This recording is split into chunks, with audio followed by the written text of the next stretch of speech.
Early.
find this?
before I play this theme song, I would like to apologize to Milkman Dan.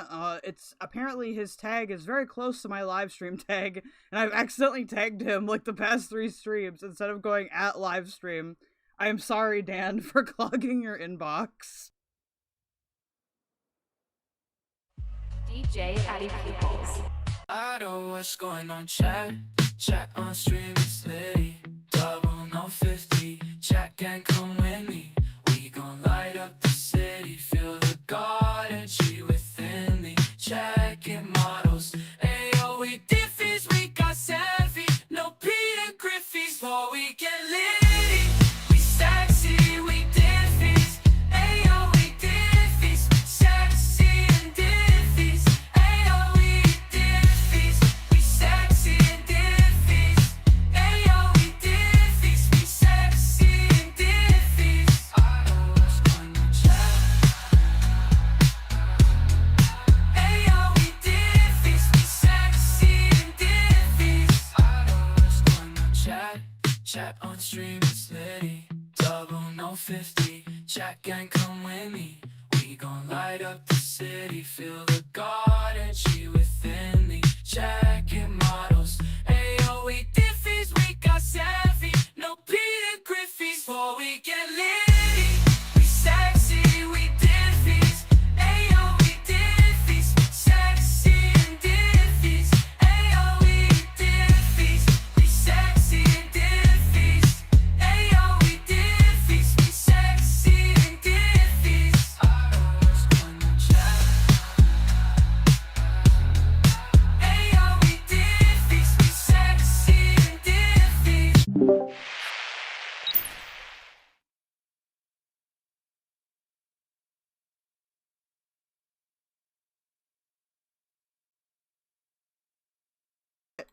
I dead aired, I'm sorry. I'm sorry for dead airing, okay? I had to post the link places. How embarrassing. How are you guys today? I hope you're wonderful. Let's say hi. Hi, Nuplex. Hi, Spaghetti Model. Hi, Feminine Energy. Hi, Will Tell Dogface. Hi, Mary. Hi, Cree. Hi, Calypso. Hello, Skitsy. Hello to myself. Lots of Will. Hello, Josh. And hello, Zach. I don't think I missed anybody, did I? I don't think so. Not yet. Based and Pogger. Did you guys see that? Did Carrie get demonetized? Or did she get banned? Can someone give me the one, like the uppity on that? Because there's a couple of people that have gotten banned over the weekend, I've noticed, like, through false reports.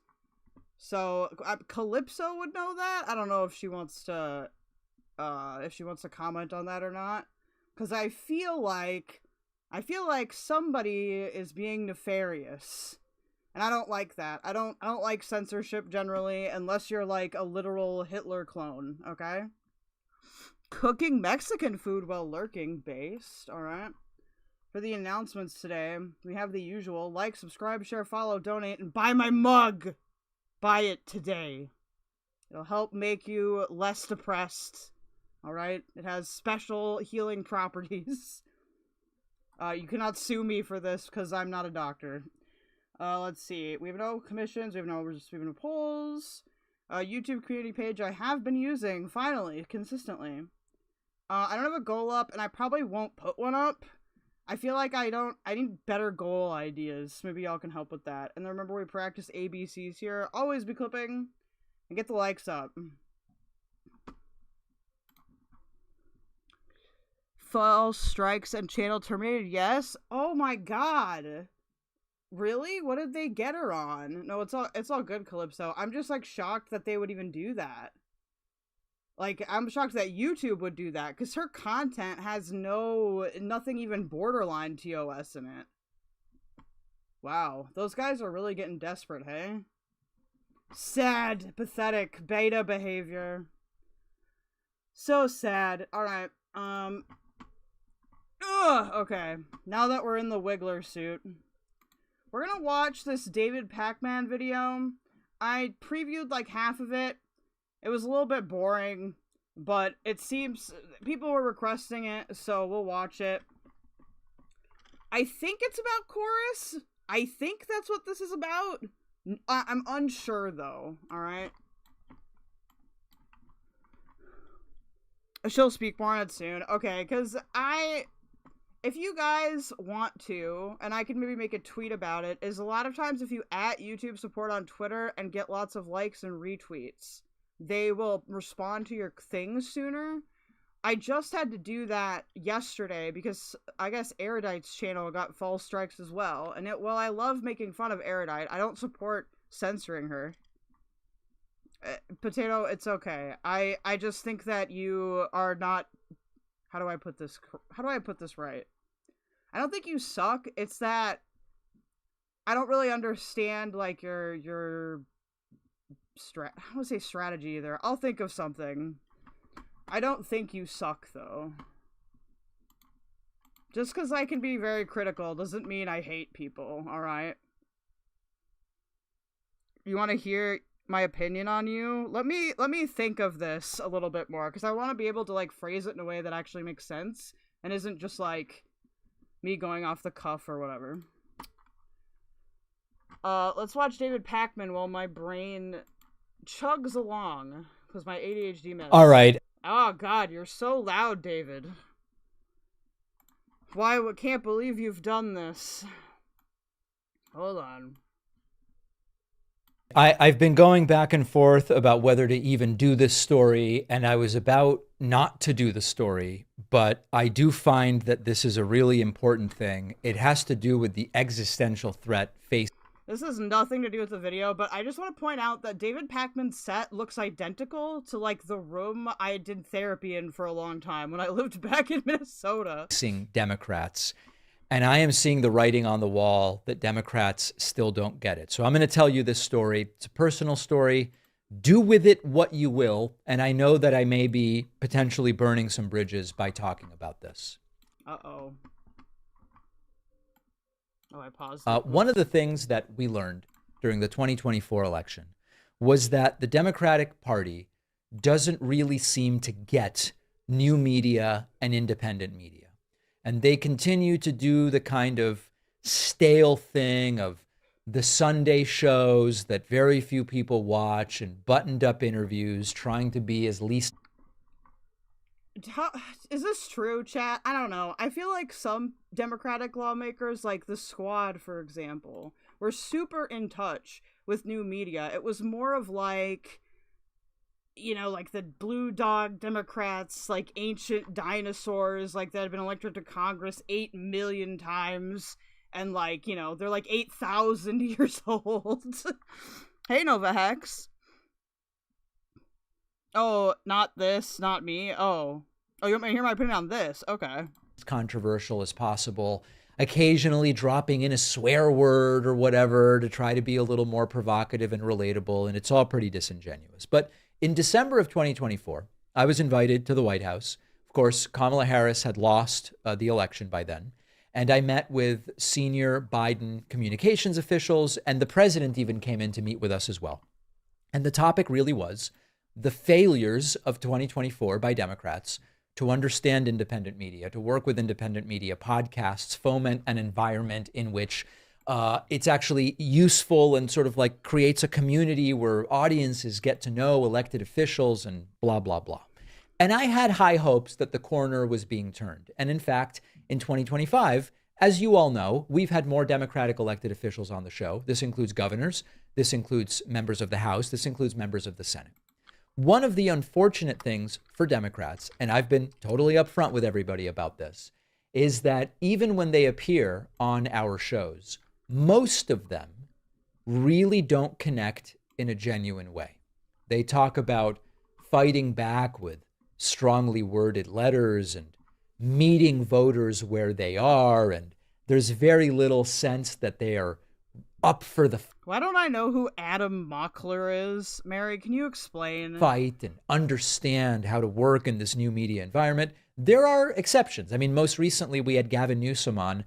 I think he gets it. And part of it is Gavin. Okay, I'm sorry. I have to stop. Josh, why are you announcing Zan streaming in here? What is happening? You're gonna watch this stream, not his stream. I demand it. Gavin Newsom himself, part of it is his staff, which really gets it and understands how you generate interest and inspire people. Okay. So I had these periods of cautious optimism. They're not really doing it right, etc. Let me tell you what's happened over the last couple of weeks. I'm not going to name names here, but I do think it's important to tell you the story. There is an elected official, House or Senate, who we have been in touch with on the show off and on over the years. And that is an individual who has challengers in the he's a YouTuber. Okay, I haven't heard of him. I'll have to look him up. Forthcoming 2026 election. And this individual's challengers have been reaching out to me. The challengers for this elected official have been saying, David, the challengers for the Coliseum of the United States Senate. Fan of the show. I would like your endorsement, or at minimum, I would like to be on your show. What about maybe doing a debate, including the elected official that I'm running against? And so I want to kind of learn about what's going on in this race. I don't even know for sure that the elected is running for re-election. I assume that they are, but I don't know. So I reach out. I'm not sure. It's going to be hard to tell unless he gives us more details. So far, it could be several dozen people. To the office of this elected official. And I say, hey, just a reminder, David Pakman, you've done the show off and on over the years. We have a relationship. I am trying to get in touch to figure out what is going on for 2026. Are you running for re-election? Are you not? Are you up for doing a debate? Your challengers are asking me to appear. They're asking me for an endorsement, etc. I just want to touch base. So this must be for a primary, right? This has got to be like a primary race. Figure out what's going on. I want to hear it from you before making any decisions about our coverage so that I ensure that our coverage is calibrated to, is this an open seat or is this an incumbent who's being challenged? Just want to touch base. I hear back from the office of this individual and they simply say, for any campaign questions, email info at a different website, which is clearly the campaign side, not the administrative, congressional office of this person. Now, there's of course nothing wrong with saying we really only handle the legislative affairs. For anything related to the forthcoming election, you have to be in touch with the campaign. There's nothing wrong with that. But do you guys think he feels snubbed, maybe? I don't know. To me, it's kind of difficult because it kind of depends on where you're running and what the local politics are. Because if this person that he's talking about may have been edgier online or something, maybe they don't want to do that. I don't know. Shuffling me off to an info at email, which goes into a black hole. It's just where all of the crap goes. I know we will never, ever, ever hear back. And this is the fundamental problem. That sort of way of dealing with independent media is how all of us will end up going, screw this elected. I'm assuming spaghetti model, he meant a work relationship. I'm assuming that they have worked together on media stuff. Official. Let's endorse the challenger. Let's fundraise for the challenger. This is exactly the problem that we are talking about. And so I reached out to my contacts on the Hill and I said, listen, this is what happened. This is exactly what I thought we were trying to fix when we went and met with the Biden administration and met with people from the House and met with people from the Senate in DC. And we're doing the same old thing. We're doing the same damn thing right now. So the point of this is, as I hear feedback from you, and most of you say about most of the elected officials I have on, David, these people are lost. They don't get it. They don't understand what's going on. They're not understanding how to effectively communicate in this new environment. They're not getting it. They're going to get. I think I agree with that mostly. Again, I think that there are younger Democratic candidates that do engage with new media well. But I think part of the issue is the Democrats don't like... They're very, like, anti, like, change within their party, if that makes sense. Which I don't think is a good thing. I think part of the reason why Biden won was because he was willing to work with, like, the Bernie wing of the party, like, other wings of the party. And that's really all, like, progressives or, like, more left-leaning people really want. Like, I don't think any of us, like, expected, for example, like, Bernie Sanders to actually, like, become the president. But the fact that Joe Biden's administration was like, okay, you did, like, well in these 2 primaries, so let's, like, you know, let's see what we can do for, like, your wing of the party. And I think that's a totally balanced and good way to do it. I don't like how, like, the HRC or, like, the Kamala side handles this, because I think they are genuinely behind in terms of communicating with new media. Like, Democrats really need to embrace, like, evolving as a party and not maintaining this stale, like, status quo that they've done since, like, the Clinton administration. Crushed. Well, maybe some of them deserve to get crushed, right? I mean, maybe this is going to lead to a turnover generationally or ideologically or whatever, because even after everything that happened in 2024, email info for any questions about F-bombs. The same Democrats that don't want change are the ones funding chorus to spread Democrat propaganda. I agree. So, and that's why, like, this chorus idea isn't a good idea. Because, 1, it's not transparent.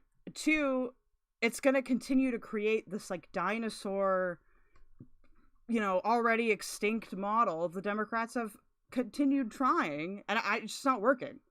The only time we saw a deviation from that, I think, was during Joe Biden's administration. And I was pleasantly surprised with Joe Biden, to be frank. The campaign.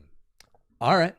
Have it your way, guys. So listen, I'm sure there are going to be opportunities to say more about this upcoming. But the takeaway for me is I don't know that Democrats are really set up at all, like not even remotely, for a successful 2026 midterm. It's a midterm that Democrats should do well in. It's a midterm that Democrats should be able to, at minimum, take back the House, maybe with a large margin, and the Senate's difficult, but maybe the Senate will be in play. But this is not looking good. This is not looking good. Well, that sucks. I actually agree with his analysis for the most part. I don't necessarily think that, like, debating YouTubers is really gonna help the Democrats per se, but reaching out to new media is a good idea. Like, having very, like, frank and personal conversations with people, you know, F-bombs. They think having more voices say the talking points people will blindly follow, and we see any questioning them as the enemy. And that's the problem. The talking points don't work. At least not all of them. Some of them are fine, but we can't just dialogue tree our way out of this, especially in places where Democrats could be more competitive if they, say, weren't, like, towing the line on every single issue. For example, like, gun laws.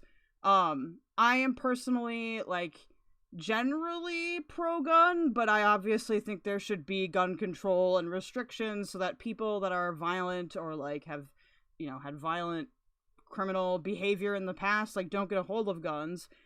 But, like, Democrats would be a lot more competitive and, like, more rural states if they did embrace some people that were like, oh, I agree with the Dems on this one issue.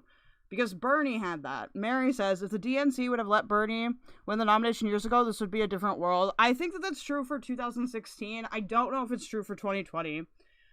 2016, I think, was, like, the year where Bernie's campaign had, like, a very balanced message. I think in 2020, he focused way too much on healthcare. Because Americans are very... I don't mean to insult Americans here, but they're very brainwashed on healthcare. I did a really huge paper when I was in college, like, studying, like, the media and how it portrays, like, universal healthcare, like, single payer. And the insurance companies, whenever people try to change these policies, they just come out with all these scare ads. They tell people, oh, you're not going to be able to see your doctor. Oh, the costs are going to skyrocket, when that's not true. Private insurance is probably one of the most inefficient systems you can have. Now, I'm not saying you can't have, like, optional insurance, right? Like, I think the system here in Canada works okay, where we have, like, primary health completely covered, and then some other stuff you pay extra for. But it gives, like, workers, for example, a lot more room to leverage things. And right now in the States, there's a lot of unions that are tied to their business because of their healthcare plan, and so they can't negotiate for higher wages or something else. Hopefully that makes sense. Mary, I agree 2016 should have been his year. Universal Medicare is what we need. I agree. I think we could also, you could make it work by doing like a single payer funded like primary system, and then using what I would call the German system for like medications and eyes and dental. And really all the German system is it correlates like how much you pay for an insurance plan with your income. Like I said, Germany has this, the Netherlands has this, and it seems to work well over there, especially for dental. But, yeah, it's hard to say now because I feel like the Democrats have really squandered, like, all these chances to, like, latch on to motivating and, like, a lot more appealing candidates. I don't think the Blue Dog Democrat thing is gonna work. I really think that if people want to vote conservative or whatever, they can fix the Republican Party, all right? They can fix their own backyard. Don't come into, my tent and say, well, no, you can fix the Republican Party, all right? They clearly need to be fixed. Hey, Oceantide, what's up? So that's my thoughts on it. I just think it's disappointing. Like, that's part of the reason why I moved to Canada, is because I just didn't really see, like, a path forward politically after 2016. I'm not saying you should be doomer about it, but, if you have the opportunity to, like, live overseas or something, it might be something to consider. Just kidding. We need more Luigi Mangione. No, you can't say spaghetti model, no! We don't, oh god, we don't endorse political violence here, alright? Hey, worst of the internet. Is David Pakman the lolcow? No, David Pakman is, I don't think he'd be a very good lolcow. Hello, Infinity. Everybody coming in. I think our government needs a huge enema. I agree. Well, ultimately, if you ask me, and some people will be like, oh, this will never happen. Why would you suggest this? I think the United States needs to just straight up create a new constitution that is based around, like, a modern idea of governance, right? So you can have, like, a presidential parliamentary. You don't have to be a part of, like, the Queen's Club if you want to have a parliament. And then they can change things so that things are much more proportional. Now, is that realistic? Probably not. But that's what I mean. Worst of the internet. Pakman is amazing lolcow. Haven't you seen him have a meltdown over being called an NPC? I haven't seen that, actually. F-bombs. Pakman's more the stick up the ass. Worst of the internet. Can you link that? I've never seen that. I used to watch David Pakman more than I do today. Today I mostly watch the Majority Report with Sam Cedar, and then I'll listen to, like, a bunch of different news sources, so I'm getting a very rounded idea of what's happening. You really can't beat the Majority Report with Sam Cedar, though. I miss Brooks so bad. I miss right-wing, what was his name? Crap. The guy from South Africa. He'd always be like, Samantha. Hi, boobies. So this lolcow thing, this is a video that popped up in my recommended, and I was like, let's watch this, because I think it presents some very interesting ideas.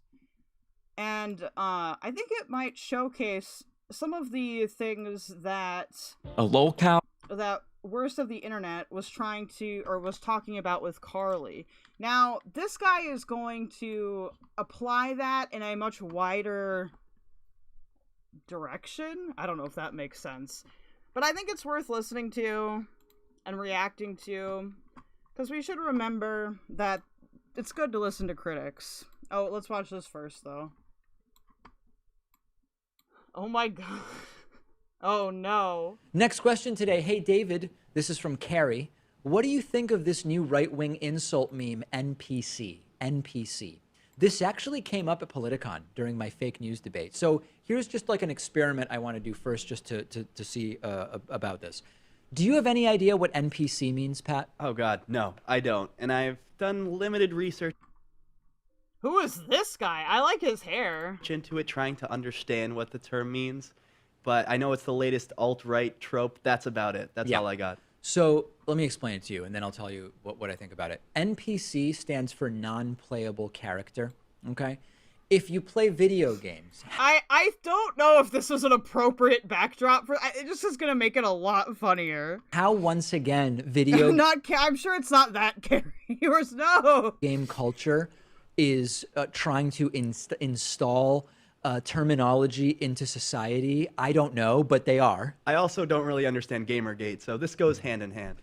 NPC I still don't understand Gamergate, and I refuse to. is when you play a video game, there are characters that the human player controls. So like if you play Super Mario Brothers, you control Mario or Luigi if you're playing a two-player game. Mamma The mia. Koopas, for example, are non-playable characters. They're characters in the game. The humans can't control them. And the reason that it has become sort of an insult is that the Koopas operate on this really fixed and limited... Can David Pakman, like, address it in any other way, though? Because David Pakman, like, I've always kind of seen him as, like, your full-blown, like, political autist. Does he explain Gamergate? Understanding Gamergate is why people don't understand today. I think the problem with me is that I just have different, like a different goal or a different understanding. He whined about this NPC for like an entire year. Really? Boobies. Don't recite to me the old magics. I was there when it was written. Calypso's like, I'm just gonna watch the world burn. logic where they sort of move towards Mario and try to touch him, which hurts him. And they don't know how to run away from the shells that you throw at them. They just replicate that behavior unthinkingly over and over. So that's the You can in under 10 minutes. All right. analogy. When you call someone an NPC on the internet, what you're basically saying is they are not real participants in the direction of the discussion. They are just repeating lines. They are playing a script. They are playing a really... Infinity. Have you watched Brian Cohen? He's a progressive similar to David Pakman. Some people in my Discord were talking about him. I'm really plugging back into the political stuff, but slower, because if I get too concentrated on it, I get really depressed. They're beta and predictable and unthinking. That's what the insult means. You can't think on your own. This is a stunningly dumb meme. Does anybody really think... F-bombs. Him not understanding what Bannon learned is why Chorus will fail. Okay, that makes more sense to me, actually. That makes way more sense to me. My issue is that when I think of social media or, like, new media, I'm, like, plugged in at a very weird perspective. So, like, I look at everything from, like, social engineering to how, like, marketing psychology is deployed, all this stuff, and but, like, with Gamergate, I think I just don't care as much about the topic, if that makes sense. Are any memes not dumb? I think they're all great, except for the bad ones. Mary says, I really recommend Adam Mockler. He started doing political debates. Ooh, I love debates. That these are intelligent or clever phrases or interesting critiques of society, saying that people you identify as... To be fair, I don't know if anyone made the claim that Wojaks were, like, intended to be some kind of, like, art or, like, societal critique in every single circumstance. Beta are NPCs. And quite frankly, if you see people using this term, my instinct would be to pity them rather than to get angry. I would... Oh, come on. It's funny. You don't think these guys are funny? I think they're funny. Ignore them. And for the most part, I mute them on Twitter. At this point, I don't even know how many hundreds of people I have muted. But over the weekend, after the... Do I ever watch Parker Get a Job? I haven't. It just became a legend on its own. True. Politicon debate where a roaming millennial commented on what NPC is. Oh, okay, F-bombs, and we're on the same page. It's not about the topic, it's about the methodology. I don't explain a single thing about games or game journals, it's about group dynamics and personality. Okay, I completely understand what you're saying then. I think my other thing, too, is, like, I had a normie break and then came back to the internet, like, in the heat of Gamergate. And, like, a lot of people on YouTube that I previously watched before I had that first normie arc were, like, really unhinged at the time. So it could just be my negative association. I'm having a personal bias situation. Okay, Mary, thank you. I'm gonna write all those down. Started getting a ton of tweets from people saying I'm an NPC or that my appearance on thanks for subscribing, Potato. Silly Peterson was NPC. I just mute them all. I just have no time for this nonsense. Yeah, this all seems really silly to me, but I don't think the analogy really stands up because sure, in the first couple levels you have those NPCs that will just get hit by anything and die and they won't really do much damage to you, but by the end you have like the boss characters, like Bowser to use your Mario example. Yeah. And those Who do you guys think the ultimate boss of Gorlworld is? Those guys are pretty tough. Like they'll beat you a few times before you. Oh my gosh, Mary, you've come to the right place. Yeah, conquering them. But I think still the critique would be that they are behaving on pre-programmed logic and not really thinking for themselves to the extent that video game characters think to themselves. It is really, really dumb, and I hope that it'll fade away just like all of these other silly terms. Yeah, I don't know why he did this. This is a little bit confusing for me. Pro tip, okay? If someone does a meme that you don't like, just ignore it. That's really the only way to handle it. David is such a unique human being. FFG. F-bombs, they are debating the details and accuracy of a meme. Embarrassing true. ALR ultimate boss. Versus Internet Parker is one of the DNC twinks like Harry Sishin and Dean Withers. Is Dean Withers a twink or is he just like young? Tasha's the Gorlworld boss, so I'm glad I'm on good terms with Tasha, alright? Does that make me a mini boss? I will become a mini boss in Gorlworld. Anyway, I wanted to watch this because it's going to bring up some ethical quandaries, alright? And I think that I'm not going to agree with everything in it, and I'll point out what I agree and what I don't agree with. But again, I think it's really important, like, if you do cover Lolcows or if you're into this stuff, to, like, get what I would call a reality check occasionally and kind of be like, all right, what am I doing? Why am I doing it? You know, am I acting in line with my own behavior or am I being hella toxic? And obviously it's not that black and white, but you want to be able to, when you do criticize Lolcows or make content on Lolcows, I think you should have a higher agenda in order, if that makes sense. Like, I don't think you should just mess with people for no reason. Thank you, Calypso, for taking notes. Boobies. Oh, excuse me. I enjoy Ben Shapiro when he cosplays as Brett Cooper lady. Is Ben Shapiro doing the Crowder thing now? Hello, Pew Pew Tasha. I know you're in here somewhere. Zoo Phillips. Pro tip, anyone online does anything you don't like, always argue with them until they log off.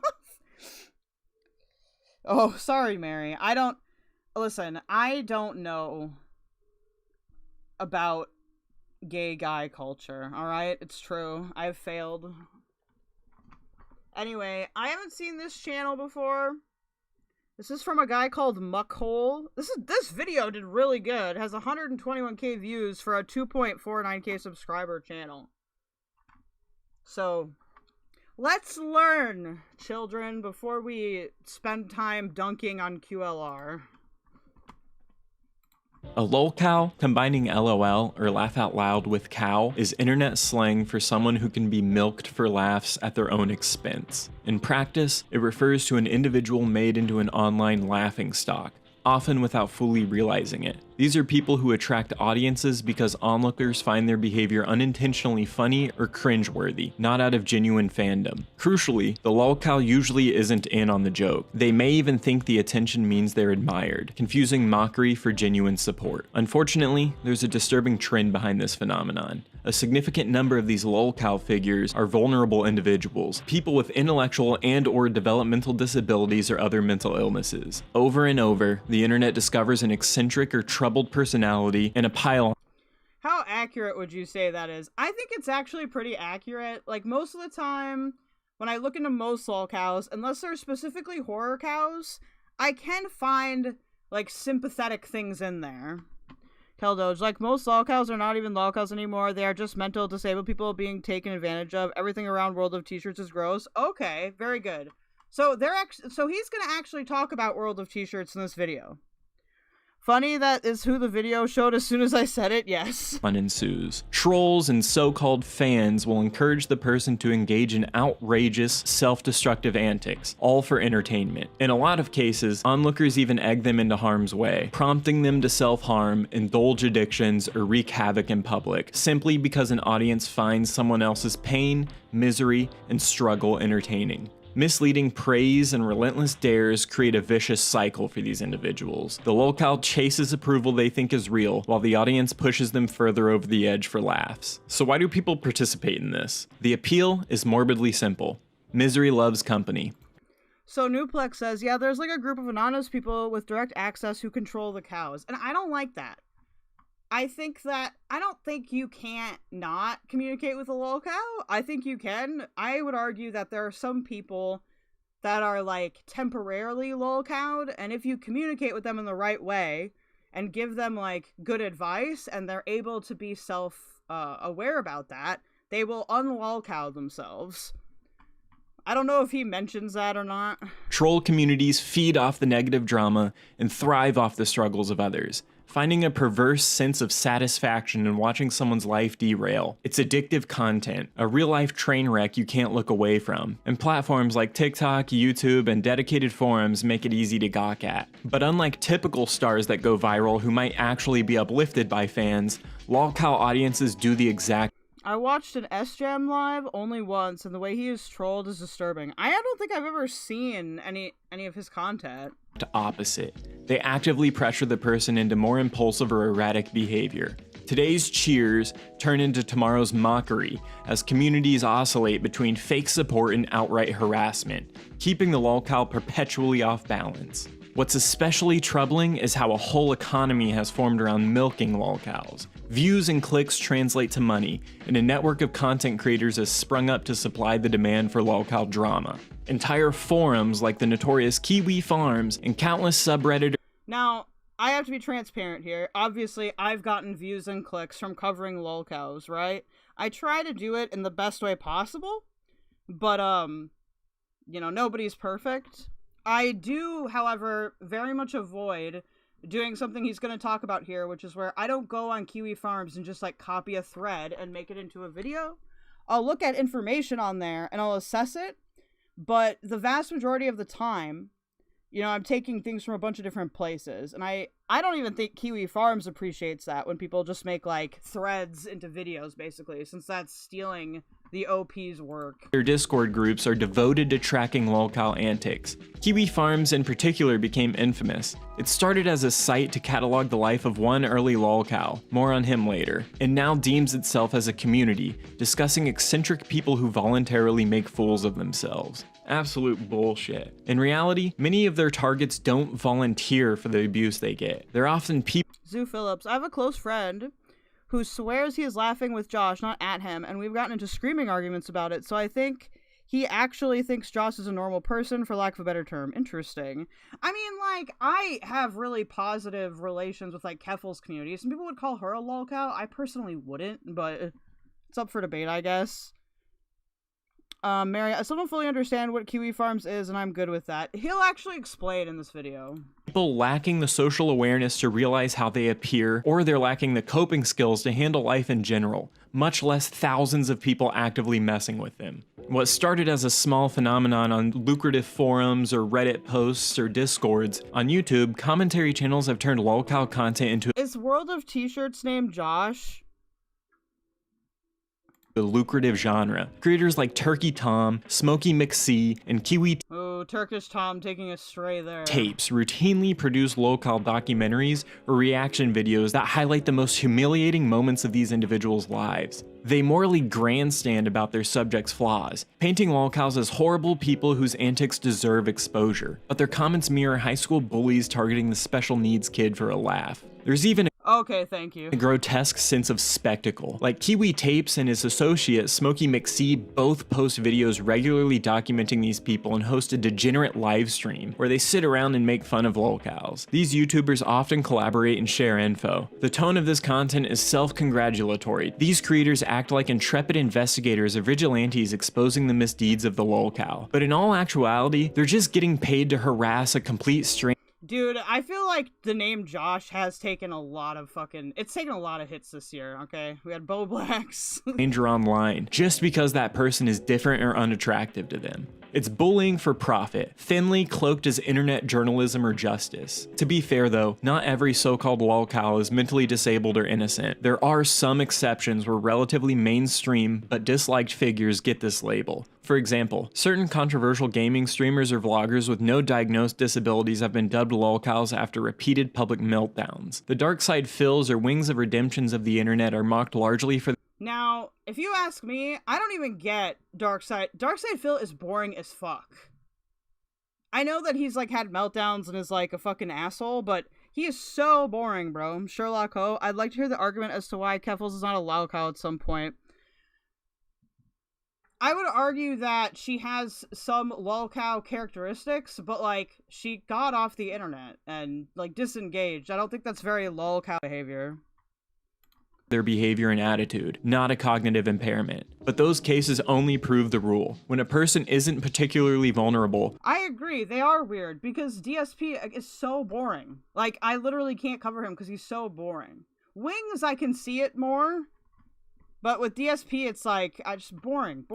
trolls usually just call them idiots or scumbags and move on. It's the truly vulnerable individuals, those with autism, schizophrenia, intellectual delays, severe trauma, or who knows what, are those that become long-term lolcow targets, precisely because they're easy to provoke and less equipped to defend themselves. If these people weren't mentally ill or impaired, they'd likely just be widely hated for any bad behavior, not endlessly exploited as an ongoing clown show. The cruel truth is that lolcow farmers pick the low-hanging fruit. They target people who can't fully fight back or comprehend the game, and then they milk them under the Yeah, Sherlock Ho, that's like my primary argument with that, is I feel like if she were truly a lolcow, she wouldn't have been able to disengage like she has. Like, she's made a lot of really positive steps, like, in her life. Like, I'm not gonna go into detail, because I think that's for her, but, you know, I always appreciate people that are able to listen to, like, criticism and then like change, even if it takes them a little bit. Of documenting bad behavior. Let's look at a few specific cases, some of the internet's most notorious lolcows, just to see how this pattern plays out in practice and how tragic it can become. One of TikTok's recent cautionary tales is Joshua Block, also known by his handle World of T-shirts. Josh started out as a quirky, geeky kid from Long Island who loved making upbeat dancing videos. By 2020, so I haven't done much World of T-shirts content because, based on my prior working experience, it was really obvious to me that he's got, like, you know, a pretty serious, like, developmental disability. Like, he's got autism, but there's probably some other stuff in there. And honestly, seeing this shit, like, that he went from doing these kind of videos, which are, like, they're nerdy, but they're, like, cute, right? To, like, being, like, a violent alcoholic is scary and sad. Sue Phillips has a crash out. Dude actually streams and makes money, has a wife and keeps pretty normal hours. DSP is just normal dude now. But people like to make fun of the handheld camera still after 15 years. I was gonna say, isn't that old? That's so old. Send this man your Carly video? I can leave a comment. At around age 19 or 20, he had gained millions of followers filming himself singing and dancing at tours. LCU is disgusting and openly takes advantage of mentally challenged individuals. True. spots. A wholesome, somewhat awkward local celebrity. Notably, Josh is on the autism spectrum, and in high school, he had actually thrived with a supportive network and family. He was an honor roll student and even a track athlete, defying the low expectations some had for him back then. Back then, his innocent, almost childlike enthusiasm was part of the charm. As his grandfather said, Josh is himself. He does it all alone. Proud that his autistic grandson was fearlessly putting himself out there. However, once Josh became an adult, darker influences seeped in. The same addictive personality that led The world of t-shirts has an amazing eye for photography. He could legit have been a famous photographer. Instead, he is killing his liver with alcohol. Well, hopefully someone is helping him. I always view these situations and I feel sad because it's like, as somebody that's worked with people with intellectual disabilities and other, like, developmental disabilities, and being autistic myself, it's like, I can absolutely envision, like, some kind of, like, assistant plan or whatever, but I don't know how open people are to that. You know, like, think of, like, it's sort of like how I've assigned myself handlers, basically, behind the scenes, and they keep me in check in case I do something cringy or whatever.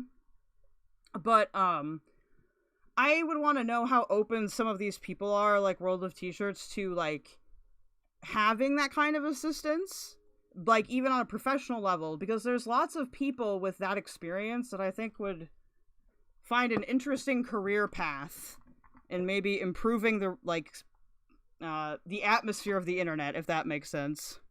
him to chug the boba and coffee on camera. It was harmless fun back then. Made him an easy mark once he turned 21 and discovered alcohol. His content shifted to partying and binge drinking in New York bars and streets, often on live stream. Instead of cautioning him, much of his online audience cheered this behavior on. Viewers would actually encourage Josh's excessive drinking to see what wild out. See, this is really fucked up to me, because you can kill somebody this way. You can like, now, would it technically be your fault legally? No. But I think morally, right? I don't like it when people think it's funny to quote-unquote troll by enabling somebody's addiction. That's fucked up. If this video does not show some Josh's photos, he really missed a chance to get some really cheap emotional points.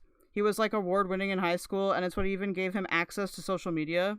Outrageous things he might do on camera next. In effect, internet strangers were treating him like a wind-up toy.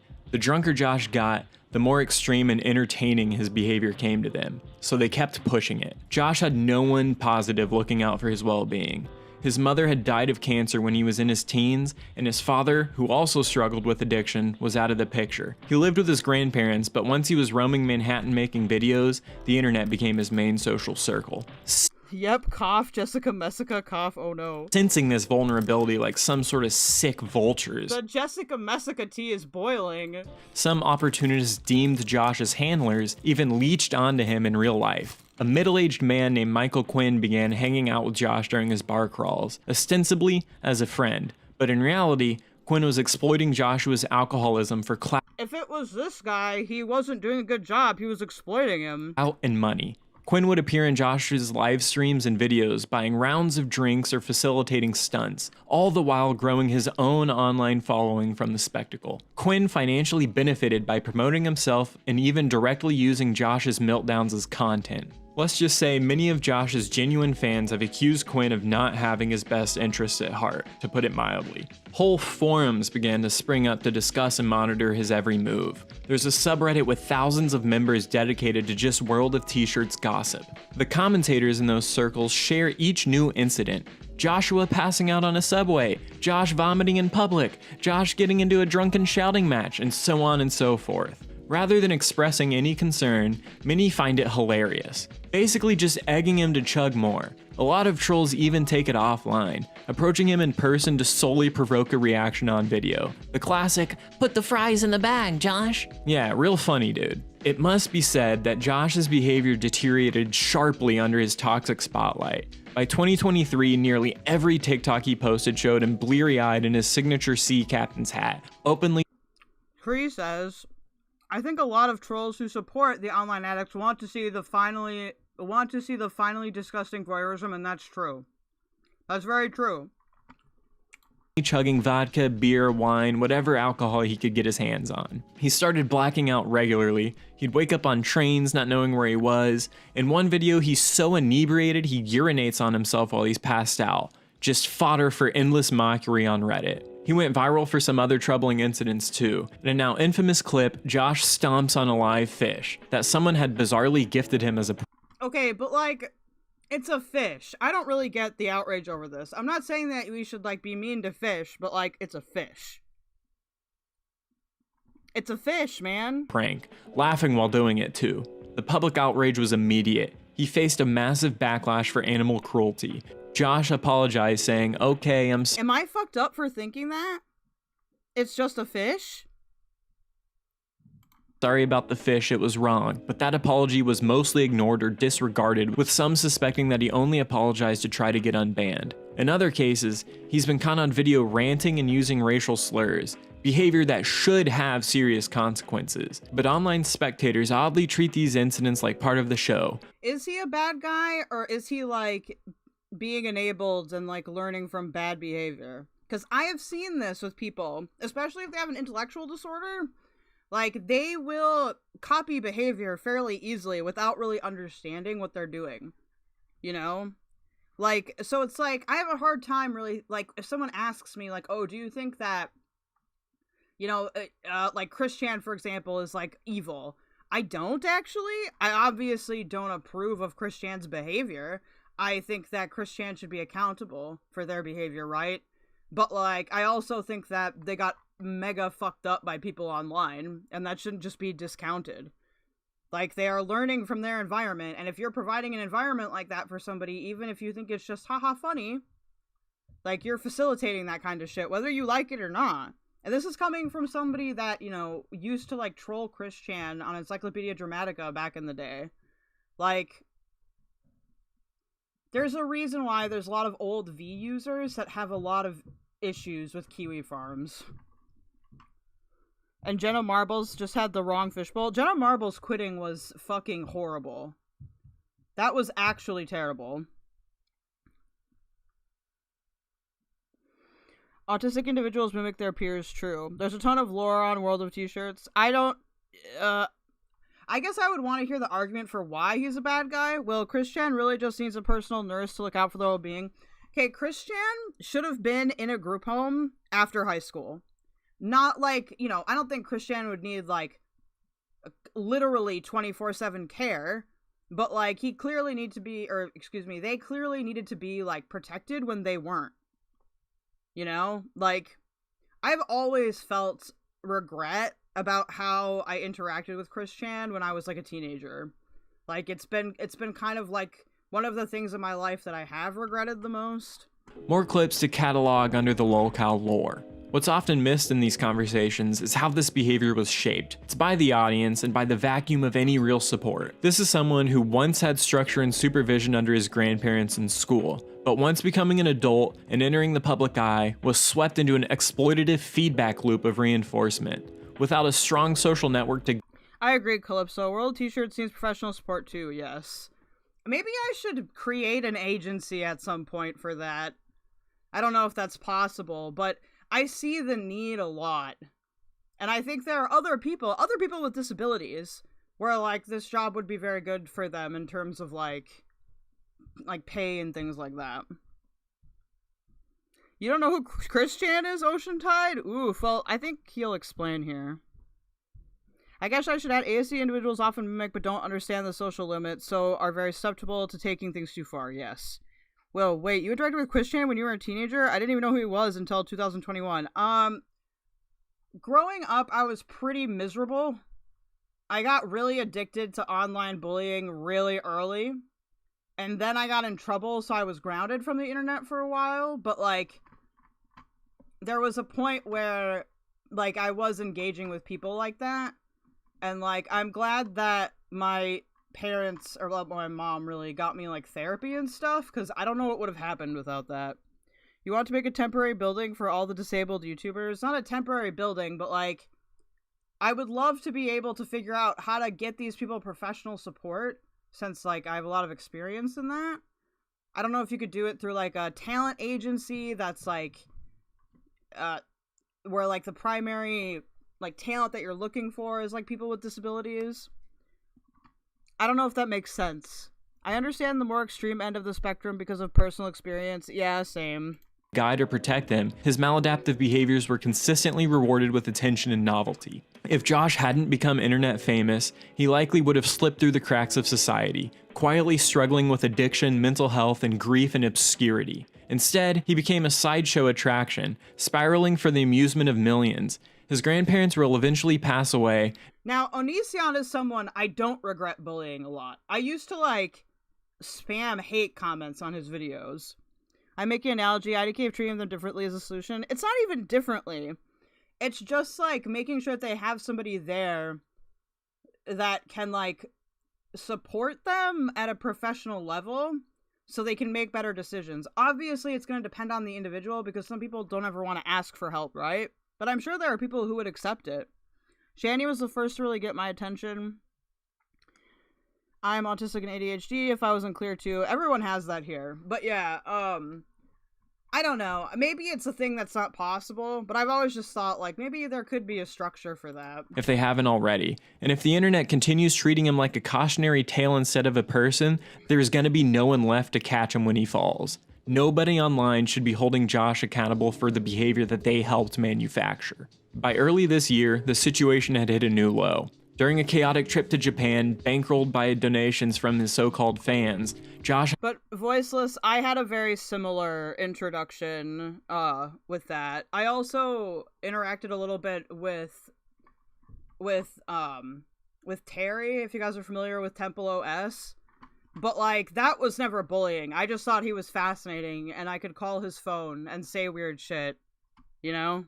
Had a very public breakdown in Tokyo, where he was screaming in the streets until Japanese police detained him for causing a disturbance. Footage of Josh's Tokyo meltdown immediately made the rounds on TMZ and Twitter, alternately treated as a comedy and a tragedy. It was the culmination of a downward spiral that the internet at large helped fuel and continues to fuel. What started as a young autistic man joyfully exploring his city turned into a grim spectacle of alcoholism, public humiliation, and while We're still there. People left Carly alone. She just went to make stupid videos about toys and shit.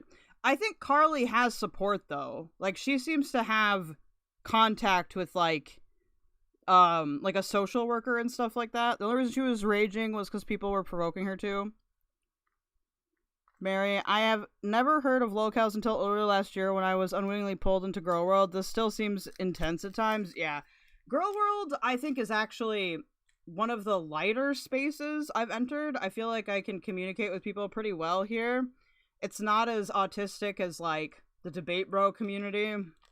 Josh should be held accountable and responsible for his own offensive actions, one can't ignore the environment that encouraged his worst tendencies for entertainment. Another upsetting example is Daniel Larson, a TikTok personality who became a full-blown lolcow case. Daniel's background is already tragic. He's on the autism spectrum and has been diagnosed with schizophrenia, and for years he's also been essentially homeless. In short, he was an extremely vulnerable person even before internet fame. During the COVID-19 pandemic, Daniel began posting bizarre and often confusing TikTok videos, where he'd sing off-key, rant nonsensically, or dance oddly in public. His content was weird, yeah, but relatively harmless. However, people online latched onto Larson as a figure of ridicule, and his 15 minutes of fame as a meme never ended. Instead of fading away, he became permanent prey for trolls, who realized they could easily manipulate him. It soon came to light that Daniel had a very troubled past. People on the internet soon dug up an old video of Daniel as a Oh, Down the Rabbit Hole was cool, guy.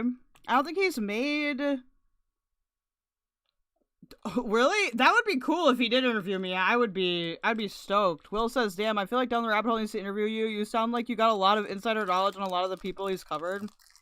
Some of them, yes. Other ones, no. Like, I would never, like, lump myself in with, like, the Christorians, quote unquote, because I never got that obsessed. For me, it was about seeing the reaction. But, like, I was so immature at the time that I didn't really realize, you know, how I was affecting people. Sag. child in a treatment center, a facility for children who had suffered severe abuse and trauma. In that footage, young Daniel's behavior clearly showed he had serious developmental issues and emotional scars. We have failed people like this as a society. Rather than having support as adults, they slip through the cracks and get treated as subhuman. Any compassionate observer would recognize this was a person who needed professional help and structure, not torment. Disturbingly, the trolls did the exact opposite. Knowing how deeply Zoo Phillips, Down the Rabbit Hole, made a recent video about modders in Skyrim, and it went way harder than it had any right to. What does that mean?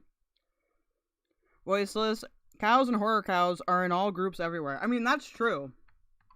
You know, that's true. What's up, Adrian?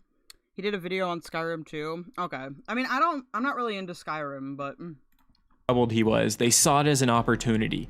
Larson's enablers and so-called fans began feeding his delusions and stirring him up deliberately. Fucking monsters, in my opinion. On his TikTok lives and other platforms, people would pose as supporters while giving Daniel terrible advice or false information just to see him act out. They encouraged him to engage in reckless, often illegal stunts. For example, trolls goaded Daniel into harassing strangers and causing scenes in public. He came to believe this was part of pleasing his fan base. They even worked to alienate him from real-life support. Fans would applaud when he lashed out at family members or burned bridges with anyone trying to help him. In multiple instances, people did this to Terry Davis too, and I hated it, even at the time. Because, like, yes, was Terry a perfect person? No.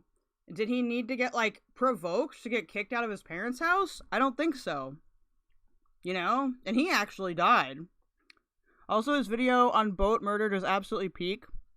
Oh, okay, and I've never even played Dwarf Fortress. Dwarf Fortress is fun. I wonder how you'd feel about Lily Orchard.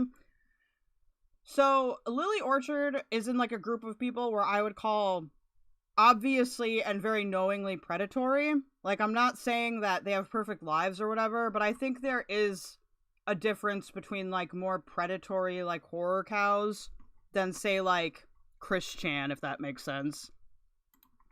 Online instigators intentionally triggered Daniel's psychotic symptoms. For instance, by validating his paranoid thoughts or telling him wild lies, purely to watch him have an on-camera meltdown. Those breakdowns, of course, would be screen recorded and spread as memes shortly after. It's hard to imagine a more cruel form of trolling, essentially weaponizing someone's mental illness for viral content. This campaign of provocation...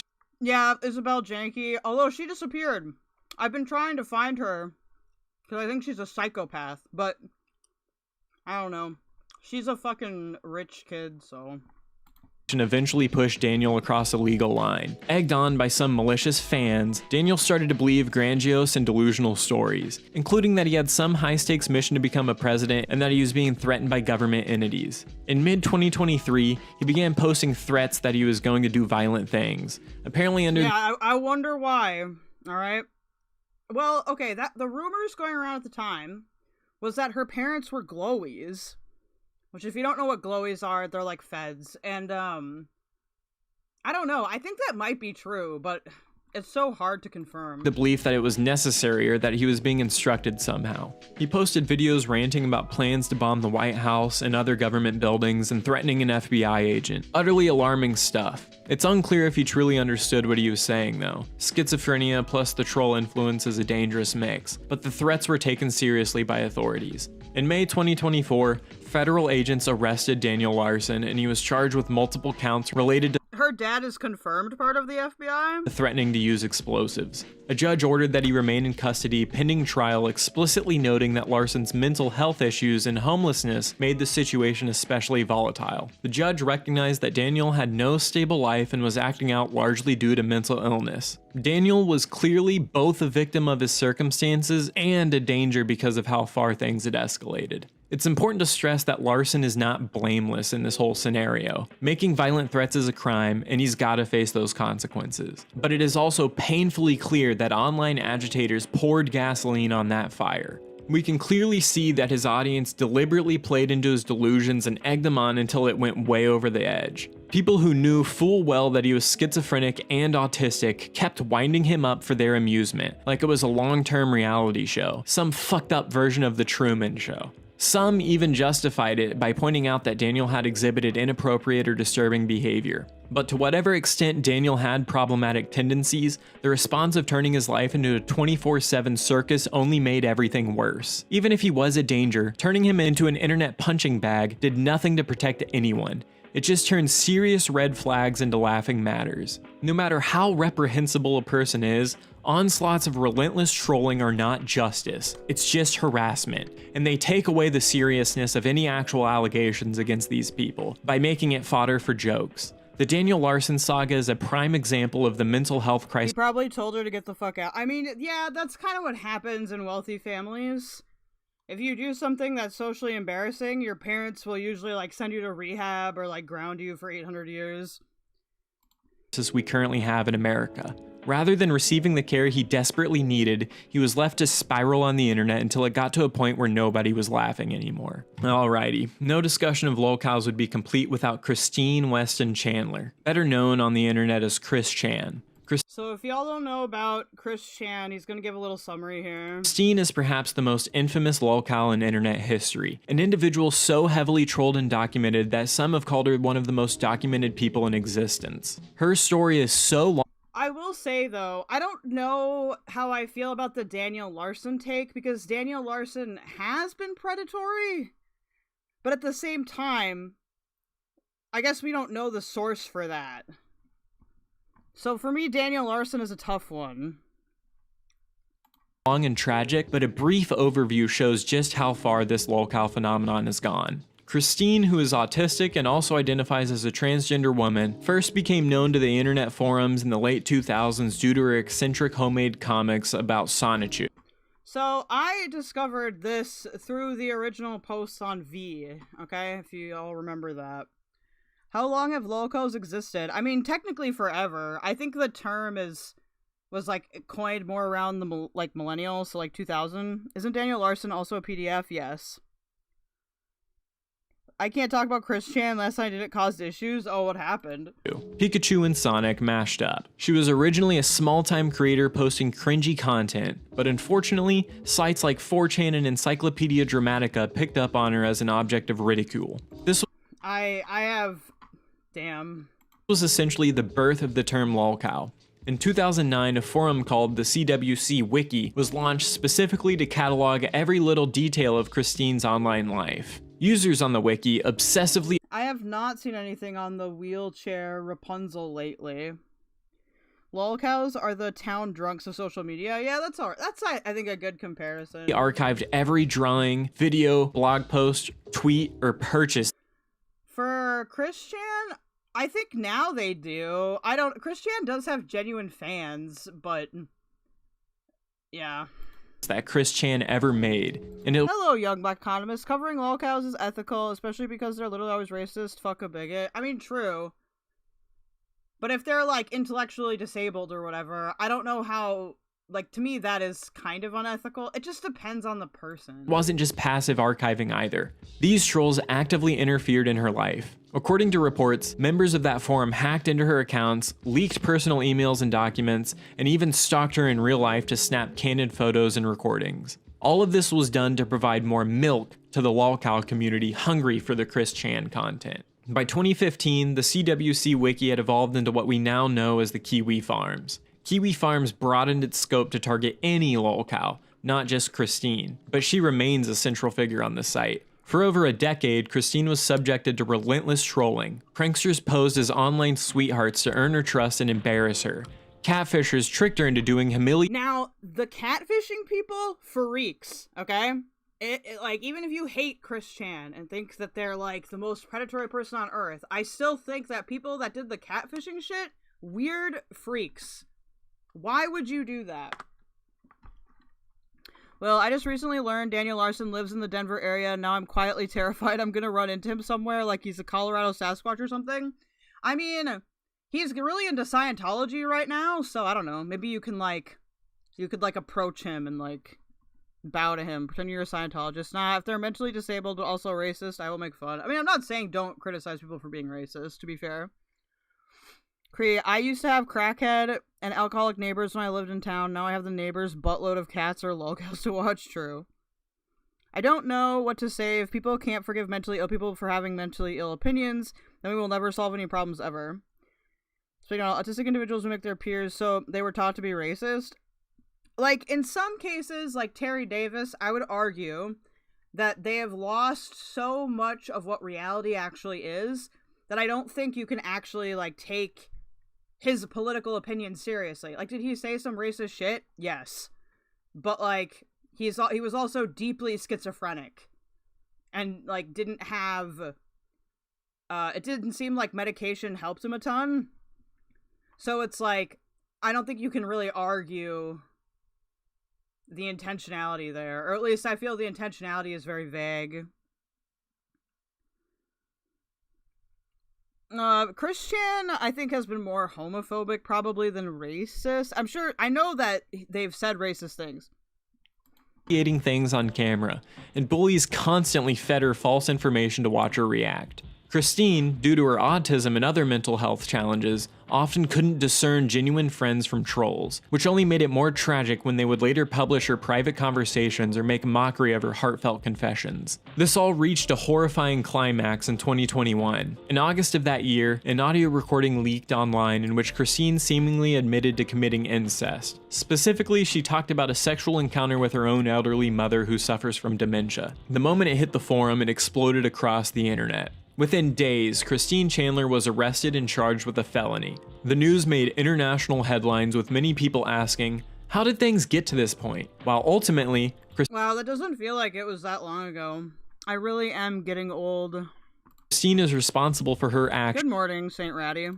If the allegations are true, it's impossible to ignore that years of trolling set the stage for this disaster.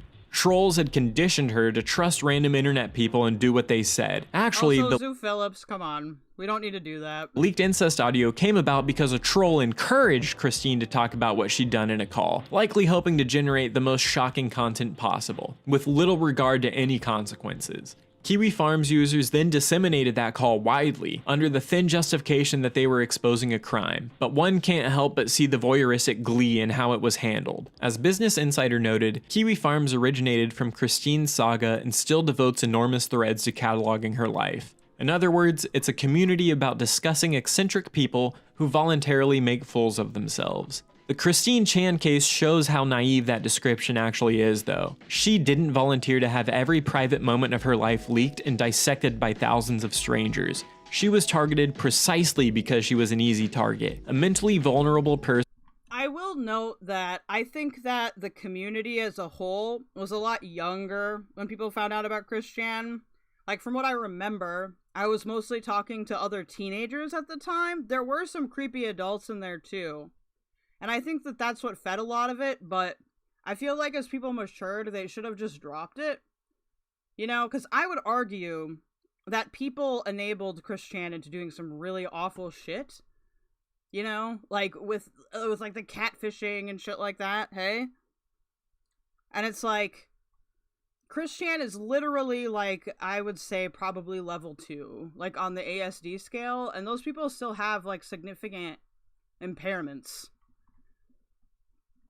So, I just feel like that part was unethical. If it just would have been like, oh, like funny cartoon, shitty, haha, and then people went away, I think it would have been fine.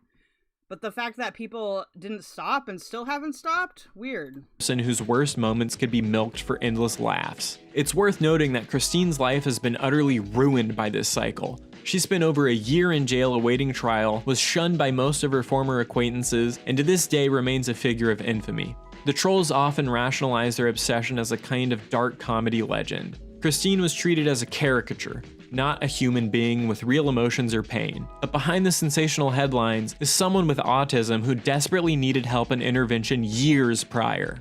Instead, she got internet fame of the most toxic variety.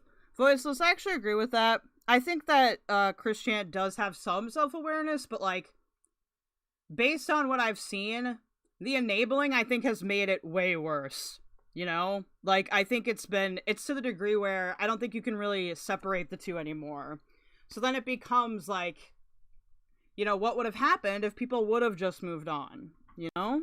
But the fact that Christian couldn't disengage, it didn't help. I'm glad we didn't have the internet as kids. I was probably one of the first, like, screen kids. So, my mom was a computer programmer, and, like, she graduated college in 1980. So, like, she was bringing stuff home, and we were connected to the internet before everybody in our small town was. And I've grown up always using computers. It's never been a thing that wasn't there. It's just for a long time, me being interested in computers was considered really geeky and weird. And being into internet culture was very, like, geeky and weird. So I never really talked about it. But I was hooked in at a pretty young age. I definitely destroyed a bunch of fanfiction.net forums. I don't know if I'm sorry for that, though. Her story serves as both the origin of lolcow culture and a giant red warning flag of how devastating that culture can be. By now, a picture should be forming of just how exploitative and cruel True, Worst of the Internet is correct. Normies, get off of my porch. lolcow culture is. In each case, we see a vulnerable person's life turned into a public circus. The psychological toll of this is hard to overstate. Targets of sustained online ridicule experience astronomical impacts on their mental health. Depression, anxiety, and psychotic breakdowns are common among lolcows as they endure seesawing feedback.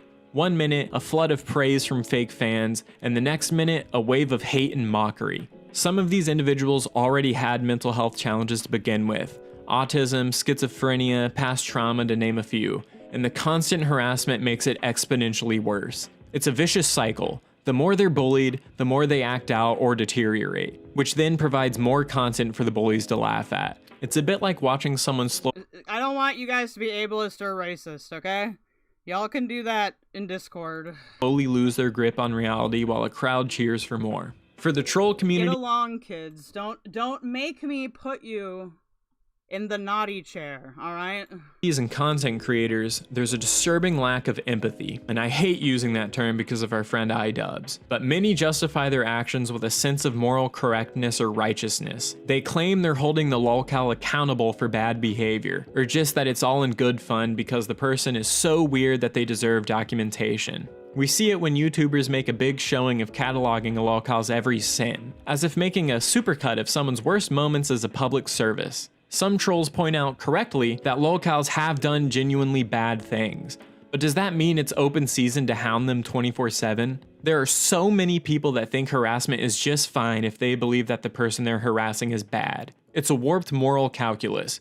Bullying is okay as long as we really hate the target. By that logic, any flaw can make someone fair game for endless abuse, and many of these harassment peddlers are actually profiting from it. They're getting paid to harass someone different than them, and they get to feel superior while they're doing it. At the end of the day, there's nothing heroic about what these bullies do. It's not vigilante justice or exposing dangerous people.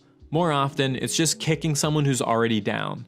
In fact, it resembles a scenario we all recognize in real life. A group of kids in school picking on a special needs kid, pulling pranks on them, laughing when they're upset, making them think like they're a part of the group so they can make fun of them without them knowing. Except now, it's amplified on a global stage, and those bullies can actually make money and clout off of it. It's telling that the term lolcow itself comes from seeing the target as subhuman, as a farm animal to be milked. It's that exact dehumanization that makes it easier for participants to shrug off any guilt. What percentage of lolcows does this make up? If I had to estimate, I would say that... Oh, it's really hard to estimate. I would say it's probably a smaller group of them that are, like, totally, quote-unquote, normal, right? I think that is less so. I think there are a lot of people that are considered lolcows that I personally wouldn't consider lolcows. You missed mostly just an explanation of Chris Chan Clipso.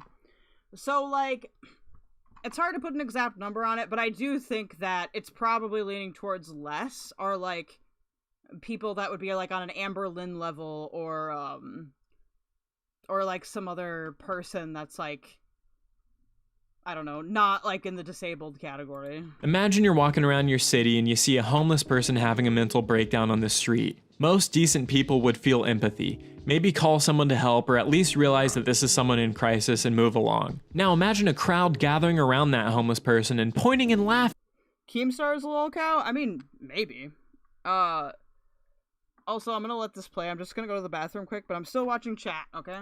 laughing at them, maybe even poking at them to get an angrier reaction. That sounds absolutely cruel, right? Yet, on the internet, this is exactly what happens in the lolcow culture. And the person doing the laughing and poking are being rewarded and praised. It's upside down. The fact that this has become a genre of entertainment is a sad reflection of the current social climate. As someone who works with individuals with developmental disabilities, I can't help but see most of these lolcow situations as aberrant failures of support. The Joshes and Daniels of the world often don't have the safety nets they need. They lack strong family guidance, professional help, or a solid friend group. In that vacuum, the internet fills the void for them, but with toxic intentions. These people are getting attention for all the wrong reasons, and they often lack the insight to recognize it. Instead of help, they get an audience urging them to go further off the rails.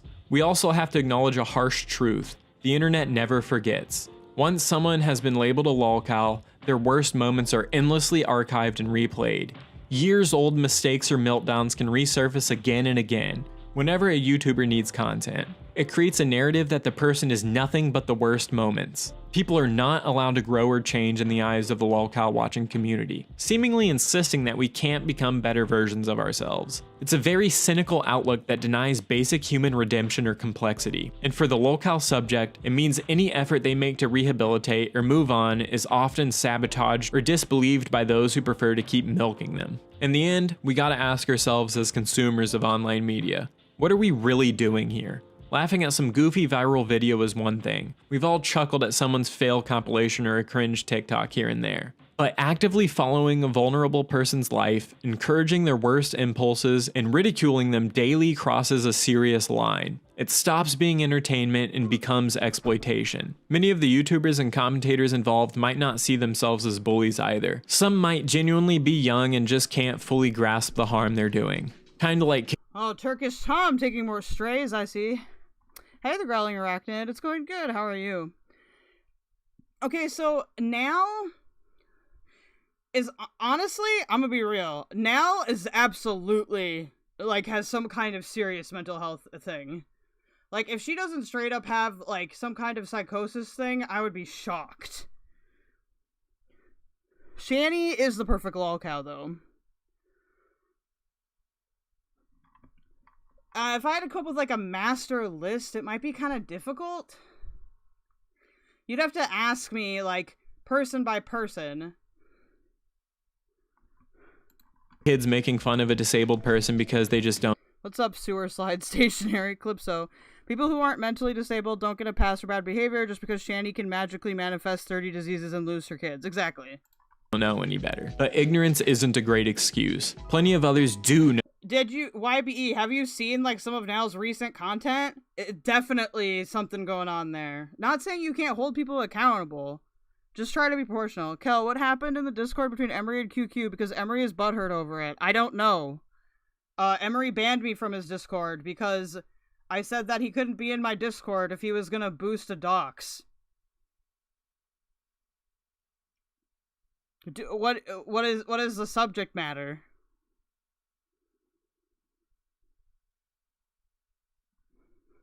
Know exactly what they're doing and they just don't care. The paychecks or the subscribers just matter more to them. It's heartening to see some pushback emerging. There's articles and commentators starting to call out the dangers of lolcow culture, highlighting that these are real human beings being harmed. Even some former trolls have had change of heart moments, realizing how Leo Convoy is really creepy. And I think that, again, there's definitely a difference between mental illness and mental disability. You can't really set normal expectations for some of these people. I agree with that. toxic it is to fuck up someone's life and then rationalize it as okay. There's a growing awareness that we, the audience, should be critical. Apparently it's about the dox, something about QQ claiming Emery was doxing. Well, it's not that Emery was doxing, it's that he boosted a dox and then, like, didn't want to get rid of it. I thought he took the video down, but maybe something else has happened. My thing with people like that is, like, if I'm gonna say, hey, I have a rule in my Discord and this probably isn't good, like, I don't think boosting a dox is like a good look for a content creator. I think that opens up the door to a lot of not great behavior. You know, at the same time, I wouldn't say that Emery literally doxed somebody. The problem, I think, is that people have given him, like, feedback on it, and he doesn't seem to want to be receptive. Which, I mean, is his right. Like, he doesn't have to, but that he has to be aware that by engaging in that behavior, he's gonna really, like, limit his networking opportunities as a content creator. You know? I think Discord just be limited to, like, 3 hours a week. People spend too much time in there. Maybe, for some people. Saint Ratty, my son has special needs. He doesn't process things like others do. Yeah, with the Emery stuff, it's gotta be about the boost. I can ask QQ. I'll ask QQ, let me see what he says. Of this kind of content, rather than blindly consuming it. If a channel's whole shtick is making you laugh at someone who is clearly mentally ill or developmentally disabled, maybe we should think twice about giving them a view or a like. Ultimately, many so-called lolcows are people who obviously need intervention, not humiliation. Yeah, some of them have done offensive or odd things, but pointing and laughing at them en masse is not how society should deal with that. The internet has blurred the line between entertainment and cruelty. It's easy to get desensitized when you're watching through a screen. But if the content you're watching revolves around someone unraveling and the audience is cheering it on, that's not entertainment, it's complicity. No one deserves to have their struggles turned into a sideshow attraction. The lolcow phenomenon is a vicious cycle of bullying enabled by a structure of online platforms and the lure of internet fame. It preys on those least able to defend themselves and turns their suffering into clout for others. It's on us creators and consumers to break that cycle, to stop rewarding the bullies, to show a little more empathy, and to remember that behind every lolcow is a human being who's What, reality TV? Well, reality TV isn't reality. I think, like, comparing this stuff to reality TV isn't accurate because most of reality TV is scripted. Like, I have tried out for reality TV shows. I still, to this day, am trying to get on The Circle. So, but, like, they cast you. Like, it's not real. Like, you go and you try out for a character, basically. And it's basically like ad-libbing. It's less like you sticking to a script and more like you ad-lib.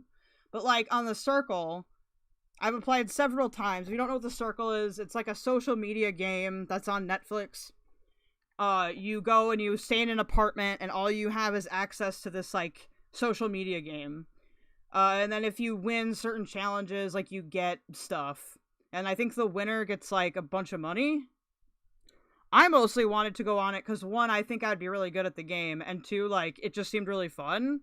I got into, like, a third round of casting once, but I don't know if they're still casting. more than just the sum of their worst moments. It's all fun and games until you become the target. Maybe it's Whoop, what did I do? What the fuck? time to retire the milk bucket and find a better way to treat our fellow humans online. Thanks for watching. I think, like, reality TV is weird like that, because once you try out, because I've always wanted to be on reality TV, I just think I would have fun on there. Like, I think it would be good for my personality, but, like, it's literally like trying out for anything else. You basically come, and instead of, like, being like, I want to be this character, you're like, I want to be this personality type. Hold on. Young Economist, yes, once you dox the creator, though, you probably shouldn't be one. Find another job. Like, you can't put others at risk due to your inability to not grasp basic concepts. It's an absolute PR nightmare, Nuke. And when me and Emery had that conflict, I had said that, and he, like, interpreted it as me threatening him, which is, like, I don't think me being like, hey, I have this policy in my Discord, you know, like, I don't think that's a threat, but it's his thing. I just don't want to be associated with PR nukes like that. I do love Jolteon, it's true. I love Jolteon a lot. My mom is bringing my custom Jolteon blanket. I'll show you guys when it's here. Apparently, I'm hideous looking and stuff. Someone said they thought I was trans. Trans is an insult, by the way. I mean, people fucking say that shit all the time. Like, you could be, like, the most cis-looking woman ever, and people would be like, oh, I don't like you, you're trans, lol. Like, some people think I'm a trans woman, and so they're like, you'll never be a real woman. And it's like, true. I won't ever be a real woman. If you're a creator and also promote the docs, it becomes a lot worse. As a victim of one of those things, the original docs could have been easily disregarded if the streamer didn't also set loose 100 fans. Why are people going after you? Me? I don't know. There are people that I really piss off, and I don't know why. I'm not like a person that goes and reads their hate comments, though. Like, I have people that I designate to do that for me, and then they come back and give me, like, the valuable criticism and disregard the stuff that would actually be not hurtful necessarily, but just, like, you know, like, I don't get a lot of useful criticism from people being like, oh, you're a troon, lol, you know what I mean? JLTN stands his back lays. He has a pretty dress on. True.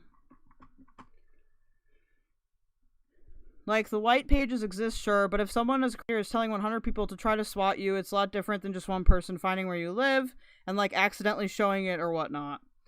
Well, I don't think Emery was encouraging any people to do anything, or at least that would be, like, uncharacteristic of him. But, like, again, like, the docs boosting, it's a problem. Like, it's... If you want to be successful and you want to stay monetized, like, there's no reason to engage in that stuff. Anyway. So, some of you have seen this, but I told y'all that I was going to watch it, and I encourage you to watch it again with me if you've already seen it. So, QLR, aka quirkyloverosee, was on the Whatever podcast. And I am stoked to watch all of this, or most of it. Like, if it was on the top of a court doc and they just scrolled past, then later they realized, yeah, remove the VOD, not much harm. But if they're also telling people to go fuck with, why be a huge difference? Well, I think the issue with the Emery stuff was that he wasn't receptive to people being like, hey, you need to take this video down, because it includes a docs. I think it was Willie's docs. And he was like, no. And it's like, well, you can always take that part out in the editor. Like, you can private it and then take that part out. That's what I've done in the past. Or I'll blur, like, if I miss something. I don't really get this whole... I don't know what principled point it's proving. Also, before we start with this, okay? Remember to get the likes up, chat. Okay? Remember to also share. If you would like to donate, that would be lovely. Alright? I would love you forever, but if you want to support me for free, you can like the stream, you can follow on Kick, you can subscribe to my YouTube channel, or if you'd like to get a more bang for your buck, you can go to my merch store and buy my cup. This is a Happy Good Morning cup. It'll help you with all of your non-medical problems. It was Willie's wife docs. Yeah, I don't really get why people think that's necessary. Like, she didn't do anything besides be Israeli. Like, she left there when she was 3? So it's like she's not even in the IDF or anything. It just seems like people want to go for this lady because she's Israeli. It seems pretty racist, not gonna lie. Anyway, so this is a fun thing. We're gonna watch it. They get into heated arguments. We're gonna have a cultural exchange here. We can talk about these topics.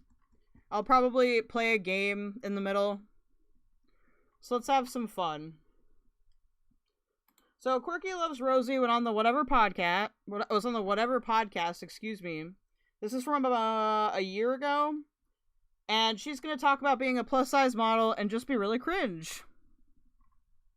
You just stay to yourself. I feel like I have a really good group of people around me now. It just took a little bit to find them. I love all my people. I love all my people! Okay. Let's go. Oh, Willie stuff I don't care about? I mean, he wants to fuck with Nazis like Destiny. What do you expect? Well, it was Bad Empanada that doxed him, wasn't it? I could be wrong. I've tried not to engage too much with that because it's like, I said my piece on it and I don't really have any additional info, you know? For 2 years after exiting an 8-year-long relationship, I spent the majority of my 20s. Here, let's start. So they're introducing themselves, alright? Just so you guys know what's going on.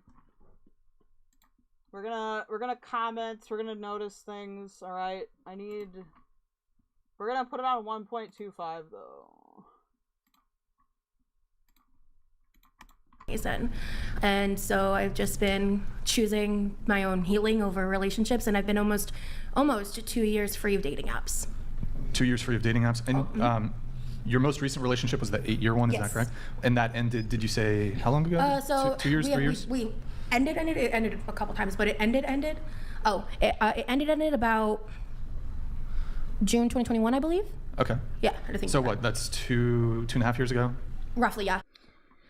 So, is no one going to inform young Lolcows that Willie indeed does not fuck with Destiny? Yeah, I was gonna say, Willie called the cops on Destiny. I saw this on Azrian's stream, it was interesting. That's why I'm rewatching it, because I've seen parts of it, but, like, this is so much content that I think it's worth watching it multiple times. Okay, got it. Okay. Cool. By the way, do you want to do your reveal thing? Reveal? Yeah, I guess Yeah, they wanted to be extra. Wonder. Here we go. I'll take the hat off. Thanks. My face. Yay. Do you want to pop your glasses off too? Oh, yeah. I don't know, they had this coordinated thing going on here. Oh, yeah. They wanted to do it. That's what it was. They called me Steven. June 2021 was when Shu broke up with Armored Skeptic. What does it have to do with anything? I don't know who that is, Voiceless. Only heard the name recently. So this is Rosie right here. Rosie, is pretty histrionic. I wonder last time because I wore a hat.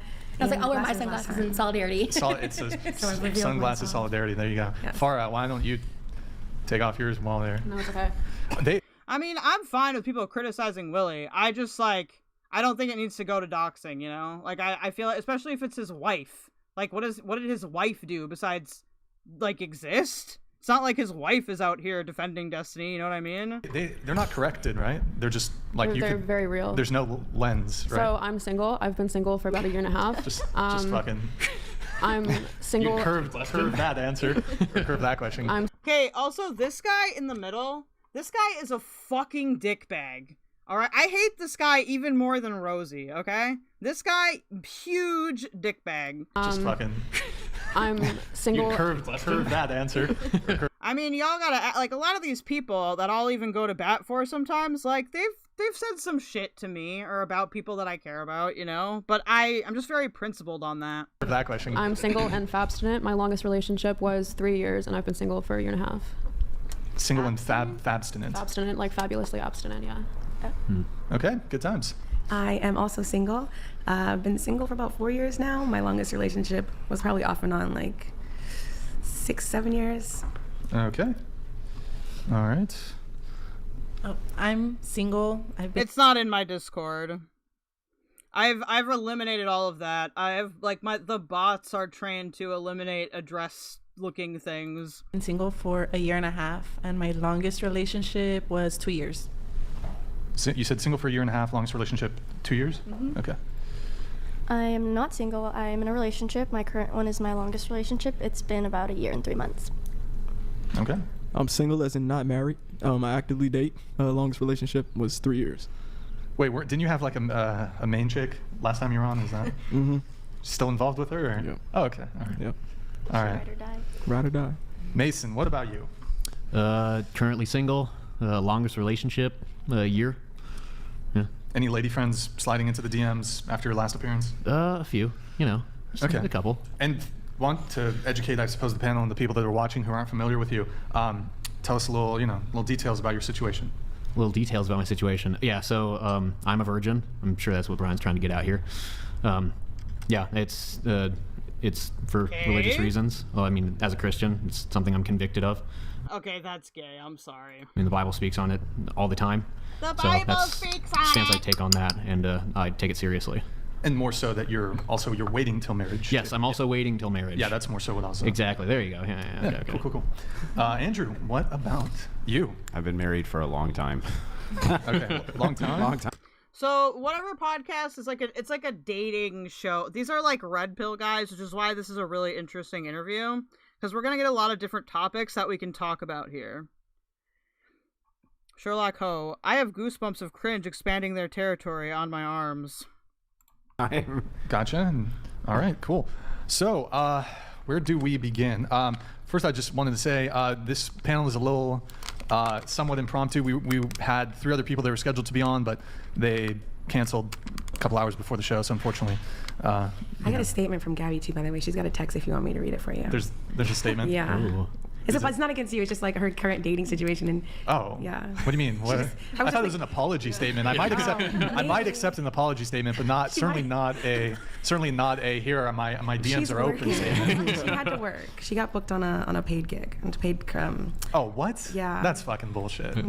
That's bullshit. She works. You know, she's modeling for Nike. Well, she's a model. What do you mean? If you're not gonna pay me to be on your show, and then someone says, "Hey, do you wanna? I'm gonna pay you to do this thing." It's like I'm gonna pick the paid thing, right?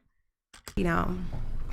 Yeah, but we scheduled this with her like a month ago. Plus, not because she was going to be the ride for somebody else, she didn't come either. No, I think I was going to be the ride for that other person. I think they, she just kind of got the other girl. Maybe got nervous. I don't really know what happened with that because they were going to ride with me. Oh, they were going to ride with you. Mm-hmm. I'm getting so many different. I know the viewers probably are not privy to what's going on here. Oh, I don't know. But she said that she was going to ride with Gabby, so I'm getting very different stories from everybody. Maybe I don't know. So. And you know what's crazy? That girl that was going to come with you, Shannon, she asked specifically for me to make this panel. So, because we were going to do a plus size panel. She was going to do it. She didn't tell me she was going to. I was going to come with Gabby. How the fuck do red pill become a religious one? If there is not bigger red sign for the red pills BS, I don't know what is. Yeah, it wasn't religious at first, I don't think. I think because they've been mixing with like the trad cats, which are ultra cringe. No, I mean, we're pretty thorough with our reminders and check-ins, and we sent her the. She got booked last minute. Sometimes that can happen when you're. Well, yeah, but what Shannon said, Shannon told me that she. Are you friends with Shannon? Mm-hmm. But Shannon told me. She didn't tell me that she had booked this with you. Shannon told me that she wasn't comfortable coming with you. Oh, I don't know. Yeah, I'll literally read you the messages. So somebody, I believe you, frankly, but I think Shannon is lying. I don't. Gabby told me she had an emergency, but you're telling me she had a booked. Oh, is Shannon the other girl that was supposed to come? I don't know her. That's probably why. Oh, I thought you did know Shannon. No, I was just going to be the ride. She was like, "Oh, it's my friend." So that could be. Okay, everything's changing. I thought you were talking about a different Shannon. I didn't know that the other girl's name was Shannon. Wait, hold on. Let me look at. Hold on. I'm just curious. I'm gonna look. Yeah, Shannon. In any case, every emergency. She had to go make money, right? That was the emergency. These ladies aren't really plus size, though, are they? She is not. I don't think these guys. Maybe her kinda. I don't know. She just seems curvy on the corner here. I don't see where the plus size is coming from. She told me she had an emergency, but she got a paid gig. But then that domino effect resulted in, and then we had another person flake. So it's just. That's okay. There's people that flaked last time too, and it turned out really good. Did it though? Yeah, I liked it. Did it though? I liked it. All right. Well, it is what it is. We're gonna run with it. Okay. So it kind of throws my notes that I prepared all because I spent 3 hours yesterday. In any case, we're doing it. Can you guys get those bug candles for like the inside, or are you not supposed to use them inside? Live, folks. Okay, so where do we begin? Question. So this originally was going to be a plus size panel. So I want to ask the plus size women here: would you date I ask because the late August heat is bringing bugs. Plus size man. Starting with you. Yeah, go ahead. Maybe I should. I don't know if you. I would. You date women. I do have a limit, just not out of like not finding people of certain sizes attractive, but just frankly logistically, like because I'm not just fat. I'm like fat, and I'm very aware of that. And I just feel like fat. I don't know. I just feel like it's. Sometimes we're like the aspects of everybody left. I don't care. Dating make it more difficult. You're saying like if the other person was too heavy, there would actually be logistical problems. Yeah, I mean, are we talking like sexually? Yes. Sexual intercourse. Yeah, I mean, like I'm just gonna keep it 100. You know what I mean? Like we appreciate that. Right. That's exactly what it is. So it's not. So it's like I mean, like dad bods are awesome. Like plus size guys are great, but like once you get to get a mini trap online. I'll link one I use. Wait, a mini trap? Oh, okay. Yeah, link one. It's just because where my room is, like, it's, like, in, like, a corner of the house where, like, outside the window is, like, long grass. I guess I could just, like, cut it. Point, like, if I lost more weight and I was dating someone who was heavier, then it would probably not be as difficult. Yeah. Could I have you tilt your microphone down just a tad? Perfect. Like that? That's perfect. That's perfect. Yeah. Have you run into logistical problems like that before? I mean, not that I can think of. I mean, I have a pretty great sex life when I'm having one. I'm just currently not. Is it theoretical logistical problems? Like, you suspect, like speculative, you haven't tried it with like a really big guy, but you just anticipate Did you anticipate that there would be? I mean, basically, yeah. Okay. So then, the guy you were in an 8-year relationship, was he more like a dad bod type guy? I mean, there were points in our relationship where he was working out and he was in shape, and then points where he had more of a dad bod. Yeah, I mean. Okay. I don't really. I mean, I'm also. Does a dad bod just mean fat? So like bisexual, like queer. So, for me, in the aspects of dating, the attraction's important, but I have many different types, and I'm not. Gotcha. I'm very non-judgmental and open-minded. So. Would you have the same logistical issues if it was a girl? I mean, probably not. No. Huh. Wait. So, I guess to answer the original question though, would you date a plus-size guy also, or? Yeah. Okay. As a person who has been 350 pounds, I hate when fat people say they have a great sex life because they don't. I would just in the Thank you, Tasha. Categories. There's like different categories for plus size people, and what I'm considered is like a super fat, and so when I'm just a lot heavier. And I think the zapper traps do work. What are the just because I'm curious and I don't know, what are the different categories? Is it actually? It's like mid-size, and there's like something in between super fat and mid-size, and I just can't remember what it is. And then above that is infinity fat, and that's like. Oh, this thing looks cool. Woo! Thank you. Fat acceptance spaces. Infinity fat, yeah. Infinity fat. Has anybody else heard? I've never heard. No, wait. That's a new I'm term saying for me. infinity. What is infinity fat? I think we might have talked about this on Azriel's streams, but I don't understand the concept of infinity fat, because you can't be fat to infinity. You're saying infinity fat. Infinity fat. Infinity. Wait, what is infinity? Someone who's above a 6X. Wait, infinity fat. 6X. Like at that point, it's just stretch clothes. So is that like an American 6X, or is it like a Japanese 6X? There's categories. Japanese 6X. Dude, Japanese. Hi, Robin Hood. Mid-size Sudan. Infinity fat. There's fat. Fair enough. Yeah. Fat? Is that what they're called? Fat? I just Googled it. Yeah. And I searched. That's like the terminology within fat acceptance movements. Yeah. Damn. I've recently been speaking out against my experiences in them. I was a part of the body positivity spaces since like 2013. Yeah. And I had a TikTok that I was a part of from another podcast interview I did that went really viral, and that experience was crazy. But that was like that interview happened right before I did a collaboration with Obese to Beast, and like right before I've been on this trajectory of a healing. What's up, Vonnie B? Journey, like mental health wise, and now I'm like working a lot more on my physical health. From my highest, I'm down like I think 60 or 80 pounds. Okay, you too. Thanks for stopping by, Saint Ratty. Okay. And actually, like I'm documenting all this on my YouTube, but I just got approved for Monjaro, and I'm like starting that process. And I left the fat acceptance movement like officially a couple months back because. Oh, you left. Yeah. The fat acceptance movement. Yeah, like. What is? There's a lot of problematic aspects to it, but it did a lot of good for me in other parts of my life, and like learning to love myself and accept myself because you have to be your own best friend, you know. So you're trying to. Do you have a goal weight in mind, or a Japanese 6X laughing in shame, dude? Isn't Japanese sizes like super small? I'm probably considered fat. I mean, I am kind of fat, but I'm not super fat anymore. My dad bod has turned into just like skinny fat bod. Not really. My goal is to go horseback riding and ride roller coasters. That's my goal. Okay. What's the tip? Does anybody know that? I think the typical. I don't know horseback. I think it's like probably around 250. I think it's 250. Yeah. And so I pulled it up here. The categories, not. That's what they're called. Tomorrow is a holiday in Canada too. It's not rude. Yeah, just. I mean, I don't want to get canceled by I prefer the term fat versus bullshit like chubby and fluffy and shit like that. I like being called chubby respectfully. Okay. Okay. All right. Respectfully. Per person, you know what I mean? So hey. Per person. I'm chubby like Winnie the Pooh. But also, look at me. I'm not chubby. So you know what I mean? I pulled up the. I'm pH fat. Like, I don't know. Like, kinda. My thing is that I have a huge body. Like, I'm very like broad chested. So it's kind of like. That combined with the hormone stuff that I have, like, I was told by the physical trainer that my parents paid for a long time ago that I was never gonna be, like, super skinny because I have, like, male muscle structure or something. Anytime you get something from Japan and you aren't typically petite, you have to get 1 or 2 sizes up. I see. For the fat spectrum, there's small fats, mid fats, large fats, super fats, and infinity fats. Yes. Wow. Interesting. Okay. Yes. Super fat sounds like an ass, or not an ass, sounds like a cool title. Thank you, Zoo Phillips, for calling me cool. Is there incentives to stay in those categories? Is it like maybe if you're talking to a feeder? What's a feeder? Oh, thank you, feminine energy.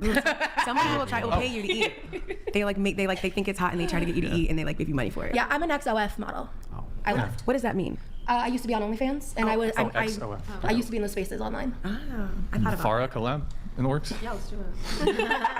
She does Yeah, no. Yeah, I think I've actually seen your TikToks. Like I said, you look familiar, and when you said, I was like, oh, yeah, I think I've seen you on my For You page. What was the TikTok that you said went viral for you? The We're All in the Same podcast. Was it about the incel actually, topic? the one that went viral was me talking about being groomed into feederism by my stalker. Kel was just a muscle man from the regular show. Thank you. Oh shit. Okay. Yeah, that's a whole thing.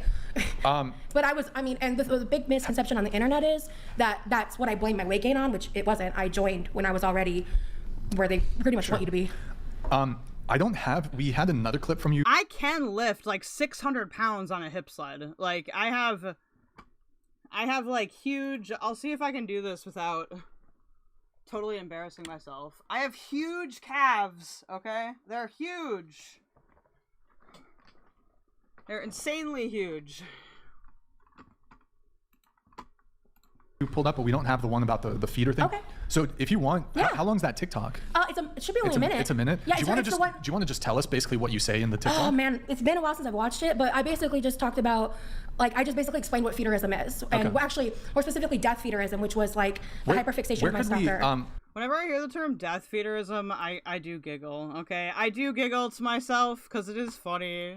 Maybe we just pull up the TikTok. Yeah, We're All Insane is like her TikTok name. What should we? Oh, wait, she posted it on her TikTok. Yeah, that's what Nick, went viral. if you're able to look that up for us, it's called "We're All Insane." Yes, her name's Sora, by the way. She's amazing. She gives people platforms. Zoo Phillips, I wish I could erase the whole "We Are All Tens" part from my head. Shulako, only on Bali streams and Keldo streams we get to see legs. Why is Bali streaming standing up a lot? I don't know, maybe she has the camera down. I haven't watched much of Bali streams. I feel like you probably shouldn't be unrealistic about your looks, but if it helps anybody, most people are not going to be happy with somebody that is like way more attractive than them. Like if you look into research on this topic, most people will find somebody that's within like their attraction range. So like if you're like a 7, then you're probably good with like a 6 or an 8. But like being with a 10 would make you insecure. And there's also, Bali shows feet, weird. There are some people though, like if you're really, really attractive, it's like a 9 or a 10, that can like sow distrust in your romantic relationships because you never know who's like actually into you and who just like objectifies you. To like discuss on their like more serious topics. Like it's pretty heavy. Seemed like a good. I watched some of it. Yeah, she just kind of sits back and lets you talk. And is she in LA? No, Maryland actually. Oh, she's in Maryland. Okay. Yeah. Out in the States. Yeah. Well, I flew up there for that, and it was a really great experience. Awesome. She's so warm and welcoming. I love her. Gotcha. While Nick gets that pulled up. Yeah. Oh, you think you got it? The incel one or the other one? I'm pretty sure it's this one. Okay, we've watched this. This is Rosie being interviewed about her death feederism stuff. Hi, my name is Rosie, and I was groomed into feederism. Feederism is a kink, like a sexual kink regarding feeding someone generally for the purpose of them being fat or gaining weight. There's a big umbrella when it comes to feederism. And the thing about this guy is I think he was into what's called death feederism, and death feederism is what it sounds like. It's feeding someone to the point of getting so fat and so big that they die. That's true. Zach is correct. Get the lights up. Real hot boys tend to be clingy, but I try to whip them into obedience. I would like to think that I'm not clingy. You know, when I was in elementary school, we didn't have that. Maybe it's because I grew up in the rurals. I keep accidentally kicking myself out of the stream. Whoops. Is that like the movie 7? Yes. Yeah. Yeah. Wait. They have done research on the people that are highly conventionally attractive get approached way less. People get really insecure around attractive people. That's true. There's a lot of interesting research on that. Where did you see that at? Where's 7? Where can you watch that? Yeah, that's Brad Pitt, I think. There was a scene in the movie where they made it was like serial killer guy made him made a dude to eat himself to death. I mean, that's the that's incredible. That's like the torturous, like darkest, like twistedest version of the most dramatized. That's a little bit extreme. Right, and that's the point. Like death feederism is the most extreme version of it, but really it's like the accumulation of like what the smaller parts of it that seem more innocent, more incestuous. And that was the relation. Your 8-year? Was that no? Oh, okay. No, I had a stalker. It was the same timeline, and it's a long story. I won't be bothered getting into here because I'd be dominating the conversation. But I just have one question. How do you know the difference between the person who wants you to die from feederism and the regular feederism? Doesn't it seem like they all would want you to die? That's a great question, and yes and no. Yeah. Because most of them just don't care about whether or not you're going to die because they're getting the rocks off. So that's not an aspect to them. Some of them are turned on by the extremity and the I guess the It's gotta be allure. control of some sort. Yeah, it is. And I mean, what a lot of people present it as is like, it's like the movie was 7 and it wasn't quite the same. being nurtured and cared for, but what it is it's actually like the toxic version of that, because the real incentive is there's aspects of it where and it's not, I'm not speaking for everyone, because some people, especially in the community, hate me because I talk about my experiences and how I really feel about it now since I've left it. But they like worst parts within that sphere, it's like trying to hold someone down, or because of society's perception of women's bodies, they see it as like like other men won't find her attractive. It's like, you know, the incentive of being immobilized or whatever is like about. I'm sure with that stuff too, there's probably pretty manipulative guys or really controlling guys that would use that, or just controlling people in general that would use that to like control a person. You know, because if you're like actually morbidly obese, right? Like you might be dependent on like someone like that. Forced gluttony. This is wild. I'm actually learning something. Control, and that's for the worst and the darkest parts of it. But unfortunately, it's very prevalent in like the communities. I'm not going to say the name of the website for several reasons, but there's a specific website where like you really see it in extremity, and the community within feederism allows people to really just kind of sit in their like, you know, what's the word I'm looking for? Like, it's out of my head, but basically like. Well, I have a question for you. Sorry, I lost my thought. That's totally fine. So, how you said the guy who was trying to feed you to the point where you could potentially croak? Well, what I said was. I think it's why you see super hot people with normies all the time, like a marriage and whatnot. I don't know if it's because I've been married for so long or whatnot, but I feel like hot women are way Fet life? Oh, not Fet life, bro. Did you date that guy? No, or so he was like my stalker. So I met them. I met my ex and my stalker within 3 days of each other. Okay. We met offline, and I really quickly realized I wasn't into the other guy, and wanted to start the other guy. Yeah. He blackmailed me. He basically made it to where like I couldn't remove him from my socials, or he showed me like his ability. Calypso, I had an ex-friend that tried to manipulate me into eating more to gain weight when I was already like a little curvy already. See, I would be super sus about that. Abilities to clone phone numbers, like hack people. Like, it was insane stuff. And so I'm just giving you the really brief version. Yeah. I don't How long ago was this? So I met them I think at some point in 2012, 2013. And I met them separately, and I was it was basically one of those things where I was just like talking to people to potentially date. And So it's a stalker? I picked who I wanted to date who wasn't the stalker. Yeah. And then the stalker, I mean, in 2021 was when he like hacked my Cash App and cloned my phone number and did a whole bunch of stuff because he played the long game. When I finally blocked him, that's when he kept his word to me. Is he still? I scared him off because I got background checks. I got his information. The police didn't help me, so I let him know I was gonna blow his life up if he didn't leave me alone. Well, sorry to hear you went through that. That's How was he? Hot women will def date normie men, but that's due to patriarchy and misogyny. I think more than like a natural aspect of marriage matching. Yeah, maybe. How was he grooming you into feederism? I'm gonna be careful what I say because of how the topics go. I talk about this in detail on that podcast, but essentially, in the coercion of things that happened, I was forced to meet him in person when I didn't want to because I had family in a city where he lived. Okay. And if I didn't, things were gonna transpire. Yeah, we don't need to go but anyway, further into that. Basically, exactly. Okay, So, but right. that scenario. It's different with hot dudes. Rarely do really hot cis straight men go for normie women, IMO. See, it's hard for me to know because I've never been cis or straight. Had something happen related to the topic, and then in the conversations where I was forced to talk, I've definitely dated women that were more like that I thought were maybe above my attraction, but not by like a ton. To him, and I knew that I could not talk to him. He continued those conversations and the negging and several other things. And the man knew I was. Yeah, and we can. Has Rosie stopped doing interviews? Was this an arc? I feel like she wouldn't submit to this type of being based on how she speaks on Gorlworld. I think that she probably can't leave her house right now since she's growing too large for her kitchen. That's my theory. So if not just women, really hot dudes end up with normies all the time. Definitely try to revisit it. I just want to get Misty in here. So would you date a plus size guy? And like, to be honest, so I'm a person where like looks do matter to a degree, but not as nearly as much as personality.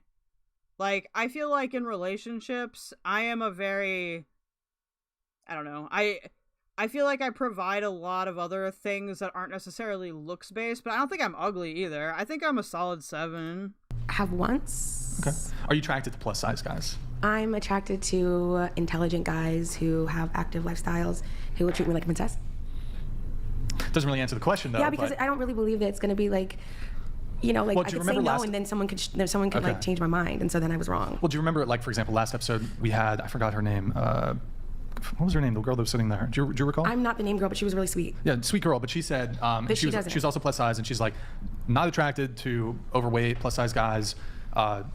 So Yeah, that what she was talking about was more of a self-esteem issue. She said she didn't want to be like that, so she thought that that was going to lift her up and like make her something. Yeah. For me, I don't know. I just When you say you could change your mind, doesn't that infer that right now, though? Yeah, same, Calypso. My requirements are tall, very skinny, financially stable, big peen.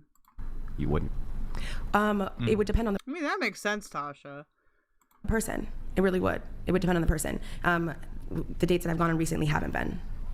So, like, if it was just in a vacuum, just their looks. So, I mean, obviously, if you meet somebody online, you're probably going to like ask them a couple questions to figure out, do I like this person? Honestly, I agree with YBE here. I think a person just has to take care of themselves. Good skincare, brush your teeth, hair care go a long way if done consistently over time. So I think that the vast majority of people can be like at least a 6, as long as as long as you care about your appearance, right? I do think it's easier for guys or masculine people. Y'all gotta stop reading my comments. I'll read as much as I want. Good evening, Professor AI. Sherlock Holmes. Super hot guys with normies is very common if the normie is beyond conventionally thin and oftentimes blonde. Confidence is more important than looks, and this is true for both genders. I'd agree. Besides that, I think the only natural thing I'm not attracted to is, sorry, but I can't get with a guy who is shorter than me. I'm 5'3", so it's a low bar, truly. I think I got kind of lucky, because I'm like 5'7", and there are like trans mass people or trans guys that are definitely way shorter than that. And like a lot of cis women are either my height or shorter. Not that I wouldn't date trans women, because I have. But so, I guess just looks wise, would you be attracted to someone who's plus size? It really would depend. It really, really would depend. It really would. Generally, I'm attracted to like athletic toward built. My exes have all been pretty athletic, and the guys I'm talking. I will say though, with chicks, I do not like personally, I am not attracted to chicks that are like super high maintenance, like super rail thin skinny. I like curves, all right? I like the booty.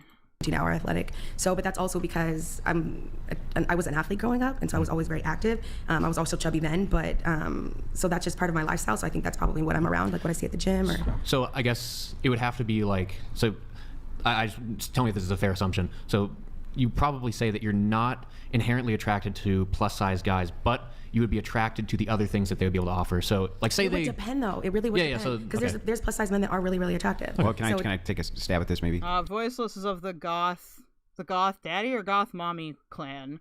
I would just like a dude with a kind heart that is a few and far between in Florida. Oh yeah, good luck. Good luck. If you control for fake blonde, I think my opinion still stands. Women are more likely to date down by whatever standards you want to use. Yeah, I like somebody right now. They're not blonde, though. So, assume that you had 2 men, and they all had the same personality traits that you just loved, but one was That's the only hints you're getting. super fit and one was not, right? If you had to choose one of those, even though their personality traits, you love them the same, which one would you choose? Who has the bigger? Who's got the bigger? Okay, they have the same size dick. I guess the one who could go longer. No, okay, but they both go the same length. Well, then I guess it wouldn't matter. Can I have them both? No, you just get one. Which one would you pick? I don't know that I would. I don't know. Like that's for me. That was a dono. That was really weird popping up right there. That's the what ifs are so crazy, but like I don't know, like right? Because I'd have to have it happen, and like in what world would that happen?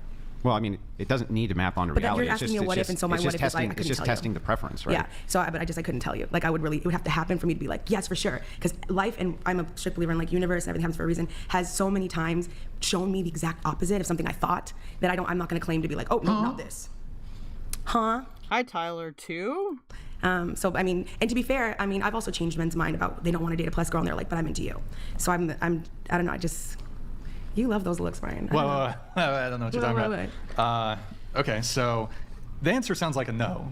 You can call You're it what you not want to call it. I'm not nodding to it. I just, it depends. Avoiding saying no. Yeah, I thought it was an edit too, because it was right over her, and I was like, what is this? Dating apps? I am on dating apps. So the people that you're swiping right on, would you say that they're... I like natural boobies, whatever size, same. I would say I'm looking at how tall they are, what I am an equal opportunity boob enjoyer. is their job, and what is their like picture showing. I've swiped yes to both. size? Yeah.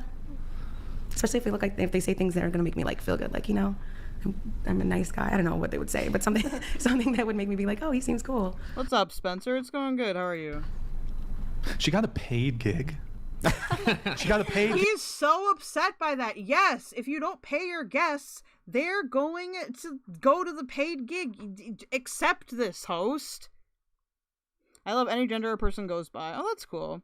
Yeah, she carries herself like she's 6 feet tall, though. Ooh.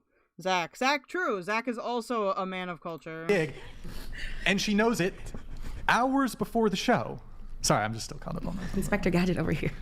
Like, wouldn't you? And she got a paid gig on a Sunday? I know that she loves you so much, though. Sorry, I'm just salty. What do you mean they don't pay people on Sunday? I'm getting really annoyed at him. You cannot get butthurt about this. You cannot expect people to be like, oh, I'm going to go to your free gig and not the paid gig. People want to get paid, fucker. This. I'm still confused about the Inspector Gadget. Yeah, that got me. Because he's trying to like make his wheels turn to try to figure something out. You guys never watched Inspector Gadget? No, I What watched do you Inspector know Gadget. in advance if there's a paid gig? And how many gigs are on like Sundays? Like, oh man. Dude, this guy needs to stop coping and seething. I would say like Sherlock What's up, Victor? Okay, that would have been cool too. Welcome to the Keldoge Dank Den. We're watching quirkyloverosee on the whatever podcast, and they're going to get into heated debates. I'm monogamous but not judgmental. I've tried being polyamorous, it didn't work. Do you cover politics or drama or both? I cover both. I cover a wide variety of things. Mostly I cover politics and drama, though. I do, like, occasionally cover, like, culture stuff or, like, my special interest stuff. Like, I like planes. Okay. Yeah, usually like you'd say Inspector Gadget because there's gadgets involved. Exactly, because like arm pops off. That comes to my mind. Wait, so were you your answer to the would you date a plus size guy? Yeah. Yeah. Okay. And fuck it, we'll just ask the whole table. Would you date a plus size guy? Yes. Okay. Is there any room for this? Is it too tight? We or- are super tight. Okay, that's fine. That's fine. Just go ahead. I have like a limit. Like I like dad bods. Okay. I like dad bods. You like dad bods? You're convinced she is against it because of Gorlworld? Maybe. If you guys aren't familiar with Gorlworld, by the way, that's one of the drama areas that I'm occupying right now. All right. Truthfully, no. What if? So you're currently dating Frankie, right? What if Frankie just like went to Chowtown and just? I would never let him get to that point. What if he? What do you mean? Frankie's a GIGACHAD alpha male. I would motivate him What do you to mean go you to the wouldn't gym let and him work get on to the his point? body. He's just like, I don't care what you have to say, Madison. But he does I'm gonna care eat what I Chick-fil-A say. every day. Frankie, are you listening, bro? Just start eating a bunch of pizza. No, but like, what if Frankie just started putting down the pizzas? I feel like I would Frankie's still gonna date get him, kicked but still I would never let him get to that point. What do you mean let him? What if he just did? What if he just started? I'm the person that feeds him. How tall is the non-blonde, Keldoge? Fair vague hint. I'm not. No. That is too hinty. That's the only hint you're getting. Well, person that cooks for him, you cook so for him? Okay. I'm not gonna. Oh yeah, you guys live together, right? Yeah. What if he was like behind your back when you went to work? He like had a bunch. See, weight to me isn't an issue unless like the person isn't taking care of themselves. Because some people have, you know, like curvier bodies or whatever. Once somebody stops taking care of themselves, though, that is like the most unattractive thing to me. Snacks and shit, and you didn't know about it.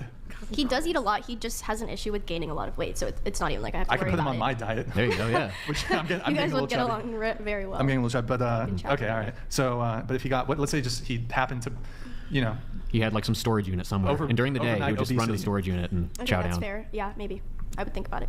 Okay, all right. And asking the men here, would you guys date a plus-size woman? No? No? Jaquan? No? Nor? Never? What about a thick girl? Depends on how you define.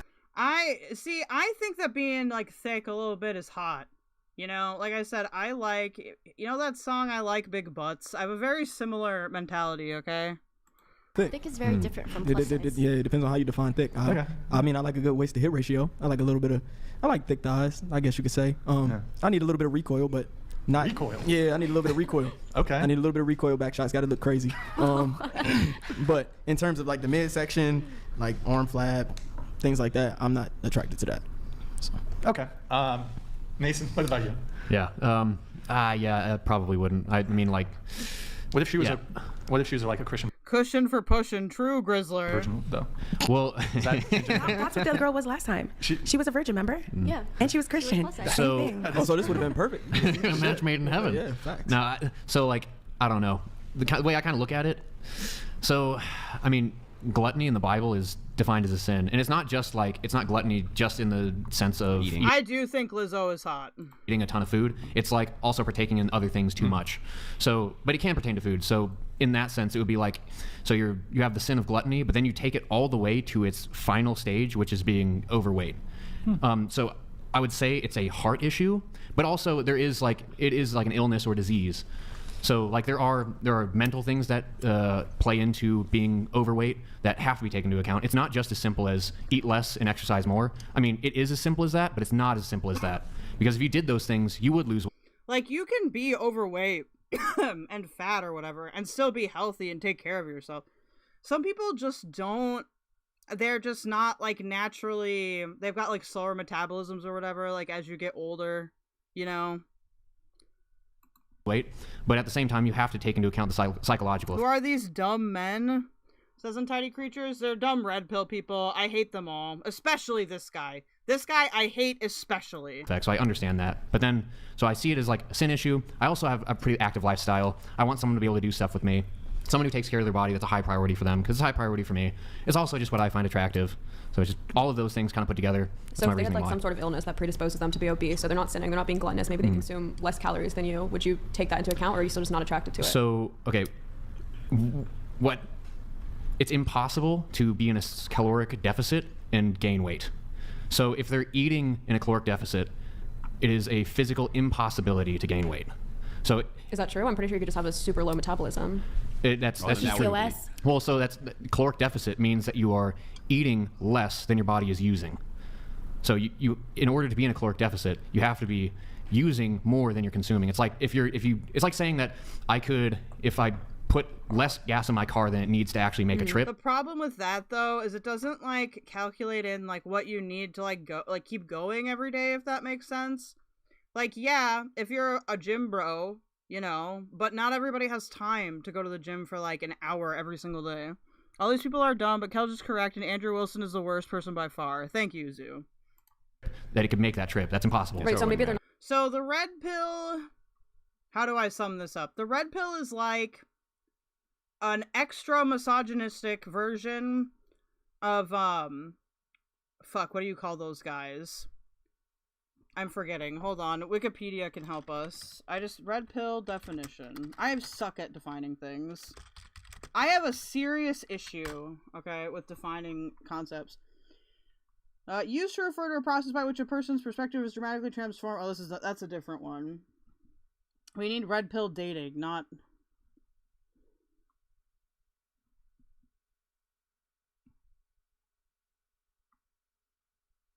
There's not a good one.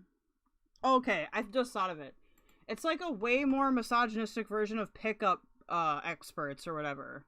Like, do you remember, if you're like older, you probably know about like pickup artistry. I feel like pickup artistry was a little bit less like predatory like when I was growing up. So like in the 2000s, but like the red pill is a hyper misogynistic version of that. And they have sayings like women always do this, and they think that like women are attracted to guys that are all assholes, and they like encourage each other to be like manipulative and like controlling. You know, I would say the red pill is a thing that very insecure guys will go to when they can't get laid. I've personally never felt any inclination towards that. I definitely looked up how to flirt when I was growing up, but like not in that way. I feel like red pill stuff, they always promise like if you do this strategy you'll get a girlfriend, but it's like really it's you'll use this strategy and then date like a super unstable person, because only like if you basically need to be super insecure for red pill tactics to work. Hi Winter Rose, I was 370 pounds up until 2 years ish. I'm currently on Ozempic. Ooh. YBE, different than incels in that they do claim to want to be laid and try to bag as many women as possible. Yes. Andrew Tate, yeah. Not in a caloric deficit, but they're also not being... I've never watched The Matrix either, Mary. Gluttonous is my point. Mm-hmm. Well, so if they are overweight and say they're just in a maintenance stage, like they're maintaining their weight, but if they are overweight, it's also in the Bible where. See, Cree, I would kind of agree, but I do think that there are red pill guys that think that incels are like subhuman too, but those would be like they're like quote unquote like alpha guys who basically want to be worshipped, which is weird. Called to steward things well, steward things wisely, our health as well as our finances. Incel stands for involuntary celibate. These are people that are guys I mean, there's chicks too that are like incels, but I think it originally was a term coined by a chick. Basically they think that they're like forever alone. Some of the like misogyny like in incel communities has gotten so out of control that it's like significantly influenced people that commit like a mass casualty acts of violence. It's a very like toxic ideology. They do things like whine about different body parts. Maybe it's just a collection of people that have some degree of like actual body dysmorphia. I don't know. I've tried to read stuff like that, and you'd think I would maybe relate to it a little because trans, but I don't. Incel was a term originated by feminists actually, and people are basically everything feminist incels claimed men are. And red pill are based. Okay, I see what you mean. Nick Fuentes? No, Nick Fuentes is gay. All of our resources, whatever. So I want them to steward their health well as well. So if there are plenty of negatives to being overweight in the area. I think that's the only way to explain how some people I do have some people in my audience, and it's fine that they're here. I just don't want them to be racist or anything in chat. But me and Nick Fuentes have like a TD overlap, and I think that that's the cause. I think it's closeted men that are like, I want that twink of health, and I would want them to work with me so that we can hopefully get that down, because I want them to be around with me for a very long time. I want them to see our grandkids, maybe great grandkids. That'd be pretty sweet. But yeah, I think being overweight would limit their ability to do so. Okay, so you'd feel like equal repulsion to someone who's also like unhealthily underweight. Exactly. Yeah. Okay, and if you were married to a woman and she birthed your child and then she had some trouble pushing off the weight afterwards, would you be lenient with her? Oh yeah, of course. I mean, but would you consider her gluttonous for maybe like spending a few years, I don't know, just enjoying her mommy weight?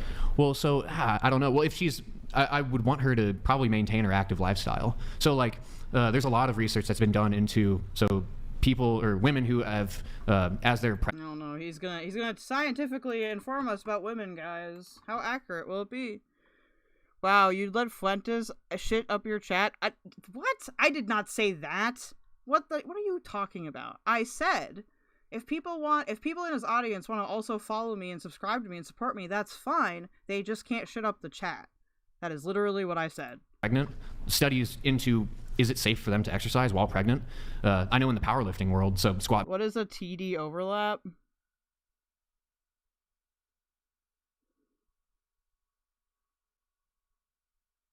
I don't know if I understand the question. Bench and deadlift.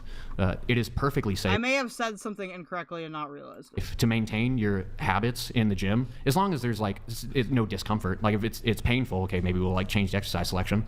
But it's safe to maintain physical activity while pregnant. And then I said they couldn't be racist, Twoti. You're literally a moderator again. Why are we doing this in chat right now? Why are we doing this? Tell me. Because I didn't say they could be racist in chat. I don't want people thinking that. I feel like I've been pretty open about this, alright? Don't troll me. If you're gonna troll somebody, sir, go troll somebody else, alright? I'm having a conversation here. Afterward, like, of course, I'm not gonna like dump my... I meant to say teeny. I'm sorry, not TD. But we have there's like a teeny amount of people that seem to find both of us interesting, which I don't really get. I definitely don't like racism. My bad, Sherlock Ho. My wife, if she gains a little weight after she's pregnant, like, I'm gonna try to work with her on that.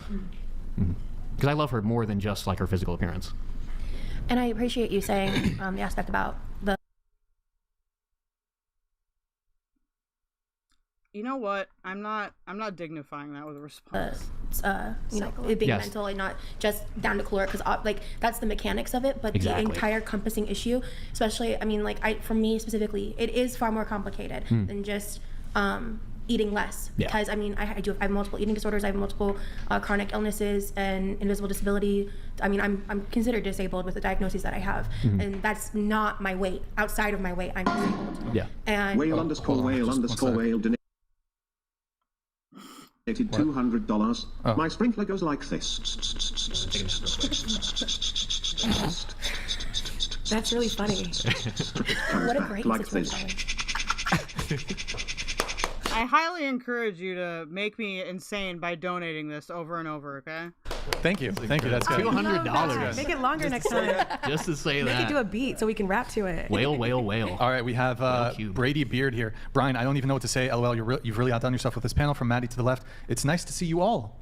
Based, Christ is Lord. Okay, Christ is all Lord. right, there you Let's have go. it. Thank you. Whoops, hold on just one sec. Well, you're married, so I don't know if it's fair. No, that's fine. I can speak to it. My wife put on some weight after she's had many children. So, yeah. Just this guy even speaking, bro. She put on some weight. Took her a few years to burn it off. Now, I might just have different preferences because I didn't know. I just didn't even really notice it very much.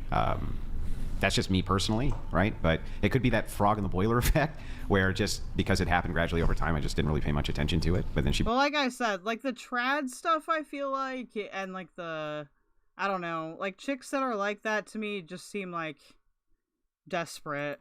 burned most of it off. Like, I'd rather be single than be with somebody shitty. So, you know, I just didn't think much about it, honestly. There you go, folks. Are you the same, just out of curiosity, as you were? Are you the same as you were? Yeah, I haven't really fluctuated much in weight my whole life. Okay. Not much. How about you, Brian? Would you date a plus-sized lady? Would you date a plus-sized woman? If they have a big labia. Plus size labia. The biggest one you've ever seen. The biggest one I've ever seen? Like, yeah. How plus size are we talking here? Do all plus size women have plus size labia? No, that's not a thing. no, that's not how that works. That's like asking about a guy's being... you know, if the labia's... You know, sometimes it's not the labia's same. good, maybe I give it a chance, you know. Okay. Yeah, it's gotta be... Have you changed your tune a little from last time? You fluctuated an ugly amount. Last time you were like, hell no, we won't go. I mean, I'm still pretty much on that. Oh, well, I don't know. That's not what the people just heard. Am I being a hypocrite? I don't know. Not a hypocrite, but who knows? You threw in the caveat of she has, like, for example, if she was also like a billionaire and she's like, Brian, let me just retire you. They're insecure. It's like a 1950s Housewife. Many of the women are super religious.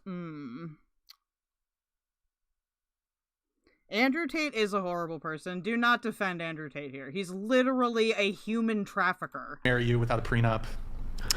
I might have to go for it. You might. You'd be like, yes, mommy, take me. Stop. Who, Oprah? Any billionaire. Are you kidding? What's the lifestyle like? You gotta wear a collar and be on your knees. Uphold my... Whoa, okay, no. Like, he could be the best father in the world, okay? He's a human trafficker, okay? Those people go, you know. I ain't doing no...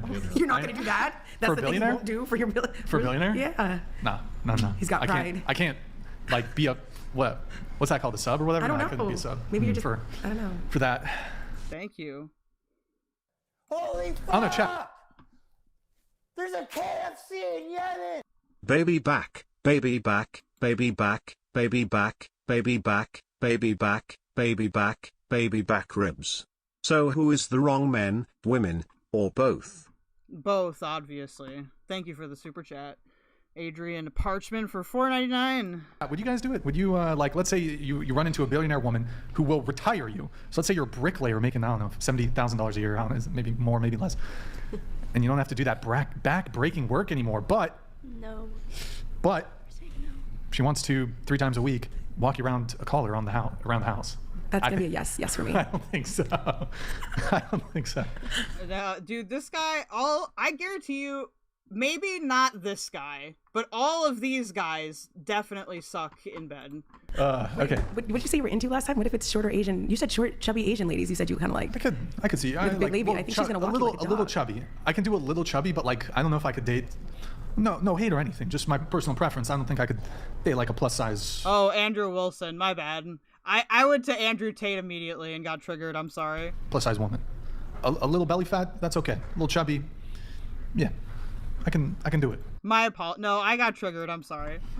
I don't know why I'm talking like Tony Soprano now, but that's how Inspector Gadget talks. Exactly. I like Inspector Gadget. It's my kind of go-to. You're right. there's no hate on You'll be my Doge. Ooh. Wait, aren't you? Are you a singer? Oh, Did you do God, it singing? sounds like I do, but no. Oh, okay. I can like hum pretty I fiercely. was gonna see if you could sing the Inspector Gadget theme Do song. do do do do. Inspector Gadget. Do do do do do do. Nice. Okay, no one's... The last thing was very wrong. No. I can already tell that I don't like you. Okay. I like just kidding, you. just I kidding. missed the whole Go Gadget Go part. Go Gadget go. Oh, Good no, times. you don't have Wait. it. Oh, okay. We got so okay. We got single relationship, and then single. Okay. Okay. So, you said you've been single for 2 years, correct? Yes, about so. Okay. And by choice. By choice. You said you used to do OF. Are you still doing it or not? I used to do it. Well, I used to. So before I actually made. You like Hummers? Like the car? I'm not really into Hummers. I'm more of a truck guy. An OF. Yeah. I did like. I've always compared it to like the high-end escorting Hey, we got 31 concurrents. Let's go. Get the likes up, yo. version of virtual content creation where I just kept like a Google Drive and I would only sell privately through me for like I wouldn't go below a certain monetary number. Like you had to spend minimum this much and you would get what you paid for, but I didn't have streaming services like OF or any clip sites because I had some issues with people on the internet in the past, and so I just felt safer, even though it's technically not. But I did eventually create an OF, and then not long after that, I left because I left those communities like entirely. Right. Well, so you've been single by choice for 2 years. Old reference? Oh, it might be too old for me. Damn, it's rare that happens now. Wait, what? Someone blacklight their walls, and I'd bet money you would find it looking like cat piss on the walls. Oh God, Tasha, why? Tasha, why? Moflo, that girl looking at her, LMAO. Oh, which girl? But in that 2 year period, I mean, have you been Like and then this one? Oh, they all look miserable, to be honest. not long after that, I left because I left those communities like entirely. right? Well, so you've been single by choice for 2 years, but in that 2 year period, I mean, have you been? Maybe you didn't have a boyfriend, but were you dating? Any situationships, friends with benefits, anything like that, or no? I mean, I have like a couple like You got a roster? long-standing like situationships if they come to like fly to see me. Okay. And it's like one of them I saw like in February just because life's busy. You know, they have like a high-paying like important job, so Yeah. I used to see them like more regularly, but eventually just kind of like fizzled out yeah. because I used to also live closer to them, Right. so that changed things too. Okay, so you it sounds like you have currently a couple ongoing. Yeah, like if we talk, situationships, and right. like with still good terms. And Yeah. In the past, you know, couple years especially, I've just been more hyper focused on myself, and like I want to have like a long-standing committed relationship. That's my goal, Yeah. whatever that looks like. And I also have just kind of realized that like the frivolous dating, the like dating app games, the meeting for coffee and like going on dates every other week, life is just not what I want. I want something a lot more like real and emotion based. And the current dating field and dating game just grosses me out, and it's just She's She's auditioned for American Idol and done Playboy, but now gets along with her mother. Wait, who is this person? I must have missed something. It's just something that I don't want to put a ton of energy into, and it's just like people like playing games or whatever. You know how it is. I know how it is. Yeah. I know how it is. If you've ever been on a dating app, you know what it's like. They've You got commodified Tinder, love. you got Bumble, Yeah. Hinge, all these apps. Farmers Only, Christian Mingle, these apps. You know, maybe have you tried that one, Mason? So, when's the last time you were on a date? Recently? Any recent, prospects, or not so much? Not recent, Not but recent. I did go on dates like once I moved to Florida. So I moved to Florida. Travis, this is a podcast. Oh my fucking God, is that Rosie? Yeah, that's why we're watching it, is because QLR isn't here. Florida When was in that? October of 2021. Okay. And so my initial thought process was kind of like getting under someone to get over them, and I did that for like a month or two, and then I was like, I'm out. This is dumb. You were, like, wait, get I will say, actually, that can help. Like, there was a point where me being, like, single was kind of, like, insecure, but I, like, did a little Tinder, but then after that I was, like, fine, because I was like, okay, it's not because I'm, like, hideous or whatever. Under someone to get over them. Oh, yeah, like, okay, I had that mindset, and then I realized that, like, that's not. Kellyanne Conway's daughter? Oh, Claudia Conway? Wait, has she disappeared? Has anyone been on Tinder? By the way, Rosie loves to be called QLR. She does. Healthy. Should I care? and you said that lasted for like a month period? like month to couple months, like because I was like on Facebook dating and Bumble specifically. And so how frequently were you going on dates during that period? Sometimes it was like 2 weekends. I gotta say, Bumble is trash. It like literally just use Tinder. If you want it in like less than 3 days, get the Tinder Plus and just message the people that like you. It's super easy. Sometimes it was like every other week. It just kind of depends. I mean, I think I was working a part-time job at that point because I was still kind of recovering from some stuff. Yeah. I like took a break from working for a little bit. And so how long? Pew pew. I'm on dating sites for peen pics. Okay. No, she doesn't. No, you shouldn't care. All right. I was like, I don't know what he's talking about. So you said you were going on a couple dates. You said get under someone to get over someone. So we're talking kind of like just casual hookups type stuff. Well, like the first couple times, yes. Like, because the first guy I met up with, he had a really weird name. His name, I don't want to say it, but it was Fish. Fish. His name was Fish. Fish. Dead ass. Like his legal name? Like the animal. His legal name. I mean, did I ask for an ID? No, but that he went by Fish, and I was like, yeah, like it's just Fish. Would I get with Rosie for a one-night stand? She'd have to pay me a lot of money. Was he pescatarian? By chance? We didn't get to know each other that well. I was still emotionally very unavailable at that point. So also, I get to be drunk. Pescatarians don't eat fish. Right? Yeah, that's correct. That's correct. Carrie. He's a Seventh-day Adventist. Okay. Yes. Wait, so question for the ladies related to fish here. If you were dating a guy named Fish, would that make dirty talk a little difficult? Oh, fish. Yes. Yeah. Feels so good. And yeah, if you're wondering in chat, honestly, for like the vast majority of women, all right, like except ones I'm related to, not 100, way more than $100, I would at least need enough to buy like a brand new computer with. Because yes, I will drunkenly fuck somebody like QLR for that. I think that's a fine price to have. No, by the time that's happening, I'm probably like you a lot. I'm probably not used to your weird name, so I'm probably gonna have fun with it. If I was dating a girl named Fish, I would have to change her name. I'd have to call her like F-Dog. F-Dog? Is That that better? would be better? That's, I think it would be better. Why? Oh, F-Dog's better than O fish? I don't know. Okay, I didn't think it through. I didn't fully think it through. Wait, so okay, the first guy was named Fish. And any other, you know? I just, for the most part, I find like most women attractive. I don't know why, but situations. I think the most. I mean, this is just thinking. This isn't even when I was dating in Georgia, but because my ex and I, we broke up for 9 months, like 4 or 5 years into the relationship, and that was a time. Yeah. But in Florida, I think the most notable date, because like I went on. Well, I would have to be on top because she would probably suffocate me. Like, let's be real. I'm like, no, like diss to her, but like it would be like a safety issue. Like a couple ones, like with the dinner dates, whatever. Especially like, cause like my first couple dates, I was just kind of like I said, that was my mentality. And then I was like, I'm out. And then I started trying to do like more like structured dating. Like and then, actually trying to find something serious? Yeah. And then I was like, oh, I'm not ready. So that's when I backed out. I was like, cause I'm not wasting my time. You backed out totally? Yeah, that's when I quit dating apps. It's been about a year, at least a year and a half. I just one day out of the blue decided to quit dating apps. And I didn't even realize that I was going to make it a thing for a couple months. So I don't remember the exact pinpointed time. Right. But I know it for sure a year and a half. And, but the other one was when I went out with a guy with one leg. Damn. Yeah. Dating in Florida is weird. Amputee. Yeah, dating in Florida is weird. That's the problem. It's where I live.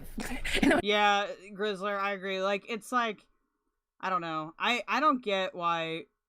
I will say, though, I am attracted to less maintenance more than high maintenance. I just feel like high maintenance is so not compatible with autism at all. That's the reason why I was like, I'm out. Where are you meeting guys if you're not using dating apps? At the time, I was using them, and so those were my stories before I quit, because I decided I didn't just quit dating apps. I quit dating, period. And I did some like light talking phases. Well, I guess it depends on how much you like yeah, you know, those activities, Cree. I'm a pretty happy drunk. QLR sits down to cook. That's no bueno for her masculature / mobility. But nothing stuck. Yeah, Grizzler, that's like the perfect thing. I've only been like feeling like in the past couple months that I might even be ready to start dating again. I've been flirting with the idea of downloading the apps again, but I just haven't like launched. During your get under someone phase, how many people did you get under? In Florida, a couple. A couple. One leg guy was one of them. Yes. You got under one leg guy. Is Rosie bigger here? I think she looks bigger recently. We're talking about logistics. Well, yeah, did that create logistical problems? Actually, it made it easier. Oh. Guys, she's literally getting to the point where she's not gonna be able to get out of her kitchen. Like, obviously, that's not a nice thing to say, but like, I don't know. She might want to think about that. I've seen Azria cover the video, but was this all about Rosie, or did she just take over? She just took over. That's why we're watching all of it. I think it's all good. She's about the same. Its perspective of the camera setup is weird. I think she's at her heaviest currently. Easier. I could kind of see that. Me too. I can kind It's one less limb. Yeah, but how did he get leverage? There's ways. When What there's he a will, crawl there's on a top? way. He just crawled on top of you. When there's a will, there's a way. He has a what's it called? A prosthetic. leg? Yeah. Right. No, he didn't. No, she mean like one leg. Oh, okay. No, I mean, Matt Pitt? at least during he didn't. Wait, so not 2 legs then? I would date an amputee. I mean, me too. That's what I'm saying. Okay. It was chill. Well, it's easier for us. Again, I was just so emotionally like not available. Have you been with? No, I'm just saying, like in hypothetically, Like speaking. logistically. No, Yeah, yeah, it's logistics. easier for us. Yeah. To date an amputee than amputee date. Yeah, because I would go for a double amputee. Oh my god. You're telling on yourself, bro. Whoa, Nick. Jesus Christ, this guy's gonna get me fucking canceled over. It's not even on the show. Okay. Like, would it have to be a configuration though? Could it be like both arms or both legs, or does it have to be one leg and one arm? I'd want double leg. That's what he was meaning. I'd want double leg amputee. Okay, what? Do you object to my sexual preferences? Hello? Really? Not at all. Go for the gold. Please don't discriminate against people who are would disabled. never begin. Not even with you, Brian. Ableism. That's very ableist of you to... Ladies, he's screaming your name. If you have missing 2 legs, Brian wants you. Yeah, I'll accept one missing leg, because I'm a nice guy. Yeah, it's only because you'll be under 4 feet. 2. I'd prefer 2 missing legs. But I'll do... So that's for one. So she can't run away, Brian? I couldn't help it. You set me up for that one, man. Good talk. Wait, so okay. Right now you're not dating at all, pretty much. You're just kind of doing your own thing. Well, like I said, I've been like before you reached out. Yeah. I started like about a month prior. I was like thinking about it, realizing I feel like I'm ready, but I've just been like dealing with a lot of other stuff, and I've other things that are higher priority to me, and I'm really kind of subscribed to the belief that like what's meant to be will be, and I'm not trying to force anything. I'm not desperate for a relationship. I would much rather be single and die alone. Okay, hold on. I need to put an ADHD thing on in the background, so give me an uno momento. Okie dokie. Where is Steam? We haven't played the Funny Fish game in a while, so I can actually do commentary and play that game.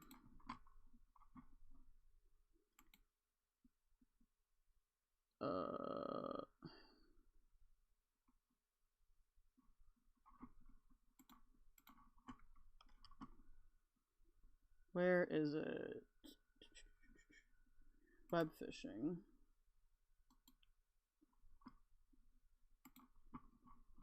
So if you guys want to play with me, you can. But you need to buy the game. This game is like $5, I think, or $6. It was $6 Canadian. Here, I'll put the screen in the corner. Just give me uno momento, por favor.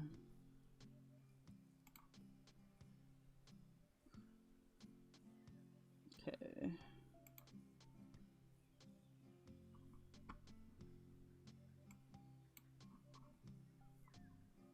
Oh no, I want window capture, actually. Lol. I'm super smart. Okay. Well, we don't want that window. Actually, wait, we don't want this one either. Fuck. Now I'm being silly. Okay. YouTube video.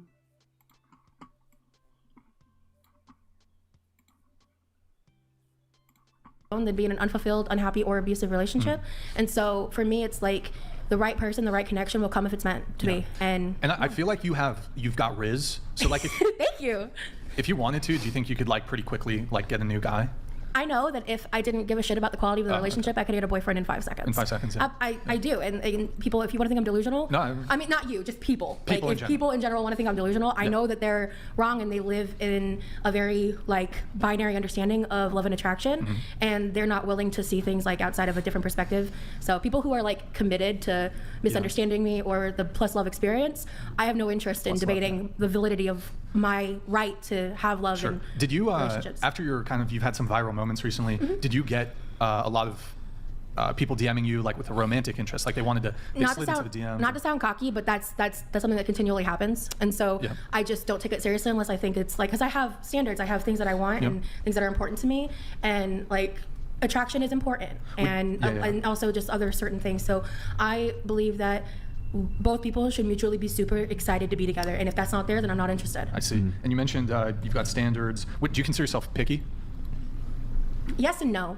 I feel like I just know what I want, and I'm not going to settle for something that I find boring or uninteresting or not the right fit. Yeah. And you mentioned you kind of know what you're looking for. You've got standards. So I'm just curious, like, kind of what are your standards? What are you looking for? And we're going to go around the table for everybody on this. What are you looking for? What are your standards? If there's any, like, trying to think of the term here, must-haves, you know. Some people have bare minimums, you know, height-wise, income, stuff like that. Yeah. Personality traits. For me, personality traits are the biggest. For me, it's like I want us to have similar moral compasses. Okay. I'm an ex-Mormon, so I'm not really interested in being with someone who's like, oh, that's right. She's going to tell us a lot about the ex-Mormon stuff, I think. Like super religious of any capacity, because, and like that's like... Professor AI, you have something in common with Kwiggler. I respect other people's beliefs, but my lived experience, I think that would be difficult for like a committed relationship. So when you say moral compass, you mean a lack of moral compass? No, I mean, I'm a very spiritual person, and I have my own... I'm sorry, I didn't mean it as an insult. I know. If you bring up, you say this person X was hyper-religious, right? So, yeah. So you don't want that quality. So if that's not the quality that you want, then it seems like you're looking for an absence of okay, so... Rule 3 or 4 or whatever, there's a freak for every set of sheets. I mean, you're not wrong. Rosie isn't the main guest. She's just taking over the conversation. What would be the morals you're talking about? What I'm looking for is someone... Oh, also, if you want to get the game, like I said, it's not very expensive, and it's fun to play. It's really easy. Please don't, like, punch me, though, or shoot me with a cannon, okay, constantly, because that gets annoying. If it's once in a while, whatever, but if you put this lobby code in, you can join the game. Smaddle, can you send me the keldoge clip? Sorry, hummer is boomer term for oral. She had said she was good at humming. My ears perked. Thank you, Grizzler, for the $5 super chat. Really appreciate it. Also for the knowledge, because I did not know that. Who has a moral compass that's driven by the desire to do good and be good without needing someone telling them to be that way. Because you can be an atheist and be the most kind, philanthropic person, but that does not mean that you can be hyper-religious and not be evil. Yeah, I agree, but does that mean you're looking for an atheist? No, I mean just someone who's not hyper-religious. If they're Christian, but they're not hyper-religious, I would be fine with that. They were spiritual, they were Jewish, they were atheist, agnostic. When you say this, sorry, to just kind of want to dive in on this a little bit. When you say not hyper-religious, what does that mean? They don't go to church every like Sunday? Fanatical, or I mean, if they went to church every Sunday, but they weren't trying to convert me, that'd be fine, as long as I wasn't forced to go to church. Like, so to me, it's just... So what it is you don't want a partner to move their morality towards you. That's or expect me to align with their religious beliefs, because I believe religious beliefs and moralities do not have to be intrinsically tied, even if they are for a lot of people. Okay, so you're not looking really for a person who shares your morals, but just a person who won't force their morals on you. Correct, but I would want them to have a certain level of right, but just like not a serial killer, that type of thing. But I'm just not necessarily like... Someone joined the game. It just says someone joined the game. Is that me, though? Maybe I'm misreading that. Boxing on, like, they need to be Christian, they need to be this, okay. They need to, you know. What about height? Hello. Height? I mean, I have a preference, sure. But... Well, I'll tell you. Hello, gawk girl. Gawked? Is that what that says? I mean, I prefer, like, you know, I'm 5'6", so 6 and up is like perfect, but I dated someone for a really long time who was 5'9", that was great for me. Okay. But yeah, just a little bit taller than me is my bare minimum preference, but I would date someone if everything else was perfect and they were shorter than me. Like being short's not a deal breaker. Okay. Farha, what about you? What you're looking for? I don't care too much about height, build, or physique. I do want someone with super high sexual discipline, so a guy who has a low body. What does that even mean? Super high sexual discipline? Like what? Like edging? Is that what that means? I genuinely don't know. Satanist in the bedroom? What are you guys talking about? Yeah, gooning tax. You all owe me a gooning tax right now. Alright. Count preferably, since I am waiting to marry, and I prefer a guy, or no, this is a deal breaker. I wouldn't date a guy who would. Grid 1 Motorsports donated $200. When the only thing you can bring to a relationship is being fat, selling your fatness online, and ebbing on disability, how much of a moral compass can you possibly have? Well, that was definitely a Gorlworld person, I think. That sounded incredibly salty. That had to have been a Gorlworld person. If you think my fatness is a negative quality, that's not my problem. I'm not here to please anybody. I'm here to be me, share my story. I am employed, I do a lot, and I'm disabled. And if you're disabled and unemployed, that's okay too. The bottom line is, what I choose to do with myself and my interactions with other people defines who I am. And I am not interested in people who are committed and misunderstanding me. Yeah. All right, we'll come back to you, Farha. Also, let's let's avoid any sort of name calling if we can with the chat and the TTS guys. Thank you. Go ahead. Yeah, high sexual discipline. I wouldn't date a guy who watches porn or goes to strip clubs or anything like that. And ideally. Wait, you wouldn't date a guy who watches porn? Nope. But you do OF? Yep. Is that a... Seems like maybe a double standard. Is it a double? No, it's not. I could be a college professor but not date students. I could work at a soup kitchen and not date a homeless guy. Just because I monetize off a demographic doesn't mean I have to date them. Why is it doing this? It shouldn't do this. Why is it saying this isn't a drawing zone? What the fuck?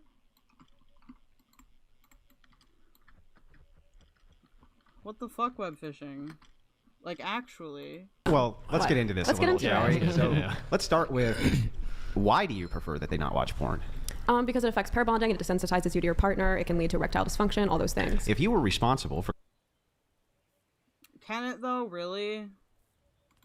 Isn't, like, all the evidence for, like, the porn stuff, except in really, like, extreme cases, obviously, like, it's not really there at all, or it's, like, very inconsistent? Causing those things in a man, would you be doing an immoral action?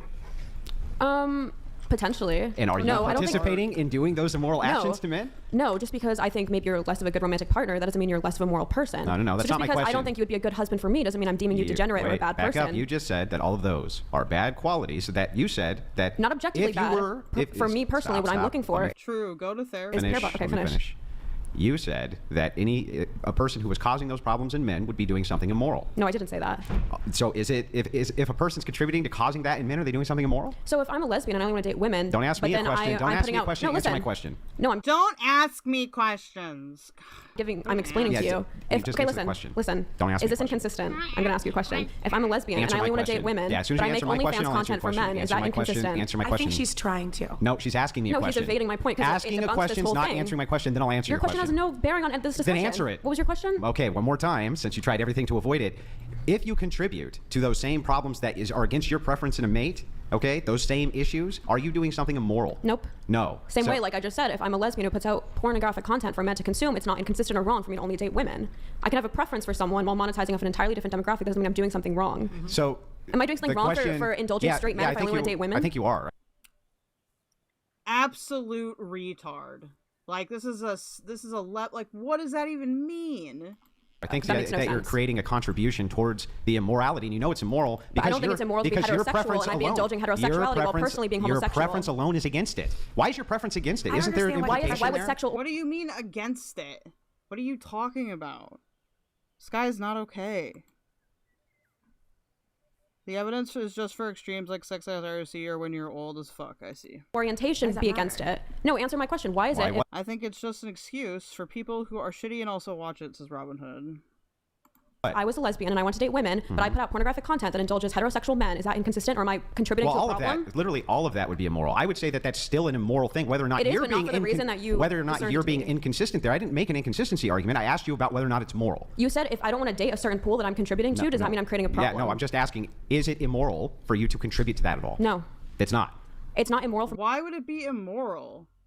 What is the argument here? Why would it be immoral? I mean, I guess you could say, oh, I'm a Christian, so I think homosexuality is immoral or whatever. But, like, okay, what else is immoral about it? What if you're a chef that hates the kind of food that you cook or something? You just prefer another type of food. Like, it's dumb. To contribute to traits which I personally would not date. No, that's not my question. My question is it immoral for you to be contributing towards those traits, like the negative side effects in men? Is that immoral to do? No, because not everyone has the same goals as I do. Not everyone's waiting to have sex until they're married. Some people view sex and relationships completely disparately than I do. So, but why wouldn't you? Those are all negative side effects. You'd agree with that, right? It depends. Some people, I know a lot of women who don't want to get married. I know a lot of men who don't want to get married either. The side effects of like ED, things like this. Well, that side effect doesn't happen to everybody either. I'm not saying it does. I think it depends. If certain men want to live a hedonistic lifestyle, I'm not going to deem them immoral for it. I think people have totally different purposes and goals. Again. It was, and I answered it. My question specifically was, if you contribute towards that, why? That's harmful, isn't it? And isn't that the standard? What is this fucking argument here? Is he just, like, making, like, a moral flag argument? Is that it? Because that's what it sounds like right now.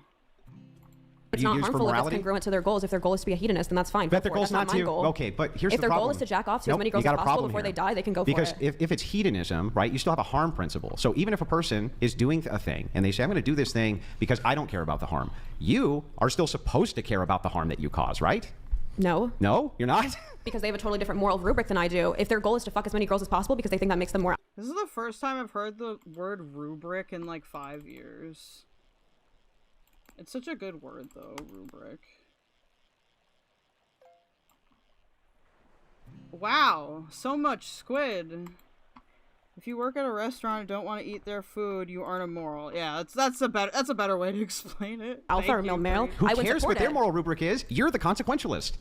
What? So you are supposed to care about the harm you do. I'm not a consequentialist. We've been over this so many times. Oh, what are you again? I said I was a moral absolutist. You're a moral absolutist. Yeah, probably more that than a utilitarian. Why are you shaking your head? You're not a subjectivist. You're not. No, you're not a moral absolutist. It's ridiculous. I'm sorry, what is that? Yeah, the only moral absolutism you can have is being a cringy, freaky, white Christian guy. That's it. It means like you're not necessarily looking at the consequence of an action to deem its morality. My point is, people have totally different goals. Okay, so is porn always wrong? No, absolutely not. Okay, is it always right? No. Well, we're not moral absolutist. If it was moral, if it was a moral absolute, it would either be always right or always wrong. That's not true. It varies. Okay, give me an example of a moral absolute that's not yes or no, right or wrong. I would love to. With porn, for example, porn will disaffect your relationship if one partner is okay with it and one is not. That will affect cheating and compatibility. If both partners are proponents of pornography consumption, that'll actually increase your sexual intimacy with each other. What does that have to do with anything I just said? My point is, you're looking for like a black or white answer. Is porn because good or you're bad? an absolutist. And it depends on the parties what do you think absolute means? You don't know what absolute means? I know what absolute means. Well, what is a moral absolutist? I think you're intentionally being obtuse. No, I think you're intentionally evading. That's true. What do you think absolute means? No, answer my question. What do you think absolute means? Definite, finite. Finite and definite at the same time? At the same time. That's what you think? I'm not so good with these philosophical arguments. I want to say that neither of them know what moral absolutism is. Absolute means? Absolute means definite. What do you think a moral absolutist is? It means you have certain moral principles that you think take precedence over the consequences of those actions, and you want to be a proponent for those moral principles even if there is an increase in harm over help. Okay, so it's not about consequences. What? It's not about consequences for you at all. It's not about consequences. It's about looking at the fact that people have different aims. If a certain man wants to prioritize his sexual pornography consumption over getting married because he personally doesn't think getting married is a net good for him, who am I to say that's wrong and I'm contributing to a problem? But then, let me ask a single question, right? You would agree with me I think this fucking loser is super insecure over this woman. that the age of consent's arbitrary, right? Would I agree with you that the age of is this TOS, Brian? No. What the fuck? Why did he take it there? Okay, the AOC is arbitrary, right? Is it fucking PDFL. Arbitrary? Yeah. Not really. Then give me the moral imperative for it real quick. The moral absolute statement for that. The moral imperative would be that it's generally wrong to... it's generally wrong. It's not based on the wrong. consequence, though. What? It's not based on the consequence. This is an absolute. So why should the AOC absolutely be X age? It's not. It varies Why by should state. it be? You're a moral absolutist. The Dork Rage quit debate club and never recovered calling it now. Also 90% sure he's Catholic Volcel sicko. I don't even know if I would subscribe to that. You wouldn't subscribe to your own worldview? I don't even know if I would subscribe that there is a certain age of consent because it varies by state. So you're not an absolutist then? You're evading from my whole You're point. not an absolutist? You said that it's hypocritical and it's Ever since a woman opened a jar he could not. He's not... He has not had a single night of sleep since Zoo Phillips. Amazing. Consistent, and it's kind of immoral and contributing to a moral problem to put out porn content. His question was whether or not there was a contingency between a double standard. I asked you about the morality of a thing. Yes, and you said I'm creating a problem by contributing to traits that I personally would not date. Yeah, and now I'm inside of your worldview, and now I'm trying to figure out the analogy I created between that and me being a lesbian and wanting to date women, but not wanting to date straight men. Yeah, I can explain it. Because if the foundation of your worldview on its own is incorrect, then I don't care about the rest of what you even just had to say. If the foundation... Hold on. Travis, he thinks he's Ben Shapiro. He does think he's Ben Shapiro. Nobody knows it, but we're watching a man unravel right now. True. Of what you're saying makes no sense at all. It makes perfect sense. Any claims that you make past that are not even relevant. So explain to me how you're moral. Tell me what a moral absolutist even is. I don't even know what this has to do with anything. Your rebuttal to me was that because I don't want to date certain traits that I may contribute to, that I'm being hypocritical and I'm creating some moral problem. And then I give you a perfect analogy. If I was a homosexual woman and I dated women, but I contribute to indulging heterosexual male pornography consumption, is that wrong? And you have yet to address that point. I don't need to. Why can't you? I'm going to explain it to you. Why don't you need to address it? Why do you get a hypothetical but she doesn't? What is this? This is so gay, dude. Underlying foundation for which that current worldview you just explained. Stop talking, Farha. It's my turn, Farha. It's my turn, Farha. It's my turn. It means that I'm being hypocritical. My turn, Farha. Calm down. Stop spurging. Stop spurging and listen. Let's not use that word. Let's not use that. It's probably TOS. Spurging's not against TOS. It's not? No. So, you can tomboy, so listen, if you have a foundation for an ethical system, and then you tell me a thing that you ought or ought not do, and I find out that your ethical system itself is inconsistent, you don't even know what it is, why would I ever listen to a word you had to say about ought? Because this is your chronic evasion of every point, is when I give you a perfect analogy and say, see, this will make you concede on your rebuttal, then you're like, oh, now explain to me from A, B to C your exact moral worldview. Yeah. Why is that a problem? Because then we're going to go all the way backwards, and you're like, let's talk about where rights come from, let's talk about where duties come from, let's talk about obligations. Let's talk about the foundation of the things you believe. Isn't that crazy? How was the universe started? Let's talk about that, right? That's your go-to all the time. Are you going to answer to what a moral absolute is? I think he's squeezing his stress toys under the table. I'm telling you, one of these days a woman is going to sneak a jar into the show, and right in the middle of the argument she is just going to slam it on the table and tell him to open it. That is the slam heard around the world. True, Zoo Phillips. Do you want to answer my initial question, which is why was that a false analogy between me being a lesbian content creator? I'll just concede the whole argument there for the purpose of you asking. Don't concede. Actually, give me an answer. You answering this question. I just conceded for the purpose of the argument. What's a moral absolutist? What's a moral absolutist? No. I just conceded for the purpose of the argument. Stop saying for the purpose of the argument. Why not? Genuinely. I can't. I'm sorry. I can't test your consistency by conceding the argument just for the purpose of testing the worldview. That's not okay with Farha. And you created a rebuttal, and then I gave a perfect rebuttal. And I'll just concede it for the sake of argument. Yeah, I'll just concede it for the sake of argument. What's a moral absolutist? It's fine. Every word in the dictionary for me. Enough for the sake of the argument. I'm genuinely asking you, why is it a false analogy? Yeah, I'm just conceding it for the sake of argument. But you keep saying for the sake of the argument. Can we get back to what? Because I need to know. I'm not interested in talking about how the world started. You're not interested in talking about the foundations of your own ethical system. Ethical system. We're talking about sexual and romantic preferences. But why would I care what your preferences are if you can't give me any type of ID for why it's ethical or Are you okay, bro? I mean, obviously he's not, but Jesus Christ. Dude. Ethical. So I should just never talk if I can't flesh out to you how the universe started, never make an ought where claim. rights come from. You should never make an ought claim unless you can say you ought to do this based on this moral. Let him go. Let him talk. You cannot say, Andrew, you ought to do this. And when I say, why ought I do that? You go, I don't fucking know, because I just really feel like you should. That's so funny, because you're the one who made the ought claim. I said I wouldn't date a guy who watches porn. And then you said, then you ought not to contribute to that problem if you don't want to date a guy who watches porn. No, I asked you if you should. He's never formed an opinion, such original thought in his life. True. Yeah, so you created the ought claim. No, I'm asking you my from your worldview. If you'd like to know my worldview, yes, it's all total degeneracy. I hate it all. I think it's all immoral. What's a moral absolutist? Not going to answer the question. My point was, you're still not going to answer the question. Oh, look at this motherfucking fish. It's a fucking. It's new. It's a huge kolkanath. I don't know what the fuck that is. I mean, I think it's morally wrong.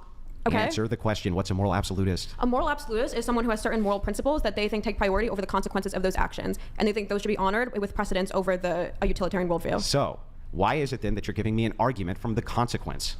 How did I? Because you're saying... AB check, thank you for the gift of 20 memberships. Go ahead, Andrew. You're saying? Okay. So what you're saying here is... I didn't even give you a consequence. You say pornography, not immoral, right? Too bad it doesn't exist. Not necessarily, yeah. Not necessarily. But if we try to discover why it's not... The reason it's not always immoral is because there's some consequences that I think are better than other consequences. That's why.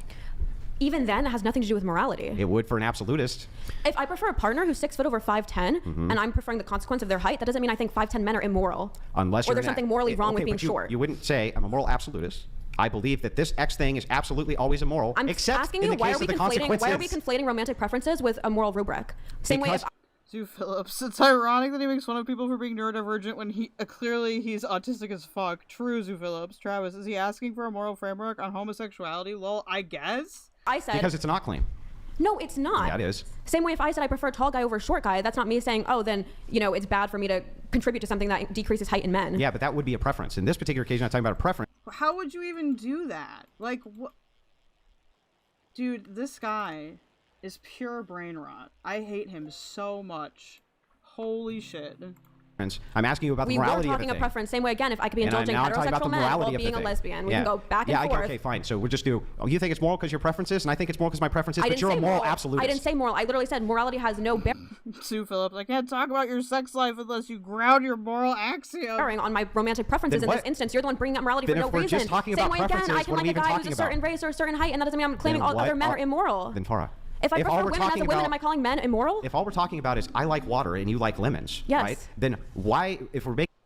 What do you mean I like water and you like lemons? These aren't even comparable. Making the discussion about these things which are going on inside of consistency issues. Yo, I'm just kind of stoned, but he like snuck back in the screen. It freaked me out. Things like this, like he was talking about, or you claiming you're a moral absolutist, things like this. We're now outside the realm of preference. We're now into the realm of Farha's... We're now into the realm of a female chaos dragon. Worldview. So I'm trying to figure romantic out... preferences, and I'm saying, why does romantic preferences even fall within the worldview of morality? Because what if you're romantic... If I prefer a guy with a big dick over a small dick, does that mean I think guys with small dicks are immoral? I'll tell you. Because what if you indulge in your preferences and they're actually against your own morality? Then are you doing something immoral by following that preference? Right, and I'm saying I'm not deeming those guys who watch porn or go to strip clubs. Winter Rose, I'd consider this guy brain dead. Immoral. I'm saying for what I'm seeking in a romantic relationship, those are not traits that would be preferable to my goals. Right, you're saying they're not immoral, and I'm trying to show you that I think you think that either A, you're right and they're not immoral and you're a consequentialist, or I don't think it's immoral. I would be friends with guys who watch porn. If I actually thought it was immoral and I thought it was like akin to an actual moral wrongdoing like murder or the R word, then I wouldn't be friends with those people. I wouldn't be friends with girls and guys who watch porn or go to the strip clubs. If it was the equivalent, okay, she L'd on that. If it was the moral equivalent of murder or saying retarded. Oh no. How do you determine whether something's morally positive or negative? It would be case by case. I can't flesh out a perfect moral system for you right now. Would it be based on the consequences of that action? I'm asking you, what does morality have to do with a romantic preference? Don't. So, okay, hang on. No, listen, that's a bait and switch. Wait, it's not. It's not a question of Rose because you asked me my preferences. When I ask you a question, that's not a bait and switch. Oh my god, he's so stupid. I fucking hate answer with a question. But the guy talking is a small dick. True. What he asked you specifically is, how do you know something you're doing is moral or immoral? I don't know. I don't have a pure moral framework at this time. So you're not a moral absolutist. No shit. I said I probably subscribe. There you go. You're a consequentialist. You're a consequentialist. Because you say, okay, you took murder and you take all of these other things based on the consequences of what happens in that scenario. So murder. People if someone commits a murder, it's a negative. I'm pretty sure moral absolutism is against murder. Come on, just let him finish. So if you commit murder, the consequence is negative because you take someone's life. You take human life. So that's a consequence. So you're looking at the consequence and you determine it's bad. You don't take. I'm sorry, but people that get this triggered over like, hi Lexi. Also, sorry I haven't responded to your message yet. I'm having more tired than usual lately. I will get to it though. Travis, female chaos dragon, LMAO, this man's room is gross. I guarantee it. I mean, yeah. Not pulling from objective standard, and you are taking your interpretation of the consequence and then conflating that with negativity. If you think moral absolutists wouldn't object to murder, you're deranged. Then tell us what your standard is. Masturbator? True. For why someone should be against murder, that doesn't fit the consequences. No. For your standard of what your morality is based on. I don't even know why we're talking about morality. I know that you don't know, but now you're using this as an evasion because you want to concede on the point that my they just sound like Destiny. I mean, you're not wrong. Here's what you're actually saying. Destiny has been on this podcast, I think. You're not saying I don't know why we're talking about morality. You're saying I don't know the answer to your fucking question. Yeah, I don't have an answer for what is your perfect moral framework. So your moral framework is based on something you don't even know. Don't even know. Yeah, you don't even know. No, yeah, 300 pages to flesh out their morality. They can't give you a 2-sentence quip on the whatever podcast. No, you say the foundation. No, because if I asked you, you'd probably say like, oh, I subscribe to Christianity, but then you probably have some exceptions to that. And you could maybe flesh those out by giving me an internal critique, which I'm fine with because I follow Christian ethics, which is YBE. Okay, I'm back. I had to go bitch at some dumbass for adding me and saying something racist. They're a loser. I knew he would be in the chat. I just found him doing the Lord's work. Well, good job. It's exactly what I'm doing to you. Oh, that sucks, Lexi. Yeah, I just have a lot of shit I have to do, like, well, that I've had to do, like, the past week, and, next week I have to do shit, too, so it's like, ugh. I'm so bad at, like, doing multiple things at once. Sucks. They think they're fucking intellectuals on their YouTube slut-shaming manosphere podcast FFS madness, no bitches. I mean, you're not wrong. So now, hang on. So you just told me, you said I have a worldview, I can't justify my worldview, I don't even know how I came to the worldview, I don't even know what my standard is for morality, but this thing over here, that's not immoral. What the fuck are you talking about? I'm saying, how does morality, can you explain to me why morality even pertains to this conversation of romantic preferences? Because if we're talking about pornography, we're coming at it from two different standards. I'm saying that the standard is immoral, you're saying that the standard is moral. I'm saying I'm going to justify my morality, you say you can't justify your morality. You guys gotta use dolphins in chat more. I think dolphins are cool. I want people to listen to the guy who can justify their morality and not to the person who absolutely can't. Here's my 2-sentence cute little answer. I think generally people should aim to self-actualize, and genuinely they should like seek to fulfill their autonomy. So if someone has a certain goal for themselves that generally is not harming someone else, and for instance, like they want to fuck as many people as possible, What does and they're not creating other self-actualize harm, mean? You know, live up to their potential. I don't know if that's congruent with a Christian framework. I don't even know what that means. I mean, all this is consequence-based. It's dependent upon the outcome. That's not true. It is, though. What is it dependent on? Is consequentialist based. I think you can self-actualize and maybe not have nothing to show for it at the end of the day, but I think absolutist was a look at the effort and the intention. That's literally what an absolutist is. Well, okay, you're giving You're just saying. Okay, you're just talking about the absence of negative outcomes. So, I mean, it is consequentialism. It doesn't make it consequentialist just because it also happens to overlap with consequentialism. I'm asking for the standard, and you're just giving us preferences. Let me ask you, why is it that my romantic preference has anything to do with morality, or why is it inconsistent? I know it sounds bad to say I do OF, but I wouldn't date a guy who does X, Y, and Z, but genuinely flesh it out, because right now it just sounds like you guys have an unjustified visceral reaction to the fact that I sound like a hypocrite. You can actually flesh it out. Okay, so let me flesh it out for you one more Flesh it out without just asking, oh, right, give me a 2-sentence moral framework. I'm not even going to ask you a question. I'm just literally going to flesh it out for you. If I ask you why you wore a blue shirt over red, and then you said I just prefer blue, would I say, okay, then it's immoral to wear red? Then why is mine not a preference? You would have to make a justification for that. What do you mean? Unless you're saying that your entire moral framework is just a preference. So if you were to say I look better in a blue shirt, I don't understand how this got this bad. If I were them, I would have just been like, okay, I'm not going to engage with this guy on this because he's like annoyingly dumb.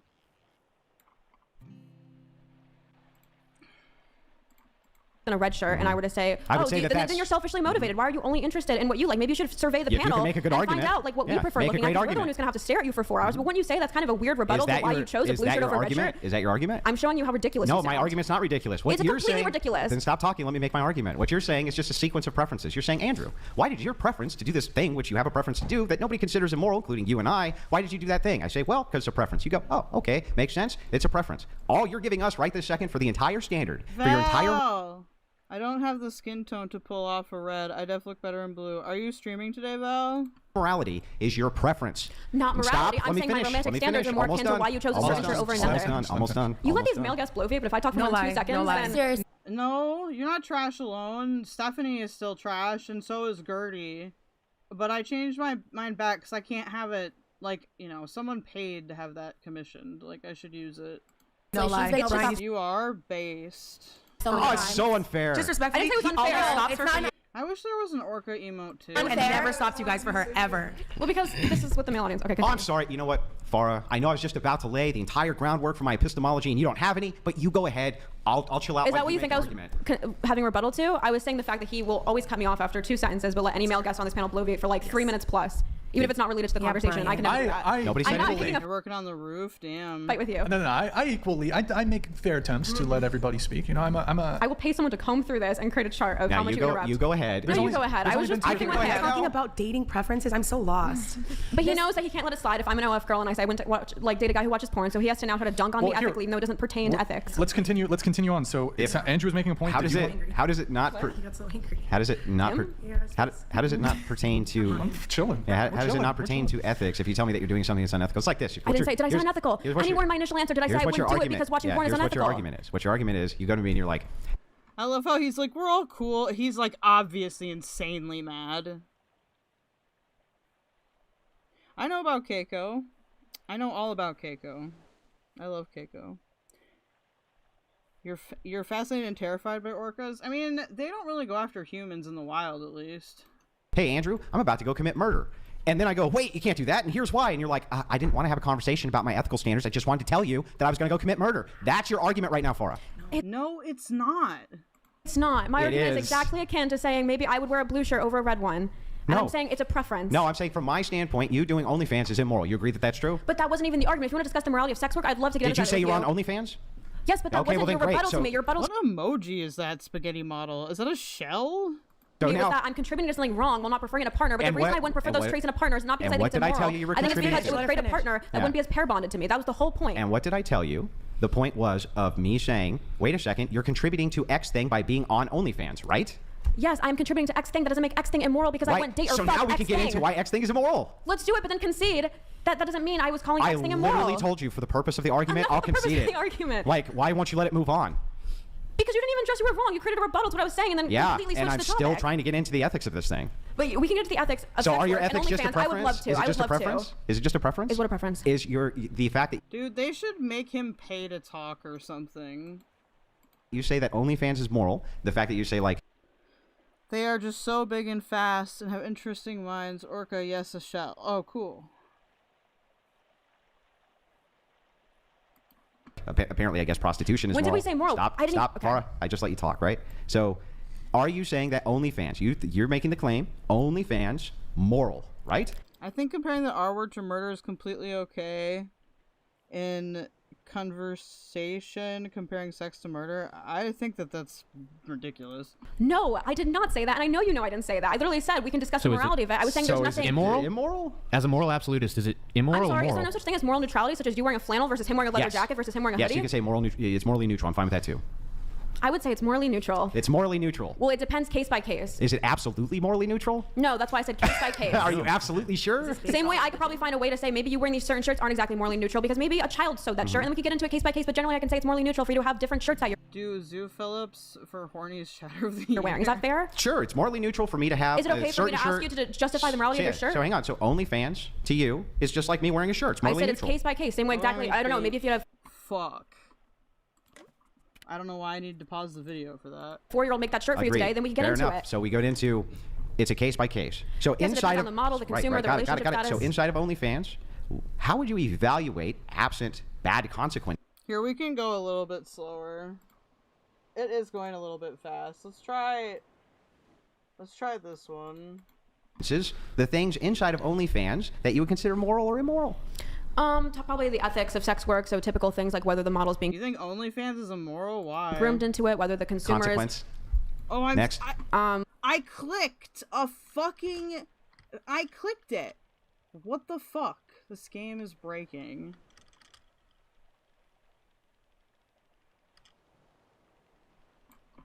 whether the consumer is honest with his romantic partner about it. That's not consequence. Then why would you That's not value? Why would consequence. you value it absent negative consequence? I think if you're looking at something like dishonesty and integrity, that if anything that pertains more to moral absolutism than it does consequentialism. Why would because it if the be- partner doesn't yeah. find out, then technically that's fine by I consequence. thought they were talking about grape. Oh man, I'm sorry. I need to go to hell. Because maybe he got to jack off to a model and keep his relationship Really? going, but I would still say that's wrong, So it's okay. even though he's lying to his wife So about it's okay it. to tell a lie if it saves a life? What? Can you tell a lie if it saves a life? I think it depends. It depends on the consequences, Farha? What? It No, it depends on the lie itself and the severity of the lie. Okay. Unrelated from so consequence. You know you're pivoting. You know I'm it. not. This is literally to your point. I'm testing your logic. So my logic is to say I think you're consequentialist. I think all the things you just named are consequence-based for negative outcomes. No, it's literally not. I literally is, said, and listen this to is me. how I can demonstrate it for Can you moderate a little bit? This is how I can demonstrate it for you. I'm more of a free flow kind of. Yeah, this Are is. you playing solitaire? This is how I No, can I'm not demonstrate it. playing solitaire. This is how I can demonstrate it. Okay, I listen, know you no, just no, want to before we change prattle. the topic- Yeah. Wait, okay, here. Before- Let's let Farha. Thank you so there go, much. there you go. All It's right, not like I let's go drove ahead, 2 say it. hours for this. Okay. Okay. all right. Anyways, It's not as like I I was flew saying, across the it's not country for it. consequent. I flew too. This is just a disaster of an argument. Okay. It's not I hate everyone's opinion. consequentialist because I was literally saying even if that man who's watching the OF content is lying to his wife, but it improves the status of his relationship because now That's not the same thing as cheating. Come on, bro. I hate everything. he's more likely to have sexual intimacy with his wife, but he knows that he's transgressing his wife's sexual boundary. I still think that's wrong. So That's that's a 100%. consequence. No, it's not. It is.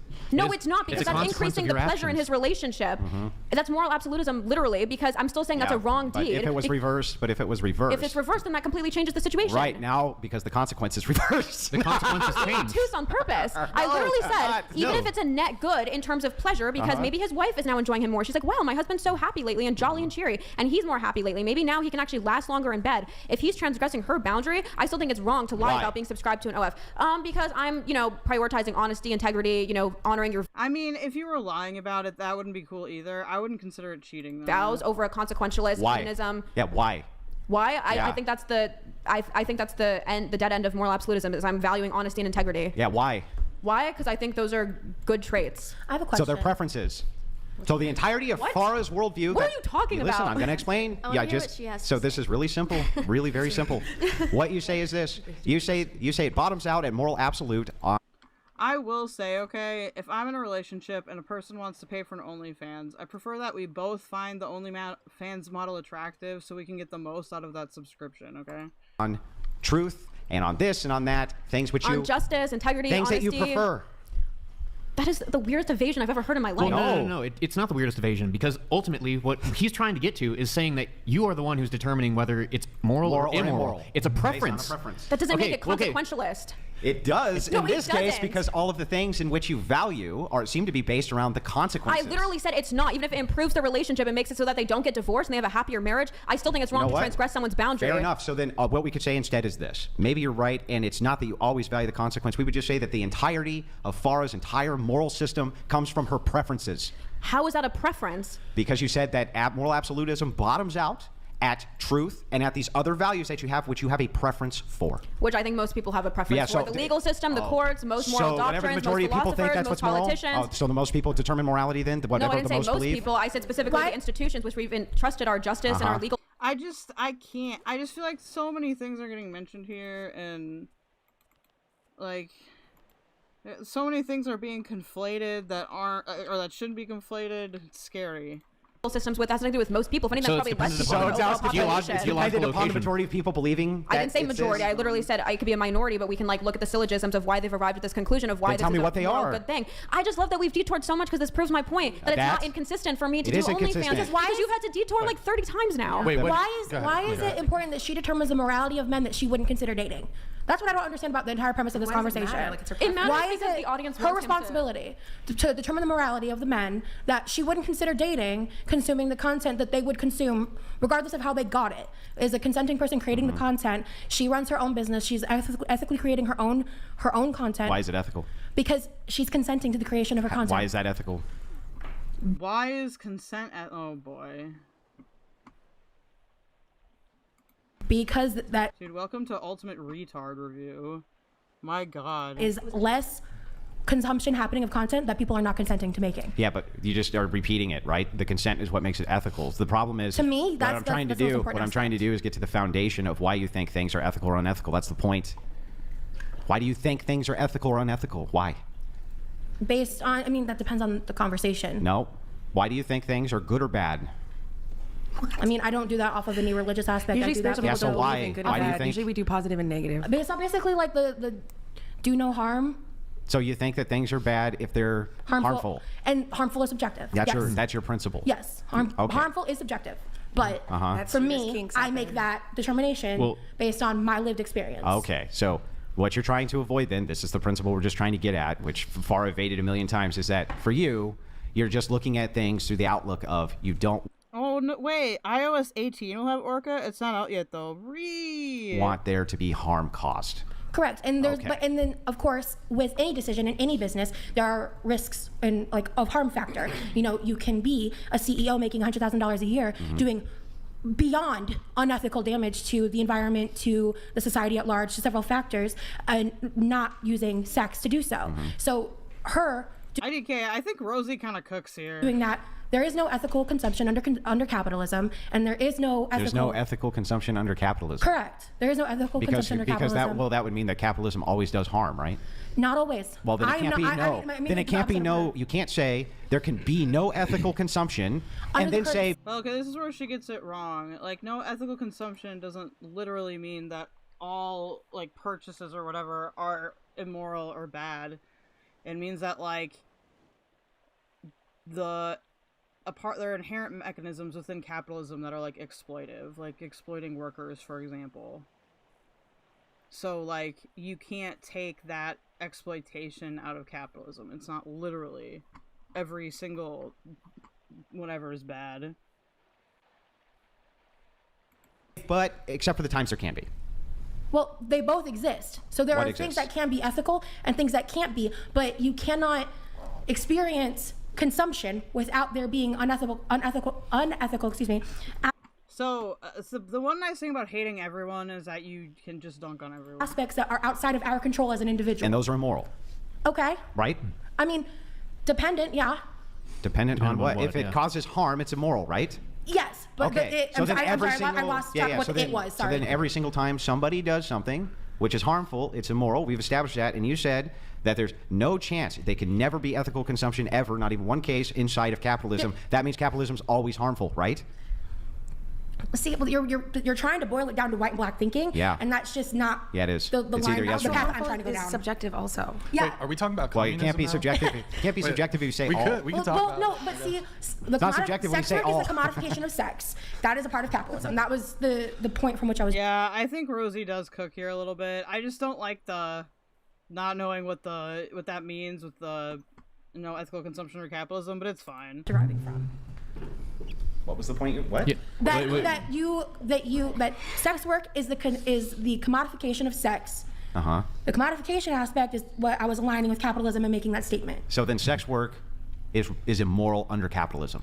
No, all work is immoral under capitalism. I don't understand that line of logic. You just said that it's sex work's a commodification under capitalism, and Well, any type of no, that's not what it. God, I hate everyone. transaction under capitalism is It's not immoral. exclusive to capitalism. So therefore, sex not work. exclusive to I didn't capitalism. say When Rosie understands an issue better than you with Mormon education, you gotta get true. Adulting is too much. I refuse to. I agree. I hate adulting. all I asked you was, so sex work in capitalism is always immoral? No. No. No. So then all things which are commodified and transactions made under capitalism are not I'm on immoral. the side here. I don't moralize sex work. It's So then a there work. are transactions under a capitalist society which are moral. Yeah. Okay, but then why did you say that there can be no ethical transactions ever under communism that's what you or said. under capitalism? No, you said that. No, I did not. Okay, go ahead and repeat your spiel about communism. This is where she L's. Again. It's okay though. Capitalism, sorry. There can be no what under capitalism? I mean, that's true, Travis. I agree. Maybe there's a better way of phrasing it But than what did that you say, phrase. though? What did you say? What the exact phrase I believe is there is no like when you're saying it's a simplified phrase. There so you're is trying no- to- There is no ethical consumption under capitalism. That is what I said. So then However, OnlyFans under capitalism is unethical. Or morally neutral, which you keep forgetting exists. But she can't. She said all transactions under capitalism are That's unethical. not what All of she them. said. Every one of She them. didn't say unethical. She said no ethical consumption. That's the legal. Are you consuming OnlyFans? Ethical. Are you consuming OnlyFans? She said it was I'm not. commodified. She I said mean- it's commodified. So if somebody's consuming OnlyFans, by her No, I logic, know, it has to be but unethical. She didn't say unethical. She said no ethical consumption. It could be morally neutral. If so then if somebody's consuming OnlyFans, that would be unethical. Or ethically neutral. It can't be ethically neutral if she says every single time. She said X no happens. ethical, not unethical. Those are two different things. Yes. So everything under your worldview, then, when it comes to capitalism, is either immoral or morally neutral. There's no moral goods. Consuming, true. I'm sorry. Please repeat that question. I want to make sure I understood that. Under capitalism, Mm-hmm. can you do anything that is a moral good? I mean, yes, because I don't go into the absolutes. Then now, right? Are you still going to make the claim, Farha? Now that she said yes, you can at least do positive things, right? She did say that under her ethical system. Repeat it again. I just want to make sure I get it right, so that I'm not strawmanning About you. the capitalism quote. Yeah. There is no ethical consumption under cap. Or no, that's what you said. There is no ethical consumption. That's No, what that's- you said the first time. And I may have misquoted the phrasing. Honestly, I'm dyslexic, so honestly, I could have That's fine, misquoted what yeah. I meant to say. So yeah, so that's very plausible there, but. Good talk. Anyway. Dating podcast, by the way. Right. I think we're going around saying our preferences. Yes, preferences. That was about mine, yeah. Thank No you. porn, no strip Thank you, clubs, Farha. yeah. Yeah, so preferences. Did you finish? Oh, well. Bruh. You sure you want to finish? I would love to have her finish just to be curious, not to have someone rebut off of her preference. That'd be Thank great. you so Oh. much. Yeah, I think I pretty much detailed it already. I would like someone intelligent, someone who doesn't watch porn, doesn't go to strip clubs, and has super high sexual discipline. To be fair, I feel like going to strip clubs is basically acceptable when you're like young, and then I don't know, like I would be wary of somebody that was like, I love to go to strip clubs, like, I guess not all strip clubs are sketchy, but I've never been to one that was actually nice. Well, that's morally. Is my turn now? Yep. Okay. Go ahead. Fun. Yay. I think that I'm probably also looking for someone who's got similar spiritual beliefs as me. Which are. I'm spiritual. I was raised Catholic, but I grew away from religion, just learning a lot of things and experiencing things. Wow, fucking these guys are so dumb. They're making Rosie look alright. That's crazy. If Nikki T was here, she'd be so mad. someone who wasn't super locked into. She mentioned hyper-religious. People here don't love that term. I don't mind that, but I don't want that either. I wouldn't actually. And you said that you want an athletic guy. Do you want a tall guy? I would like someone who likes to be athletic. Yeah, tall like. Guy? I mean, ideally, it'd be nicer for them to be. I like to wear heels a lot. Okay. So normally, like. How tall are you? I'm 5'7", 5'8" if I'm doing runway. And so bare minimum height for a guy? My first boyfriend was probably 5'7", but after that, it's been like 6 feet, 5'11", 5'10". Okay. So would you say bare minimum is like 5'10"? Ideally, yeah, 5'10" and taller. Like when I'm looking, I'm like, okay, yeah. Especially on dating sites because there's more to view and that can be a little bit more specific. I'll be like, okay, yeah. And you prefer like guys with large peens? It sounded like. That was a preference. They prefer me, but yeah, I'm not mad at it. Oh, they prefer you. Okay. All right. There's like a mutual understanding there. What about you? For me, I think I would like want someone that, because I don't go out to clubs. That's not like my thing. I get like anxious and stuff. But I would want someone that would want to go out like to the movies or to do arcades or something like that. Like. Okay. So like dates and stuff. Yeah, but also something serious, because I know a lot of people like on dating apps. They say, oh, let's hang out and this and that, but they don't want to hang out. They just want to hang out to like. Look at this huge stingray. Have sex. Yeah, basically. And like, I'm not trying to. Wait, when's the last time you went to the club? I don't go. Oh, you don't go at all? No, Okay. like the last time I went was a couple months ago, but that's because my friend invited me. But I don't usually go out. Like, okay. It's not my area. Madison, I guess. My preferences are someone who is very committed, honest, loyal. In a relationship, I feel like they have all my attention, so I want to have their attention as well. And I don't really like when people cheat. Doesn't mean my preference is for you not to cheat. Doesn't mean I'm going to contribute to cheating as well. But yeah. I prefer a cute face. Nice waist to hip ratio. Actually, I endorse this YBE. He's been trying to troll me today. Okay, so you have to do that. Emotionally stable. I can't do the highly neurotic women. They crazy. Well, who can do the highly neurotic? Like I've never seen that work out. Crazy. I like the sweet, innocent, and introverted types. High in conscientiousness. I like a dutiful woman. Okay. Yeah. Mason. Yeah. So she has to be Christian, and not just by name. They actually have to live that out, and what that looks like is she has to subscribe to what the Bible says. Is that a chino? Huh? A chino? A chino? Like a rhino, but like Christian in name only? You know, like Sure. Republican in name? No. Yeah, I got you. Yeah. I mean, a lot of people will claim Christ but not live like it. Yeah. So I think there will be, as Jesus said, there will be many on that day that say, Lord, Lord, did we not do all these things in your name? And he said, depart from me, you practice lawlessness. And I never knew you. So it's somebody who loves the Lord, subscribes to what he says, and practices that. So that's got to be there. Other than that, she's got to be active. She's got to be marriage-minded. So not sleeping around. I want her to save herself from marriage. If she had a past, I can work.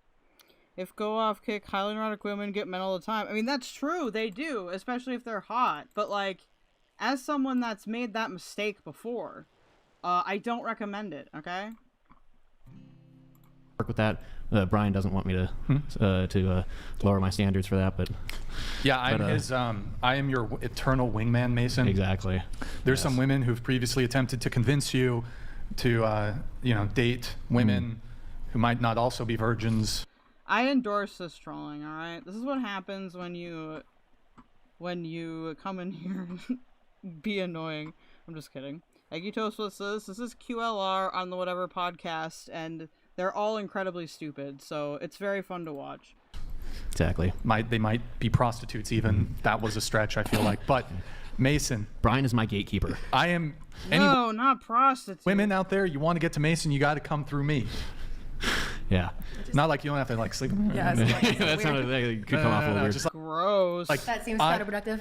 That would be just a little counterproductive. You know, very counterproductive for Mason. But Yeah. Mason, if you even come to me, you come to me with a woman who's not virgin. I'm gonna. You're gonna sabotage it. I'm gonna clam block. All right. Or is that?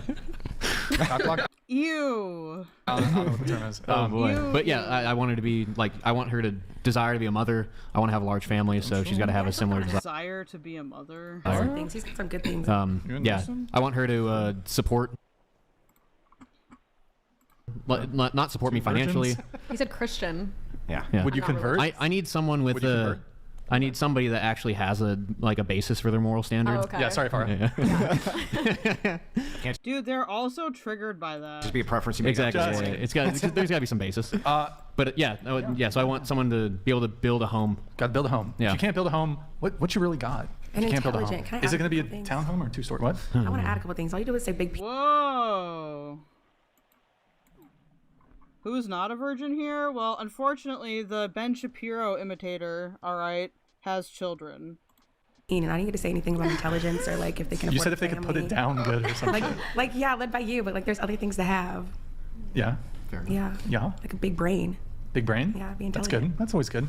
All right. So what, I mean, you're married, of course, but before you met your wife, what were you looking for in a partner? What's referred to as a unicorn. Like, why does he have to be the one that's married? He's easily the worst. So I was looking for somebody who had. Wait, isn't a unicorn a lesbian that's added into a couple? Or a virgin, I think. I just learned that. Or it could be a mythical rare creature. Which one do you think I was referring to? Why do we have to sexualize Right, unicorns? the mythical creature, right? Yeah. So anyway. I mean, I really didn't know. I don't know you. Monty is now dating Hussy and it hurteth? Really? For real? That's not just a meme? In my experience, dumb people have the most sex. Maybe. I get it. I just think, yeah. I don't Anyway, know. so for me, my preference for a woman was somebody who prioritized duty over herself. Like, if I this will sound, I'll sound like a jerk anyway. If I really, like, want to get laid, I can go out there and do it. I just don't, I don't know. It's not like when I was younger. I just don't need it, I guess. And that's what the unicorn part is. I have, in most of my experience with women, is that they do not prioritize duty over their own self-interest. Conscientiousness. What is duty? Yeah. Psych, please. It would be a do you level mean? of responsibility that you would move towards over whatever your personal preferences were. Interesting. And you haven't been able to find women who do that? I feel like that's a Other spending. than my wife has always prioritized. Hold on. That's not what I wanted to do. I'm bored of the distraction. Prioritize duty over her own preferences and what it is that she wants. And if we were to really get into it, right, like you might disagree with what I'm saying, but if you want to get into it, I can explain to you and probably reduce for you how likely in your situation you don't really believe in duty or responsibility, but most of your preferences just revolve around your sense of self and what it is that you want. I wouldn't argue with that. I'm single. But that's not how I function in a relationship. Well, what are your duties in a relationship? I guess it would depend on who my man is and what he's expecting. I would really like to get to know him and get to know what are the things that make him happy. But in general, I really like, you were talking about, I really like to cook for my man, like to have him a place that, he likes to come home to, love to be like a space that could lift him up and lighten him if he's going through a hard time, be that person he can talk to and encourage him, rub him down, if he wants breakfast 3 a.m. Why did you have to talk about rubbing him down, though, in front of everybody? Tired. I'm still going to do those kinds of things. That's what I see. And then I guess if he's got any particular things. What does everyone usually do when emotionally distressed by their favorite YouTube influencer? This has never happened to me. I guess the closest time was when I found out about the extreme dad and Vosh stuff, and then I felt like very dumb, and I was parasocially angry for a little bit, but that's probably the closest.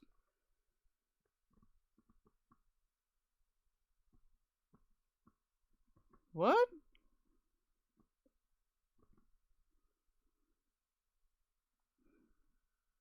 Y'all are okay. He wants, and it's something that's feasible for me, and I love him. I'm going to try to do it. Yeah. Yeah. What about things that he might want you to do that you don't want to do? Yeah, we tried everything once. Yeah. Well, no, I'm not talking about sexually. I'm not either. Yeah. So out in the world. So let's assume for a second that he tells you that he wants you to stop talking to your mother because it's causing a serious issue inside of your relationship. Yeah.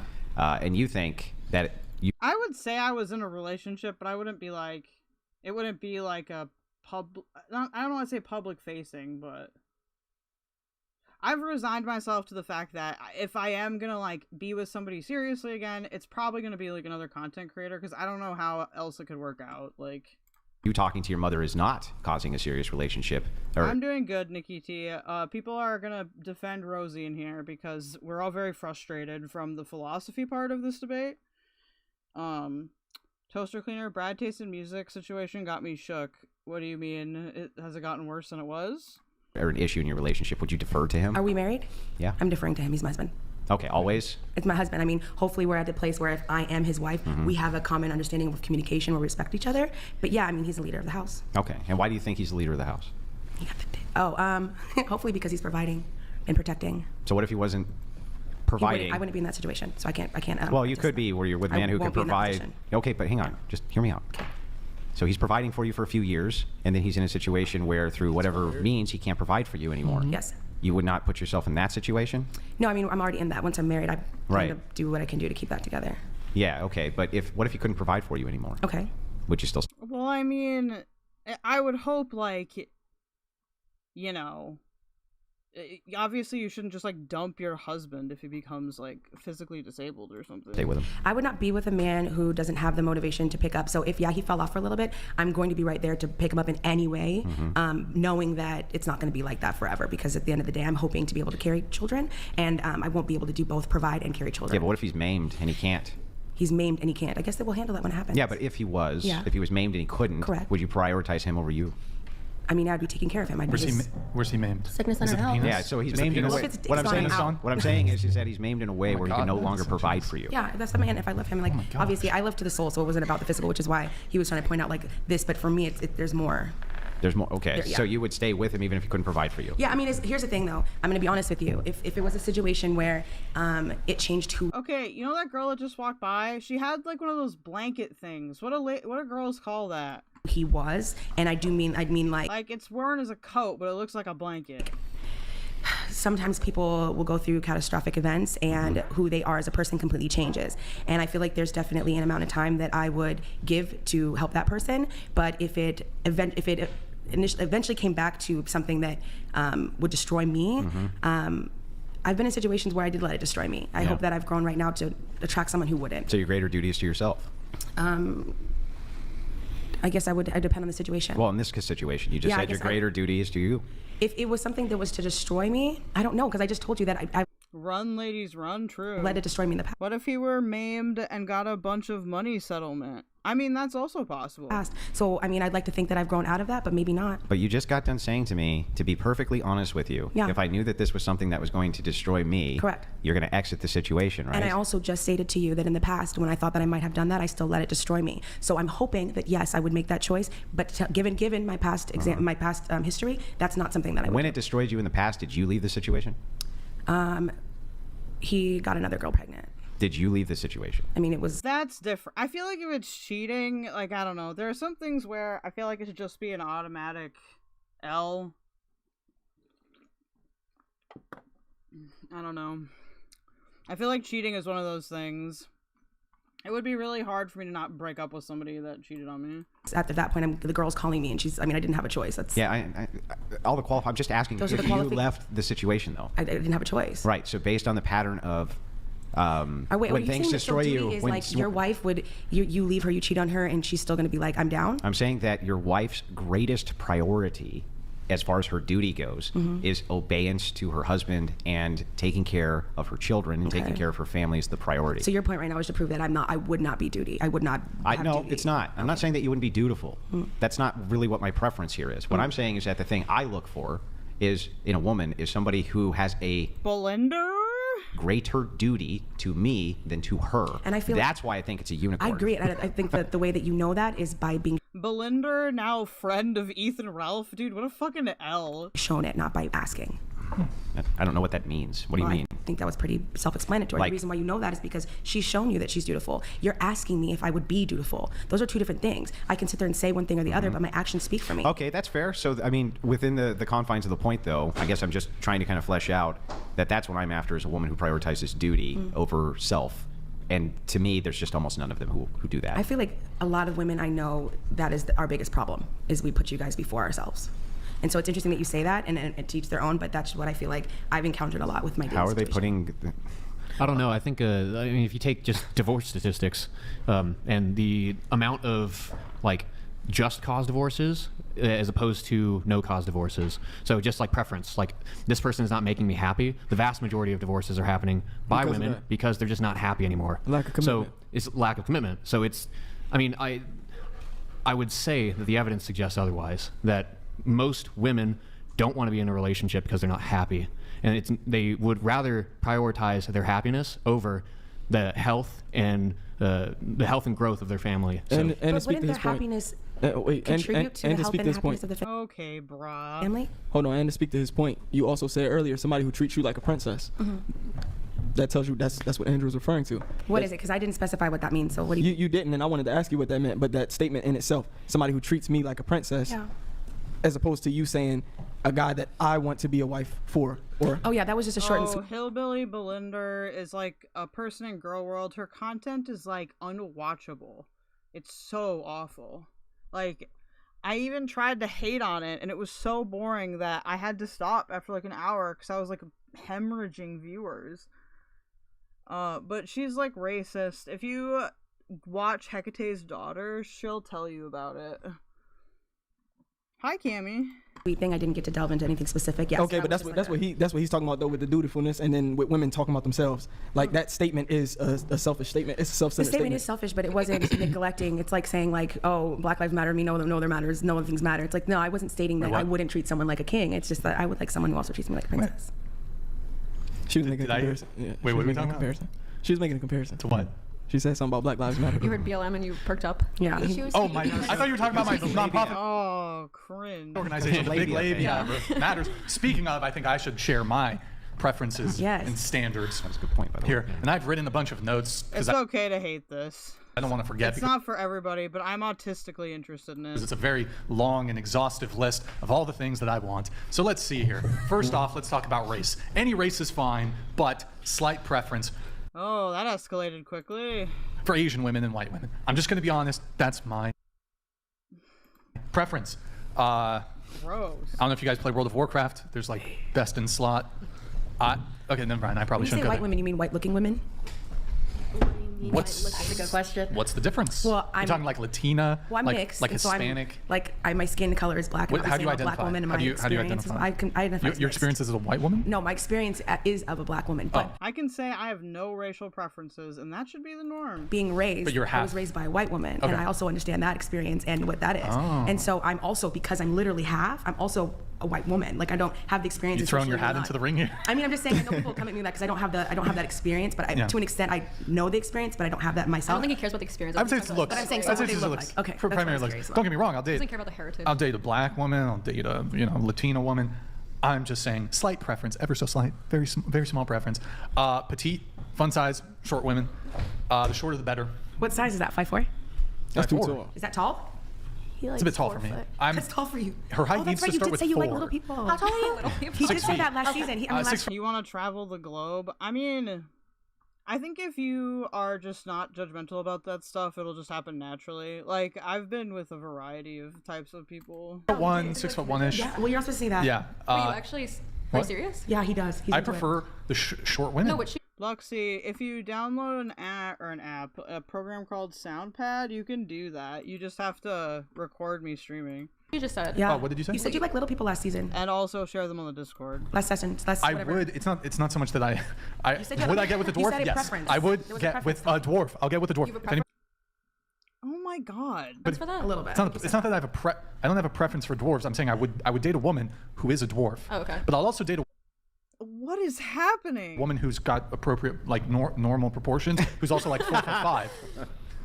What? Okay. Was it? There's like 4'9" women who are I just just like when people say put this around normal. normal. It's the respect. Well, no, but there's like if you can be short and considered legally a dwarf or I don't know. What the fuck? Excuse what? Legally a dwarf? That's not a thing. What is that? Well, in general terms, little person. I don't know. Sometimes What are you quoting? I have what's that thing? Yeah, dude. I guess they have to go past the little person certification process. That the guy from Back to the Future has. Tourette's? I don't know. Michael, what's his name? Michael J. Fox. Michael J. Fox. I think that's probably what's going on. I probably shouldn't joke about that, but okay. Wait, what? What? Don't worry about it. Is it? What is? Okay, never mind. This dude is just like telling us all of his weird fetishes. Why? So short women, natural body supremacist. And obviously, I care about hygiene and grooming, but strong preference for no plastic surgery, no makeup, no scents, perfumes. Yeah. You know, I wonder that last part, because I heard you say that the last show. Which one? The no plastic surgery or anything. Yeah. Is that because you think that is a sign of vanity? Yes. Well, there's a few reasons. But said you prefer. I guess this is kind of okay, but here's the thing. Like, I don't think that all plastic surgery is because of, like, vanity. I'm sure it can be, but, like, just wholly cutting it out, weird. Because of vanity, because you don't like the way it looks and feels. Well, no, not vanity on his end. No, I know. But he's looking at it. Well, wait, can't we apply your same double standard objection to your double standard here? He's lying if he's saying Wait. No, we can just apply Farha's double standard application here, right? He's not attracted to women. He's still mad about that. Who get plastic surgery because of vanity. Get over it. He just personally doesn't like the look because it's uncanny. Well, no, he said there's that a few reasons. He said vanity. What are the reasons, Brian? Tell us all. Oh man, okay. I mean, where do I even begin? Well, don't tell it that Purely aesthetic. So purely aesthetic. Wait, what? You sounded like you were going to say a long story. It's gonna be very long. I do think that. I mean, it's fine. I'm just saying that if you're like turned off by that, like you should still consider people that get it for, like, you know, not all of it is like vanity stuff. Somebody who's inclined to get plastic surgery that could be proxy. You didn't say short stack goblin though. You just said short. Proxy for mental illness, and I don't really want to date somebody who's mentally ill. No offense or anything, but wow. I'd rather. To know women. Is that a thing? You know, sometimes I'm more normal than people that are supposedly not mental. Just say no Good women. Wait, what? Is there actually any correlation between cosmetic surgery and mental illness? There is a little bit. Of course, there's correlation. Oh, okay. Well, because you're essentially suffering from body dysmorphia. Yeah. You're so unsatisfied and with your outward-facing physical appearance that you're going to spend tens of thousands of dollars, that you're going to undergo anesthesia, which, granted, most plastic surgeries occur without any issue. However, anytime you go under anesthesia, there is a risk of potential long-term damage or even death.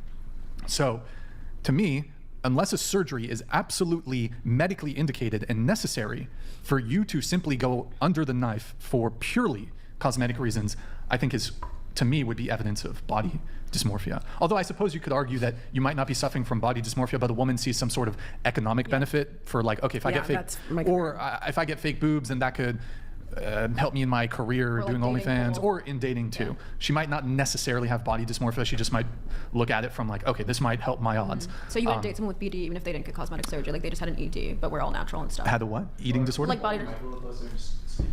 Yeah, so you wouldn't date someone who has body dysmorphia but is all natural for the same reason, because it's mentally ill. Would I not?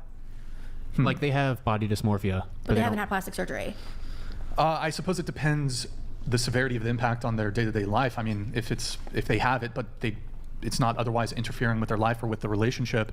I feel like boob jobs have been pretty good for a while. I don't think that necessarily would be an issue. Acted on mental illness by getting the plastic surgery, that would be. Spaghetti Model says, I want to upload my body into a mobilized scooter and chat with riders. Beep. That's an interesting suggestion. But like, what about like an acted on ED? If this is TOS, you can tell me. Eating disorder? I think it's fine to talk about that, I would assume. Okay. I don't know. So you mean like bulimia? Yeah, is that acted on? Dripstar, oh shit, I love this girl sitting by Rosie. Her videos are hilarious. Is she like on TikTok or something? Yeah, okay. I would say that. I suppose that would be a red flag, because I feel like there's other things that are lingering in the shadows. Typically, I mean. So when you're talking about the vanity portion, this was the question I was. Dude, turn off your car alarm, bro. Getting at earlier, I was curious about. Is it because you think that if they're prioritizing for vanity, that's a sign that they're not going to prioritize for you? Where the fuck is their studio? It sucks.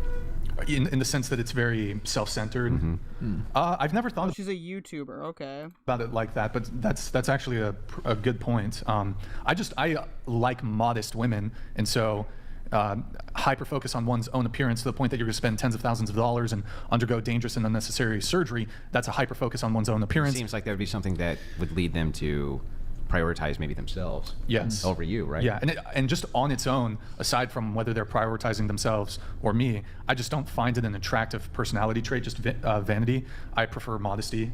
I much more prefer modesty, both in personality and in appearance. So they're probably in the car park. Dick stuck in the car door. So I have a question. yeah. I'm just out of curiosity. Sure. So it seems like you seem to deem that more so on the decision than anything. So if you met someone and got like semi into it, 3-6 months in, found out they had pretty invasive surgery but had supernatural results and you had no idea, would that impact your desire to stay in that relationship? That's a good question. Well, I think I have fake titty vision, so I don't believe that's true. I just don't. Well, I mean, it's been surprisingly is accurate, it the boob job that's the issue, or like Okay, talking sure. rhinoplasty, jawline, chin implants, fillers of all kinds? Like I don't like any of it. Obviously, though, I would say there are some procedures that are more invasive than others, and that tend to change. But there are amazing.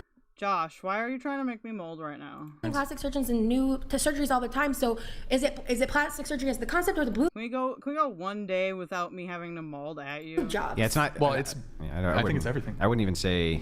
So, like, when you think about what he's saying, right? If you take a woman, let's say she was a bad burn victim, okay? Right. She goes and I don't like this hypothetical. she goes and gets your plastic surgery, right? Right. The reason he probably wouldn't mind that if like there was a burn on the arm and then skin grafts and all this and plastic surgery, right? Because really he's prioritizing towards the vanity. It's like there's something here. Right. I don't prefer it. It looks fake. It is fake, but maybe it's sending off other signals at the same time. And that's totally understandable. I guess like what I'm just curious about more than anything is if you're so focused on the like mental decision factor, which is valid. I think that's really valid. But if you're focused on that, then you find out it's something that isn't the boob job or a burn victim or an extremity, but it was just someone who simply was like, I don't like my chin. Here's a chin implant, but you can't tell because things like that can appear natural if done. Right. But wait. Who is Lindsay? Fuck. Expertly. Yeah, I mean, again, I think it's the degree. The one thing that would occur to me is, okay, well, I think both men and women will select partners to some degree perhaps to a great degree based on physical attractiveness. So there's a misrepresentation there. And obviously I think one of the reasons, whether this is something that's conscious or subconscious, the way in which we find people attractive, one of the things that's a thought process there is, what are our kids going to look like? And Absolutely. so if there's and I think there's been stories about this of people who've had excessive amounts of plastic surgery. In Asia, there was a guy who sued his wife. His wife. I think there might have been the story that came out that was a hoax. But it certainly could be the case that the woman's had so much plastic surgery that she's. Joe, society imposes a certain degree of acceptability. True. Lindsay Lohan.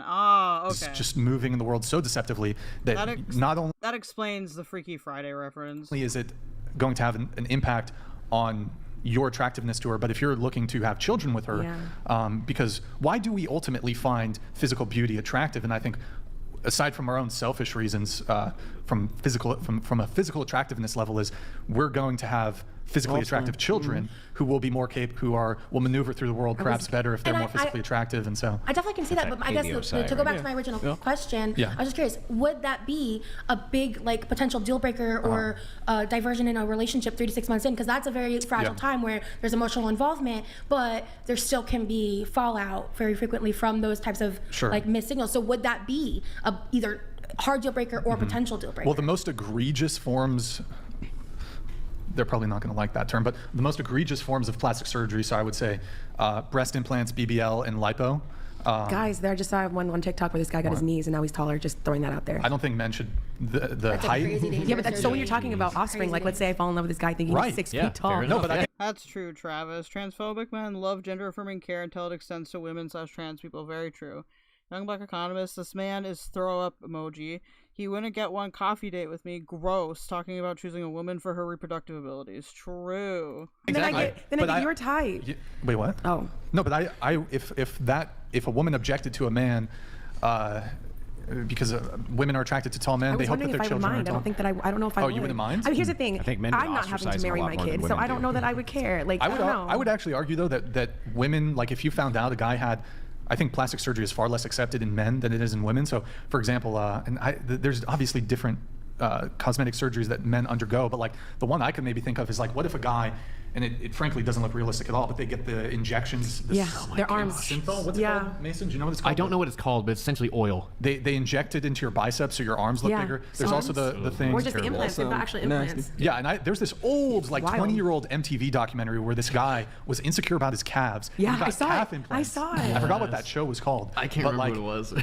But I'm sure a lot of women would like clown on that. Like, you got fucking I don't know calf that I would implants. clown it. I don't know that I would necessarily know when I saw it, but when I saw it, I would be like, yeah, but to go back to your point, like the most egregious one. So for me, I think that's. I mean, maybe there's a The few. type of surgery seems to be a factor for you, which makes sense. Yeah, I mean, if she had a deviated septum and got a rhinoplasty, well, first off, that would be medically indicated. And that's not even on that table then, but yeah. And that's a fairly ban men from getting hair implants, says Dripstar. The shift, even if it's cosmetic rhino. Sue Phillips, I would never get surgery that's cosmetic, so I think that does paint my opinion of plastic surgery, but I think unneeded surgery is a bad life choice. Lexi says, yes, stop hiding behind your beard, puss. Spaghetti model. Guys get circumcised in that. Isn't that cosmetic? Yes, it is, actually. Travis, they love to make women wipe their makeup off and refuse to shave those carpets. I don't know how I feel about that. Rando, maybe it's more common for women to get plastic surgery, but no one ever talks about Dane Cook, for example, at least not as much as they do women who get it. I agree. Plasty. Yeah. The actual change in your physical appearance isn't that significant, but like when it comes to fake tits, BBL, lipo, I think it's probably in the order of BBL being the most invasive. That would be. What about T? I'm actually not for circumcision either. I want to get top surgery, but I feel like it's not a vanity thing. It's like a dysphoria thing. Teeth. Everyone's getting their teeth nowadays too. Veneers? Yeah. I don't like veneers. That would make me mad. I don't know about the knee thing so much, but if I don't know that you had that, I didn't have that choice, I would want to know that. Don't they have to grind your teeth down? Sometimes they do, sometimes they don't. They have different ways of doing it, I believe. Are you suggesting like braces or? Oh. Wait, what? I don't know. But I guess braces is kind of the same thing though, but you can't make them braces white when they're like not I white. think braces is more akin to like getting a bone set, right? I just don't think I would get in. I mean, I don't want to say it's 100% a deal breaker because, I mean, I would have to meet the woman and she's wonderful, but she had like or has fake breasts, but. God. Men can have tits, but I don't want mine. Like that's like the one part where I have like pretty physical like gender dysphoria. I don't like having them. Like they make me feel uncomfortable. YBE, I date a guy who used Botox under 35 years old and he's a king, super cute. Huh. I don't know if I would never get Botox or anything like that, but yeah. I mean, I just think there's a lot of fish in the sea, and just somebody who has plastic surgery, it's a suboptimal dating choice. Right. It's not 100% a deal breaker, but like generally speaking, I certainly don't gravitate towards women with like BBLs and fake tits. Like I'd much prefer a girl who has like an A cup than like big fake titties.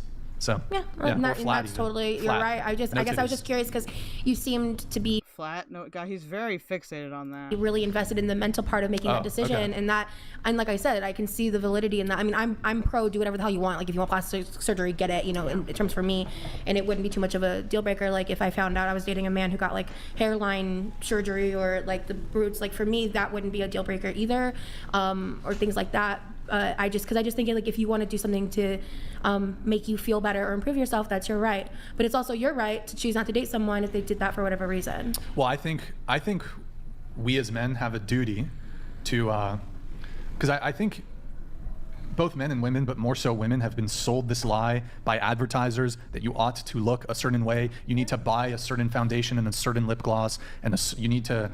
I mean, that's fair, Zoo Phillips. You know, look like Kim Kardashian. You need to have this hourglass figure, whatever. I think advertisers. I would actually agree that most women do date down, and it's a little bit sad, but it's okay. Have women chasing a aesthetic and a physique. Honestly, I kind of think people in general, like society-wide, date down, and it's been very frustrating, I gotta say. Even for me. That is very costly or just not attainable, and I think we as men have a duty to fight back against the corporate greed from the cosmetic industry and I suspect the billion-dollar plastic surgery industry. Agree with that. Because we as men are protectors, and I think protection doesn't just. This guy has the shittiest justifications ever. He's like, oh, it's because of the men and they have to do the ugh, like, fight. Like, it's so dumb. Just mean like some immediate physical threat, but also threats of mind and body. Not just immediate, not just an immediate threat if somebody's trying to mug you, but like, okay. Sue Phillips, KelDoge, you should hunt down the Mel Gibson phone calls that he crashed out and add it to my soundboard. Is that what you're saying?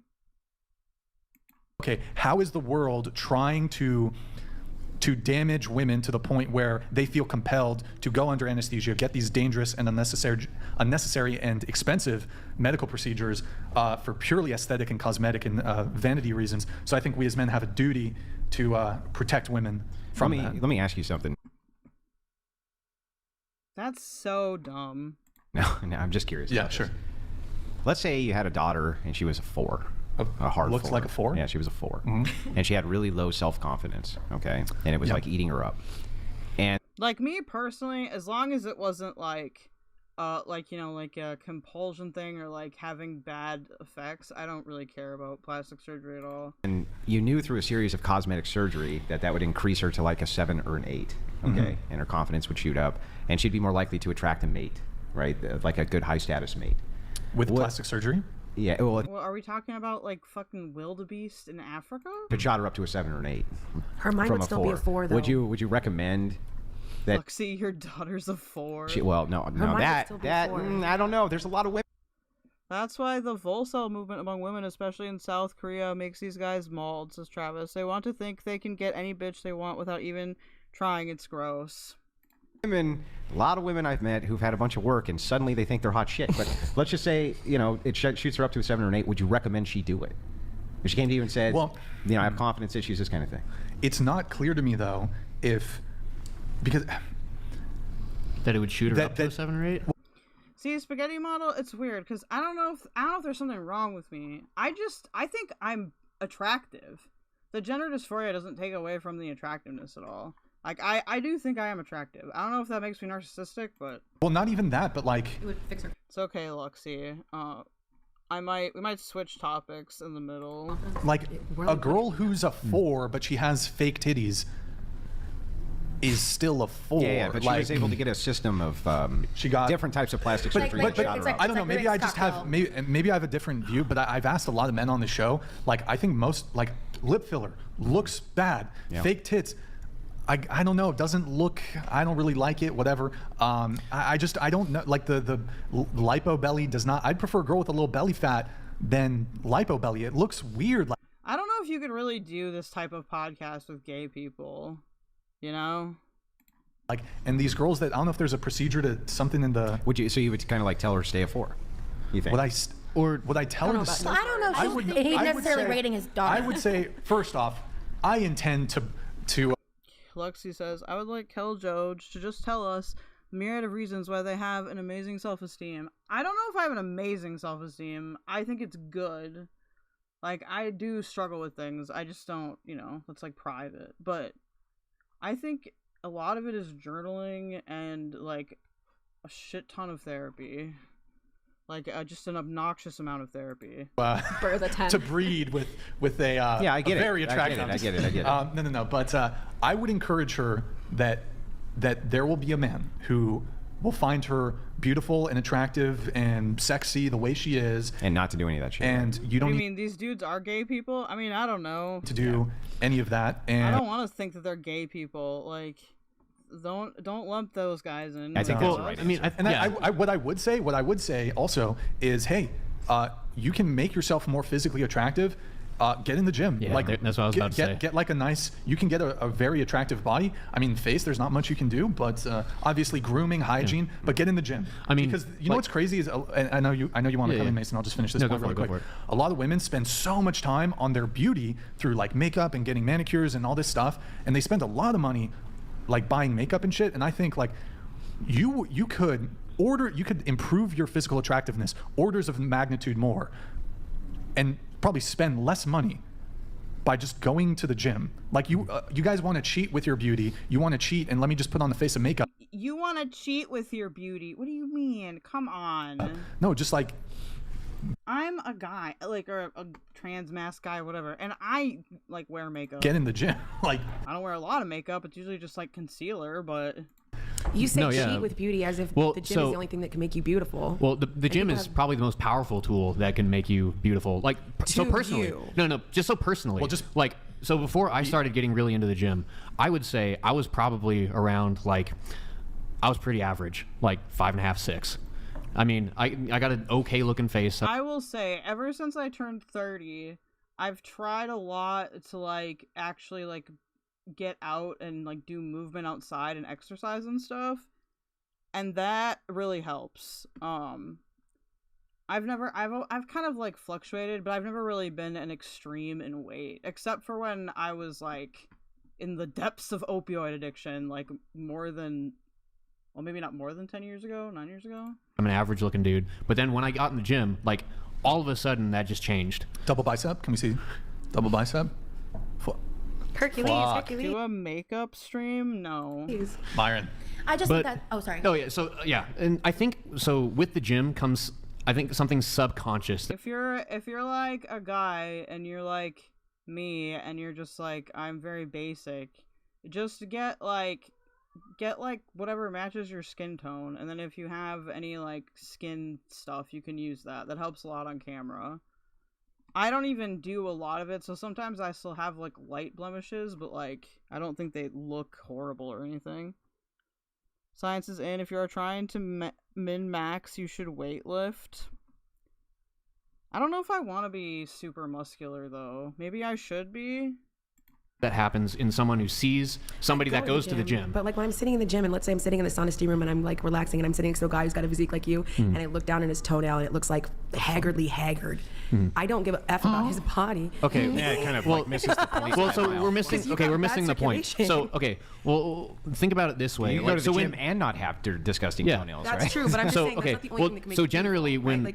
So if we're going to speak in like the majority of cases, so someone, a population of people that go to the gym, there's something subconscious that happens in people who see them where like they But you're earn. saying that you can tell someone goes to the gym by looking at them. You wouldn't look at me and be like, oh, she goes to the gym. No, that's true. We wouldn't. That's true. But I do. So no, okay, but so people who go to the gym follow a well-designed program. No, I didn't think so. Okay, yeah. No, that but absolutely there's something about like They do have those cups that I love though. I love those cups. That design is, I just love it. It's very nostalgic. Good, because I don't, right? But that's the point. You're supposed to be able to tell because I don't know. It's not the way. It's the energy. You're literally your skin. What the fuck? It's your skin. It wouldn't be just like your physique because I see dad bods. There's all kinds of different bodies that go to the gym. 100%. I can tell by just like the way you're moving, the way you're carrying yourself. Your skin radiate. It's not. I don't know what any of that shit means. Well, that's some of the things that come from the gym as well. When you're like, going if I go out, you don't know what any of that shit means, dude. The sweat clears out your skin. You're gonna have more radiance. This goes exactly into my point. So there's something that is. Honestly, Grizzler, I agree with you. I somehow managed to do okay with it. I think my metabolism is just kind of a little bit faster. Hard earned by putting in hard work. So when you go to the gym, I do like gym. I get what you're saying. Exactly. Like when I go to the gym, I'm like, even their mindset is like in a better place. Well, yeah. So obviously, yeah. I mean, just mindset alone, it's like 1.5 times more effective than drugs. Happier people. Exactly. Yes, I agree. So the gym provides all of these positive benefits. Out. We don't have to call it the gym. Okay. So yeah, working out. So it provides all of these benefits, like just simply cosmetically as well. Like, and so your attitude, your confidence, you do stuff that is difficult to do, like that. People perceive that and they see it, and that is something that's hard earned. And there's something subconscious that happens in somebody. Where if I was to look at somebody who bought all of their physical attributes, so BBL, lipo, but those people are in the gym too. We see well, that. okay, so but somebody who's doing that generally is like, okay, I want to get this quick. I just want to solve this problem immediately. Or they think that's not something they can attain. Like some people just are not going to have ass. They're cheating. It's Some cheating. people are just not going to have lips. You can't work your lips out. Well, so be happy with your lip. Be happy with your small. You should be happy with your body and just try to be healthy. It always kind of moves towards, anytime we're talking these generalities, kind of moves towards an extreme. Towards the outlier. It's always a move towards the outlier. It's like the general population, it's a way to not kind of engage with what's being said. It's like obviously the spirit of what's being said is if you go to the gym, for most people, it's going to improve your appearance. I don't think anybody's going to disagree with that, right? Yeah. Because even if it's not necessarily about weight loss, you know, muscle distribution, your ability to be more active, like there are other factors. I think a healthy way of looking at going to the gym is just about being consistent. Yeah, consistent maintenance. Like, I mean, if you have goals for weight loss, great, then that's what you should do. Also, another thing with the whole plastic surgery thing is, like, if this is going to be a long-term partner and if she's expecting you to provide, like, this is going to be a much higher maintenance woman than a woman who is not particularly vain. The upkeep on her is going to be much higher. For example, my understanding when it comes to breast implants, for example, you're going to need those replaced, I think, at minimum 2 or 3 times in your lifetime. So that's, you're going to need... Aren't you the 50-50 guy? Huh? Don't you go 50-50 on dates? Well, that chick is not going on a date with you, Brian. What are you talking about? Anyways, like, she's just not going to go on a date with you anyways. You don't worry about her maintenance.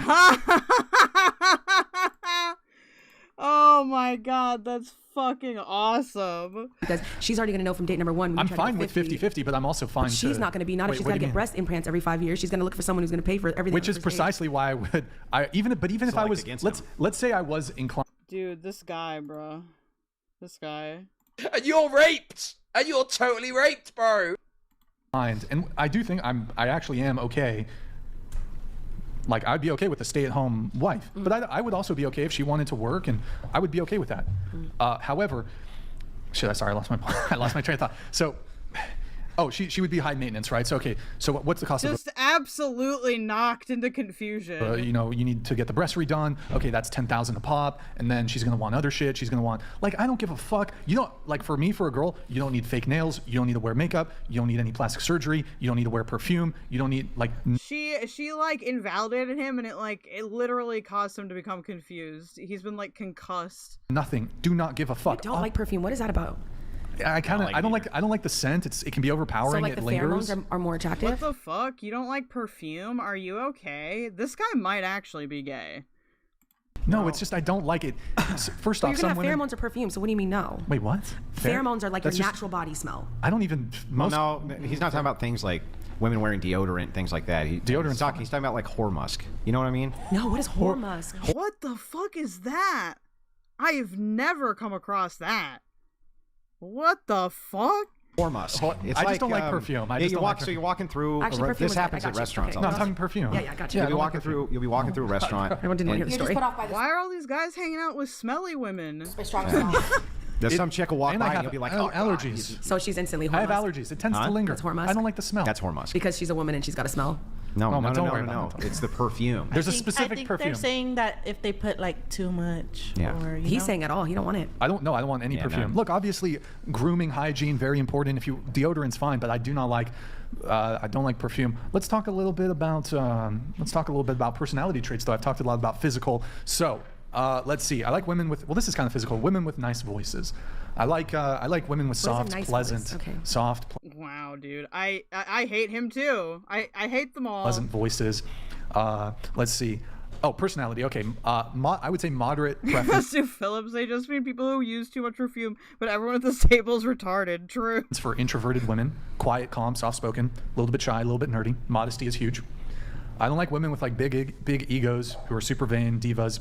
Gotta be the main character. What's that? Gotta be the main character. Me? No, I'm saying like women who want to be the main. Who think main dude, he does have main character syndrome though. Character syndrome. Brings me peace. Doesn't quarrel. Doesn't party. Doesn't drink. Doesn't do drugs. Doesn't go to bars. Wow. Doesn't party. Doesn't drink. Doesn't do drugs. Gay. Clubs. Low body count. No current or past promise. Low body count. Yeah, dude, I totally would like to date somebody that is bad in bed, bro. Undivided romantic and sexual attention. The earlier, the better. For some reason, I wrote down has a praise kink. Isn't that a mark of promiscuity, though? Wait, what is? What the fuck is a praise kink? If they give you the undivided sexual attention and they do it quickly. No, I meant undivided. So it's not so much the rapidity with which they give it, but when I say undivided romantic and sexual attention, with that's more so pointing towards they're not giving it to other guys. Anybody but him at the first date. Like, and there's not like much talking phases, you mean? Immediately. He's a unicorn, basically. Even if I haven't met her. So it's like the assumption is that like most women will give their attention to multiple guys. He just wants a girl that will give it like one at a time. Yes, essentially, yes. But if she sleeps with you early on, isn't that a good? It's a good signal. It could. It's like if you had to guess. If you had to guess. No, well, You're actually, a betting man. I don't actually think. I actually don't think the quickness with which a woman sleeps with you necessarily is an indicator. Yeah, I get it necessarily. For promiscuity. Yeah. You are coping and seething. Yeah, I get necessarily, but if you had to bet. But in the general population. Comparing, say, a woman who sleeps with you on the first date versus a woman who does it by the second. See, I don't think it correlates at all. I don't know. I've slept with people earlier on and later. Hi, Jenny. What's his body count? This guy that's talking, I'm pretty sure is he a virgin? I think this guy is a virgin for sure. Even. Does it by the second? Yeah, even if they do it by the second. Like if you were to bet about, if you were to take bets on the women who won't sleep with a man over an elongated period of time versus those who jump right into bed with them very quickly, if you had to bet on the past promiscuity, you would say that it's it would a good be sign, yes, right? it would definitely be more likely. It would be more likely, but yeah, you know. Let's see what else.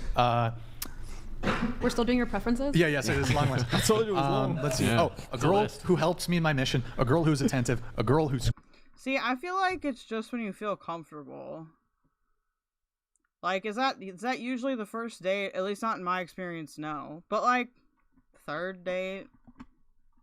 Scratches my back. Are you advertising right now, or is this related? No, this is an extended dating profile. He had his written down. I'm not that picky, though. I'm really not that picky. I'm not that picky. Like All right, let me read a couple chats here. I got to read A Grizzler says, I tend to skew older. I hope to compete with Aiko for your mom's attention. True. couple chats. We have we love Kranix. Salute to the true hero of this podcast, the hardest working and long suffering. He uses being a virgin to debate bro people. I don't think he's really a virgin. Really? Is he Mormon? Probably. The Chad, the one, the only, the absolute unit of a chair. The absolute unit of a chair. Hi. Who's I that? don't care what chair. Talking about my chair. No, we're talking about I did that totally whooshed over. Okay, all right, Kranix. All right. We have Steven. You guys have really good chairs in here. Steven, are they there? He's a virgin tradcath. Oh, I forget what religion these are. Because I don't actually believe that. I'm just saying why doesn't it go... Oh, I see. Okay. Steven Carrera, no such thing as ethical S-work, the women and their worldviews caused by indoctrination and brainwashing via the global satanic death cult. What? Okay. Dun, dun, dun. These women need Jesus. Andrew, you are a warrior of truth. Christ is king. Fortunately, he stepped out here for a sec, but I'll let him know you said that. Thank you, Steve. What is wrong with this person? Steven Carrera. Save that one. And then we have Octo. Steven Carrera, get some help, dog. Kind lady. Aren't your dating preferences themselves based off of the consequences of those actions? Oh, I guess that's directed at you. I can look at the consequences of it without saying that it has to do with morality. Like you could be a consequentialist with something outside of ethics. You don't even know what I'm talking about. Yeah, this is too You were changing shirts. Big brain for me. I don't. You got into 3 different outfits during their little. Yeah. All right, we have Goblin here. What in the Gorlock? Be careful, she might eat the hoe next. What? No, that made me think of Gorlick bread. No, I'd gone like a 24 hours without thinking about Gorlick. God fucking damn it. I hope you're talking about me because I'm hungry. What? Are you just playing dumb on like? What? Are you playing dumb on purpose? What do you mean playing dumb? They meant hostess. Wait, what? Like, they're not even. Wait, they're talking about me anyways. what? I'm the hungry one. no, Don't he's shoot the actually- messenger. This He's isn't- actually a little bit like lost in the head sometimes. What the fuck, Madison? How are you gonna throw me under the bus like No, that? I'm supporting. Oh, okay, you're supporting me. Yeah. Wait, lost I'm about what? backing By telling him he's special. What? I love that. Don't shoot the messenger. I'm forced to read these. I mean, These guys. yes, you are. But these- I mean, I don't. Like I said, I don't engage with people that are That's fine, you committed to don't- misunderstanding me. Wait, me? No, the commenter. Oh my God, sorry. I'm like. Like if all. Oh my God, dude. Everyone has autism too, apparently. I have a room temperature IQ. Okay, As like leave a me alone. gross fat person, I have all I no was saying. interest It's kinda in hot in like here. trying to prove my humanity or Temperature-wise? like prove my existence Wait, or my what? worth because I know my worth. So yeah. I mean, you got to read your super chats. They paid you. Good job. Period. Fun's the show, right? Period. I have a button. I mean, I'd have to care to be a. Dude, globo homo is like, honestly, if it wasn't associated with so much prejudice crap, it would be the best word. I would totally start like an organization called Globo Homo. Let's Sunday. read more. Is there more? I'd have to care to be offended. I like it when they leave messages. Fuck, I can't find it. Whatever. Hey, Andrew, this one came up. Andrew, you are a warrior of truth. Christ is king. Yeah, King of Kings. Boom. And Lord of Lords. Boom. I'm not getting into a contest, dude. All right, I'm I've just got finishing some the Bible questions verse. here. I've got some questions. Do you think this was the last time Rosie's hair was clean? I don't know. I would hope not. What? Oh yeah, we'll do Twitch. Guys, go to twitch.tv/whatever. Drop us a follow and a Prime sub. Hey, Madison, can you thank all of those followers? Or sorry, not the Primes? Arkinos, thank you for the prime. Why are the names so weird? Like, how do I You got it. pronounce You got it. You got this. Like, thank you for the prime. Tier Oh, wait, one. that was a tier 1. Burn Your Wishes, thank you for the prime. Angel of War, thank you for the prime. Twist, thank you for the resub. Killer, thank you for the resub. Premature. Whoa, okay. Thank you for the prime. Dorm, thank you for the prime. Shadows. Thank you for the tier 1. Thank you guys. Twitch.tv/whatever. Drop us a follow. Drop us a Prime sub. I had a question. Want to go around on this. Does anybody here have or previously have had a roster? Oh God. Oh yeah. Yeah. Especially when I was I didn't really go to college. A roster? But when I was 27, I had like what I would consider my party phase. Absolutely. Yeah. Party phase? Yeah. I went to like different like BBW parties when I lived in Georgia. Okay. I got some notes on that, I think. What's BBW? That stands for Big Beautiful Woman. Josh, oh my god, I thought for a second I was still 25 or 26. Are you okay, Josh? Are you experiencing like amnesia? And it was originally started as a porn category and eventually was co-opted as just like an identifier that some fat women use. I don't anymore. They have parties for that? Well, like for people who are them and people who like them. Yeah. Okay. So you had a roster. So what was the size of the roster? Depended. There was a point where it depended on the situation in the beginning. It was a bit longer. But like when I was living in Georgia at the time, I had my own place. Were you in Atlanta? Close. I was like North Metro Atlanta, like right on the outskirts. Yeah. But I would go down to different events in the Atlanta area all the time. But I was like, it was during my first breakup. Like I mentioned, me and my ex, we broke up for 9 months. That was during 2019. And that was like when I first really co-opted, like I mentioned earlier, the get under to get over. It didn't work the first time, so I don't know why I tried it again. Well, how big was the roster? 2 guys, 3 guys, 4 guys, couple. You said you're bi, right? So maybe a couple. Yeah, girls, I mean that was when I explored my sexuality. Yeah. So Is a roster just referring to like the list of people that you're attracted to? Because I think that's weird. Like, there are people I'm attracted to. Like, and there are like people that, if they like were attracted to me and asked me out, I'd probably say yes, but I wouldn't like pursue them actively necessarily. I don't know. I did hook up with a couple girls, but 5 guys? I would probably say it was anywhere between your casual sex first call list. No, I guess I don't have one of those anymore. I'm just not into like I'm just too old. Like what, Madison? What do you do? I'm just like getting delusional right now. I haven't had much to eat today. There's whatever cookies over there. Thank you. There's still whatever. Yeah, I mean there was a few people, but for me it was more like situationship. But I was just kind of like way too casual. I was like doing stuff that I would never do now. I had my moment. I learned. See, I'm old. Like I'm 34. I don't know. It's just not something I want to do. Like at my age. Like if I want to have a relationship, I'll have a relationship. But I don't see any point in like screwing around with people. I don't know. What was your moment? What is your moment? Well, so some of the parties were like regular parties, but some of them were swinger parties. Okay. How was that? Fun, but problematic. That's the best way to answer it shortly. Well, how many? Because I in my notes here, I think you mentioned BBW, poly parties, sex parties. How many of these parties would you say you went to? Just a couple, or like regularly? This was over the span of 6 months. When I was in the thick of it, they had basically parties every other weekend. Okay, and you would go pretty much every other. For about at least 4 months I did. 4 months. I mean, I didn't always do something at the party. I guess I don't say I won't ever, but I need to be like, I don't know. I think I've just had too many weird experiences on dating apps now. You're older than me? Yes, I am. But you'd go. But it would depend, like, on if I had invited people I already knew there, or if I know everyone thinks I'm 12. Met someone. Whatever happened. At these parties, do people typically just like, will they hook up? Maybe they don't hook up at all, but if they do hook up, is it with just one person, or will they like sleep with like multiple people? Person. Like for example, did you ever hook up with like 2 dudes in a night or 3 dudes in a night? Yeah. More. Yeah. More? There's a specific high number for the most I did in one night, but... Let's hear it. You got it. I haven't talked about this stuff in such a long time. You got it. I just want to, before I go into this topic, Sure. I do want to say this isn't who I currently am. Totally I'm fine. talking about a past version of myself that would not make these decisions now, but at one night, 10. Was that like an intentional goal? Like you went in? No, it actually was kind of accidental. I just like, I was very laissez-faire about life at the time, and it was something where I had been like, I felt very... Do you think that's true? That's a lot. I mean, like, I've had experiences, but not like that. depressed, and like my first real relationship lasted 8 years. I had one before that, but it only lasted 5 months.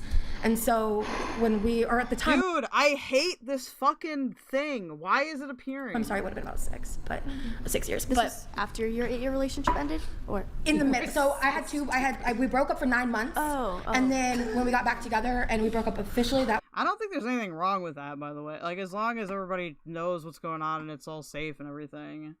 I had a polyamorous phase, I guess. It did not work out. I don't really recommend it, to be honest. It was like in 2020. I'm not saying that it's wrong or anything. I just think most people can't do it. Okay. How does that happen? Like, honestly, how does that, you just, I'm depressed, I'm gonna go get involved in a gangbang? Like, was I self-actualized in the moment about that? Not really. It was just more like, very repressed childhood. I never really let myself go crazy, and I basically let myself like have my wild fun free, because I was in an environment where I kind of felt like I was not only supported but like really wanted, desired, which I had experienced, obviously, because I've been in a relationship, but not in like that type of casual way. And so I got invited into it by someone, and I didn't know what I was getting into. It probably felt good though to have that acceptance. It did, and like so you come back for I met people who like I'm still friends with. Like I met people who are they still? I will say that before I went through attachment therapy, I do feel like being poly was easier, but I was like super unattached to everybody. Like, I had emotions, but I had, like, silenced them somehow, which wasn't good for my life. But, after attachment therapy, though, I don't know. I can't. Like, I get too jealous. Most of them have walked away, because once you're in it for a little bit, you do, like, start to really not only see the toxicity around you, but within yourself.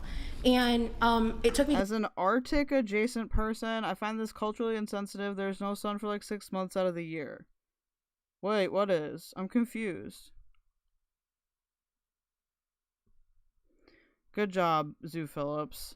Rando, as I've said before, sex is inherently deviant, and seeking it out makes you a bad person, as is being horny. What? No, being horny is not deviant, but it's more of a binary than a spectrum. Having a lot of sex isn't worse than being horny. I don't understand.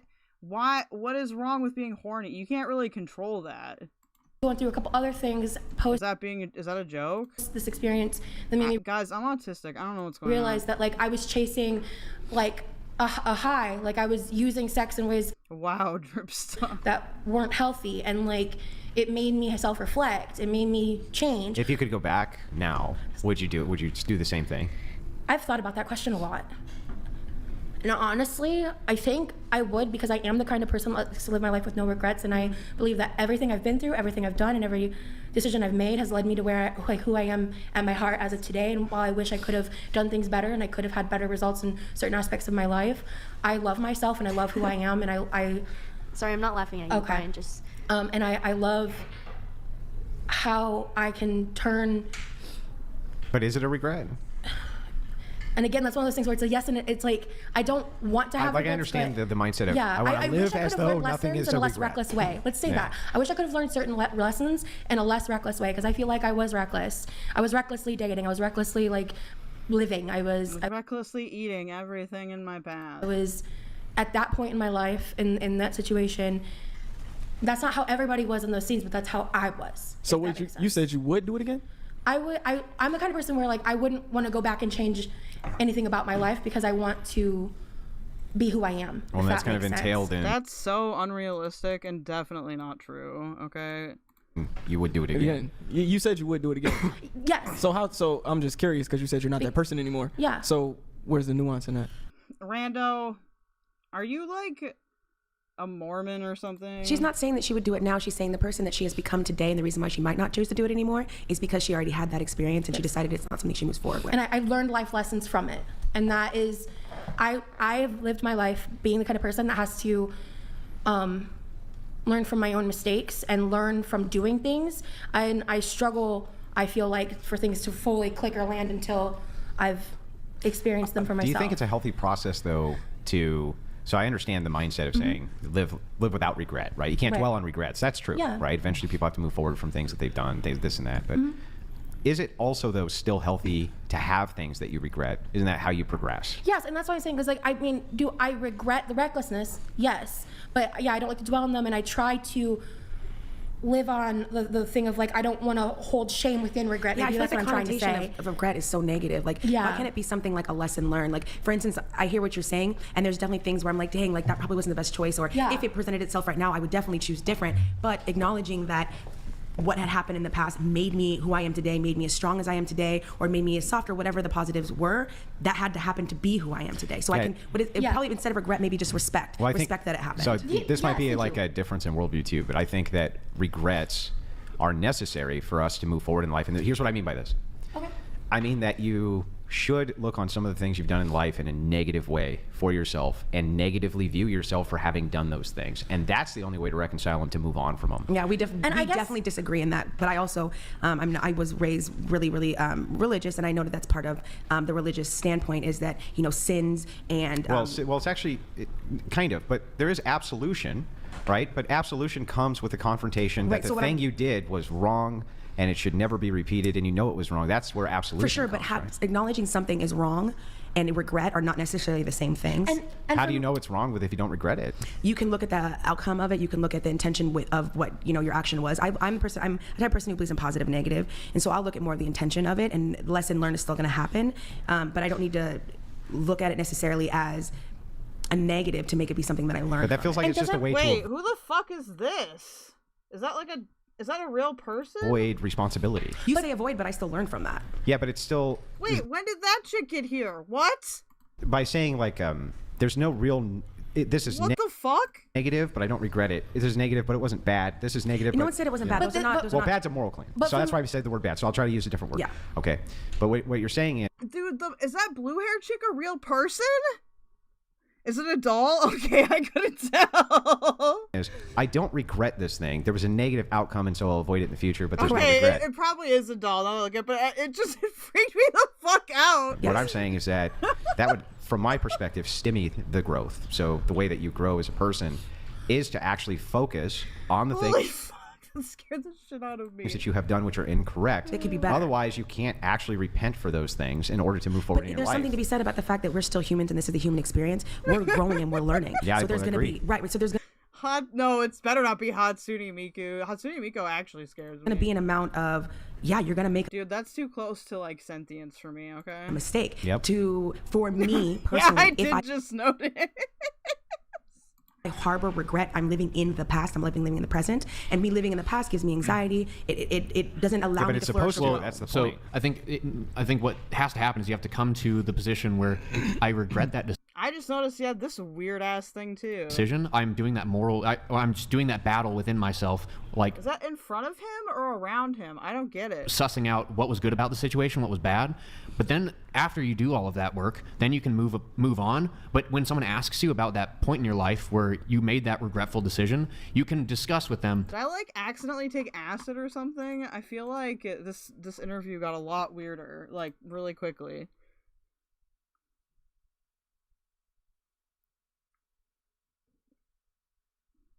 I don't.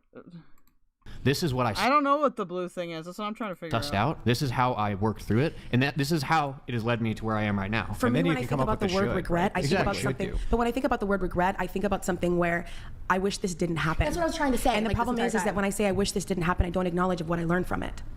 Yeah, but if you no, it's not an I wish this didn't happen. It's an acknowledgement. That's what regret would be. I did this, and it was. Yeah, me too. That's my understanding of regret. I So would you did think you this, have and it understanding was of the wrong, difference? and that's why I regret it. Well, I also don't believe in wrong. I believe in positive and negative. And that's what I said, right? So for me, from my perspective, it looks like a way to avoid responsibility by saying I didn't do anything wrong.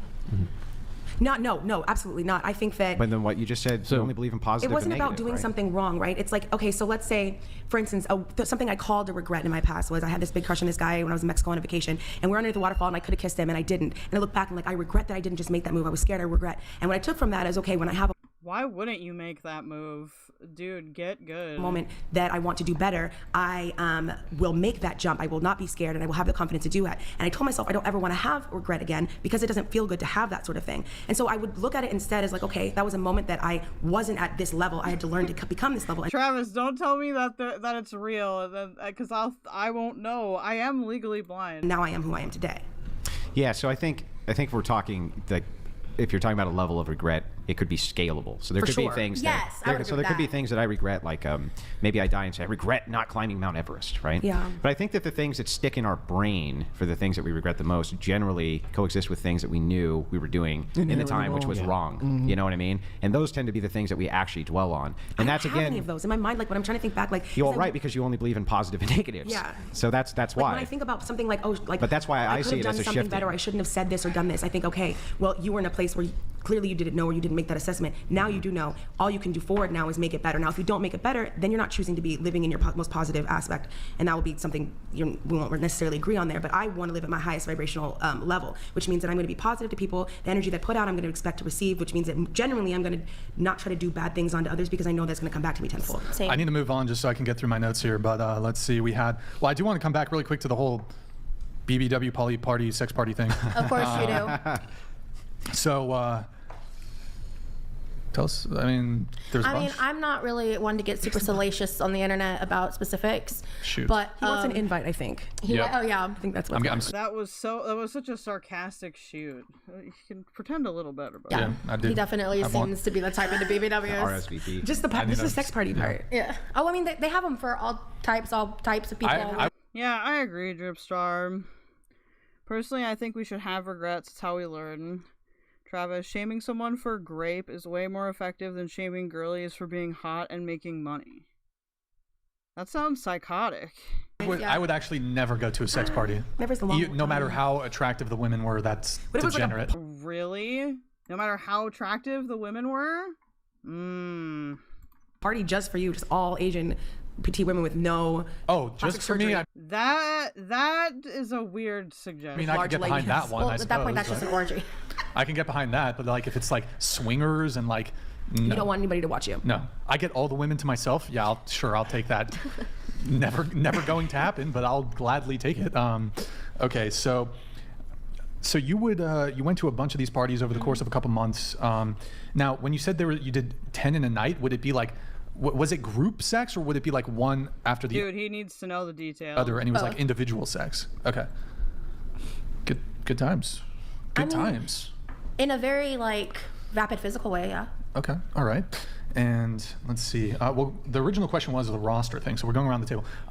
Do you have or have you ever? Excuse me. Do you currently have or have you ever had a roster? No, I'm like disgustingly monoamorous. I get like tunnel vision on the first date, and I'll like delete dating apps if I like someone. Okay. So annoying. I am similar, and I'm trying. What do you mean? How's it annoying? Knowing that I do that as well. Like I hyper focus. Like I'll tunnel vision someone, which I've actually had to get out of doing because dating. Okay, just go ahead. Just go ahead. Oh, sorry. They just say you shouldn't do that, so I've been trying not to. Roster. I tend not to have a roster now. Okay. What about you? No. Please speak into the mic if you can. No. Yeah, the guys don't need to answer. I mean, whatever. Of course. So is that across the board? Yes. Is that what that is? Well, and I will say, I definitely don't feel like my like future / current goals are not roster based. Like, in fact, the people that I've had like situationally, they've fizzled out. God damn, how long do the ladies endure this shit? For 5 hours and 58 minutes, according to the runtime. Because I've kind of I'm just not interested in that anymore. I'm looking for like a completely different dating experience. That's just like where I was once at. Okay, got it. And let me get into some of my notes here finally. So let's see. Okay. You said you had some insane stories to tell us, Rosie. Is this related to the BBW sex swinger groups? Or? Is she gonna tell them about her medical kidnapping? Yeah, I mean, like with the group sex and stuff, like. Nick, could you close that door? But The rest of the world doesn't need to hear this. More or less. I mean, it seems like the audience here is pretty not interested in hearing about those types of things. They might be. No, this audience. They might be. They're going to people be. out there because the people door that was click on open. this are going to want to hear. Close the door. No, it's just getting cold. That's why. It's cold. The young children outside. Yeah, the young children outside don't need to hear this. That's all I'm saying. Yeah. Well, I just think that.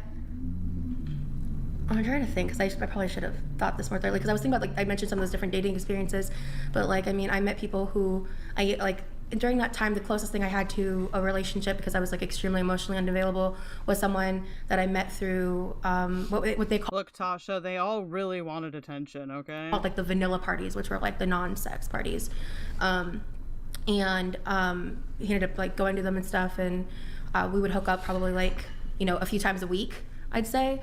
And once he and I became more of a thing, I back down to the parties, and then some stuff started coming up, and I started really understanding like the dynamics of the parties and like how kind of predatory and weird they were set up, and I started waking up to like basically realizing what I was doing, because at the time I was living my life on autopilot, and I was just kind of like, yeah, whatever, like autopilot, nothing matters type attitude towards everything. So once I started like, wow, that was real autism right there. Thinking things through, and then I was like slowly backing out of the parties, and then something like major, like personally in my life happened that had me completely back out of it. Okay. You said in your notes here that you're currently celibate by choice while on your healing journey. You're no longer casually dating. Yep. How long have you been celibate for? So the last time I hooked up with someone was in February. Or no, I'm sorry. No, that's wrong. Since June. But that was a kind of like a return thing with You recycled? It was like going back to somebody. It wasn't like a new dating experience. It wasn't a new body. You recycled the body. Sure, if you want to use that kind of language. Why do we need to say it like that, bro? That's what it's called, recycling. If you don't want to add to your body count. You don't start doing it again if you've already done it once with them. It's like you're recycling a body. Yeah. Okay, all right. No, you don't. You object to that? Just such a deranged way of looking at like human relationships. Yeah. Well, I mean, that's. We're talking purely sex. I feel like it's the like least you're so obsessed with the quantity, you'd rather just say recycle a body. Like, it's of course, the psychopath in the middle would say, "I think it's the least deranged way." That's the terminology. That's the terms you've never voluntarily. Wait, what? Like it's just like not like people who like normally date and see each other aren't using these terms. It's very like dehumanized. I've never used that term before. It's not dehumanizing. It's like you're studying romance from afar, from like an incel community. Dude, she's boom. Oh yeah, it's all insults. What? How dare they? How dare people use? I love. They're just getting increasingly feral. Do something that's obviously This is actually a term. Wait. Stop. To be fair, Tasha, would you leave if you knew you could just berate these guys the entire time? That would be tempting for me. They're picking for him Yo, now. let me talk, please. This is a term I've actually heard originating from women. Women use this term, oh, I'm recycling a body so I don't add to my body count. The pressure of this like obsession to always have a low body count. Bro, which women's is doing that? Which women's is doing that? I've heard women say too, like I've literally, in my entire life, okay? Like not, probably less so now than before, but like the vast majority of women that I knew IRL did not know about anything like internet brained. Like recycling bodies so my body count doesn't go You've up. heard This is so gay. from women too, so why are you saying that it's like this incel community, it's like for men and I mean women incel. Dude, that guy is totally owned. Does exist. No, I'm not that's talking not about true. women incels, but I disagree. I don't think a woman can be an incel. Yeah. Why is that? Like genuinely, I'm curious. Because I don't think men will do anything with two legs. Because not all men. I'm gonna say all men. If any woman was so inclined to get laid, she could, regardless of her personality, regardless of her level of physical attraction. I don't know about that, bro. So I guess it's. I think I would agree with that. The belief system. Well, for example, there was a Reddit community dedicated to femcels, women who consider themselves. Ah, yes, dude. The Reddit community of our femcel. I don't even think it was that big of a community. Involuntarily celibate, and it like was bombarded with men who were propositioning these women with sex. The reverse is not the case. There's not just women flocking to incel communities to fuck these men. Easiest way to frame it. Well, yeah, because they're fucking miserable. Right? If there was a male version of you, he's not having sex at sex parties and having sex with people back in June. It's not going to happen. You think it's he's going to the same sex party. Why would you disagree with that? He's going to go to the same sex party. I would say, what I would argue though is that a man who's obese is going to struggle far more when it comes to purely getting sex than a woman who's obese. That's the point, yeah. Well, you're not really an incel. Maybe you can go to Nevada and book a prostitute if you want to. Well, but that would still be involuntarily. How? Yeah, because in that case, prostitution is not. Doesn't. He's count. talking about. Okay, he's talking about sex. I just take it as those men being weird as fuck. True. Between two consenting adults, absent money, we're not paying them for it. That's the point of it. Okay. Yeah. Because in that case, it's like, oh, well, I mean, you could just go buy a prostitute. It's like, I would assume that interviewing male OF people, Tasha, is not like they want to like talk to hot women. Like this is a show Destiny used to go on. What we want is different too. Like women want the money. I mean, we'll be okay with having money, and men like the drive is also very different. Wait. Just in general, like you mean the sex drive? Yeah, like for instance, like a man doesn't necessarily like a man would pay for sex, but a woman won't necessarily have to pay for sex. But there's other things that we might do that will have to like put in work for intimacy. Exactly. So I think that's the point. Like when we talk about incels, like they could book a prostitute, but typically, like you were saying, they're looking for someone who's like enthusiastically consenting to it. So typically, they're not just looking for sex because they could go to a hooker. They're looking for some level of intimacy. Yeah. So analogously, femcels, yes, they could be propositioned by those guys on the Reddit, but they're looking for someone who actually cares about them. And But doesn't just comparing this is also a bad presupposition for a different reason. Another reason this is a bad presupposition is they may This guy wants to be the biggest victim, okay? not be going to a hooker not because they don't want to or they don't just want sex, but because they may have religious convictions or other values which conflict with doing something like that. So if they have that strong of a religious conviction, they shouldn't be so hell-bent on being an incel. Almost done. Calm down, Farha, before you start spurg talking and turbo talking. Let me just finish the point. Everything I'm saying is sound. Yeah, that's nice. Doesn't make it turbo it'll be talking. just as sound when I'm done speaking. Maybe we just got to avoid. He's just bad at moderating. I'm sorry, I have to moderate myself. So anyway, just chill out. I'm almost done. Chill out, Farha. Yeah, chill out. Oh my god. Chill out. I'm almost done. When they say calm down. Yeah. So I didn't say calm down. You calm down. So anyway, what I was getting at here was just to say there could be other convictions. There could be other convictions which are here that they adhere to. Now, most popularly, what I see online with people referred to as incels is that their standards are extremely high because they have those religious convictions. They can't find a woman who can meet those standards. Why would they go buy a prostitute if their religious convictions prevent? I'll say that I don't have a low body count. I don't have a really high one. I guess I don't know.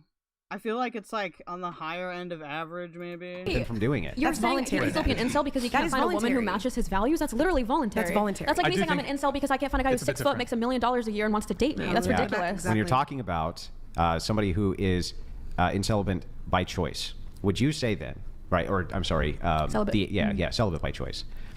If you're just talking, anybody who can just go have sex with anybody, right? You can go get a prostitute or this type of thing, okay?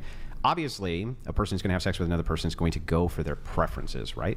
Isn't that generally what they're going to do? Yes, and like we were saying, there's two different metrics for male and female preferences, but suddenly you're now using the default as the male preference. So no one knows what the true average is, though. Fair. I want to say it's between 15 and 20. Even if he doesn't want to fuck a girl because she has different religious values, why is that different than me saying, even though guys are propositioning me on Reddit, they're not the type of guy I'm looking for, so therefore I can still deem myself a femcel? Yeah, I'm assuming it both ways. So I assume it on the other way too. That so you believe femcels exist? Well, yeah, I'm not. You just said that you didn't. Well, I have a different definition of it. You think femcels exist? If it's from the religious connotation, yeah. Just religious. Well, I have a different. Yeah, not from the idea of yes, I could fuck this guy, but I won't enjoy it. I won't be attracted to him. It'll feel. Yeah, I think that all those things could be true, but it would be from a religious standpoint. No, but you can have that without being religious. Yeah, generally speaking, a religious standpoint. I have feelings like that, and I'm not religious. So if I'm very unattractive and I can only fuck guys who are like disgusting to me, but that's not for religious reasons that I'm unattracted to them, wouldn't I still be a femcel by your definition? What the fuck?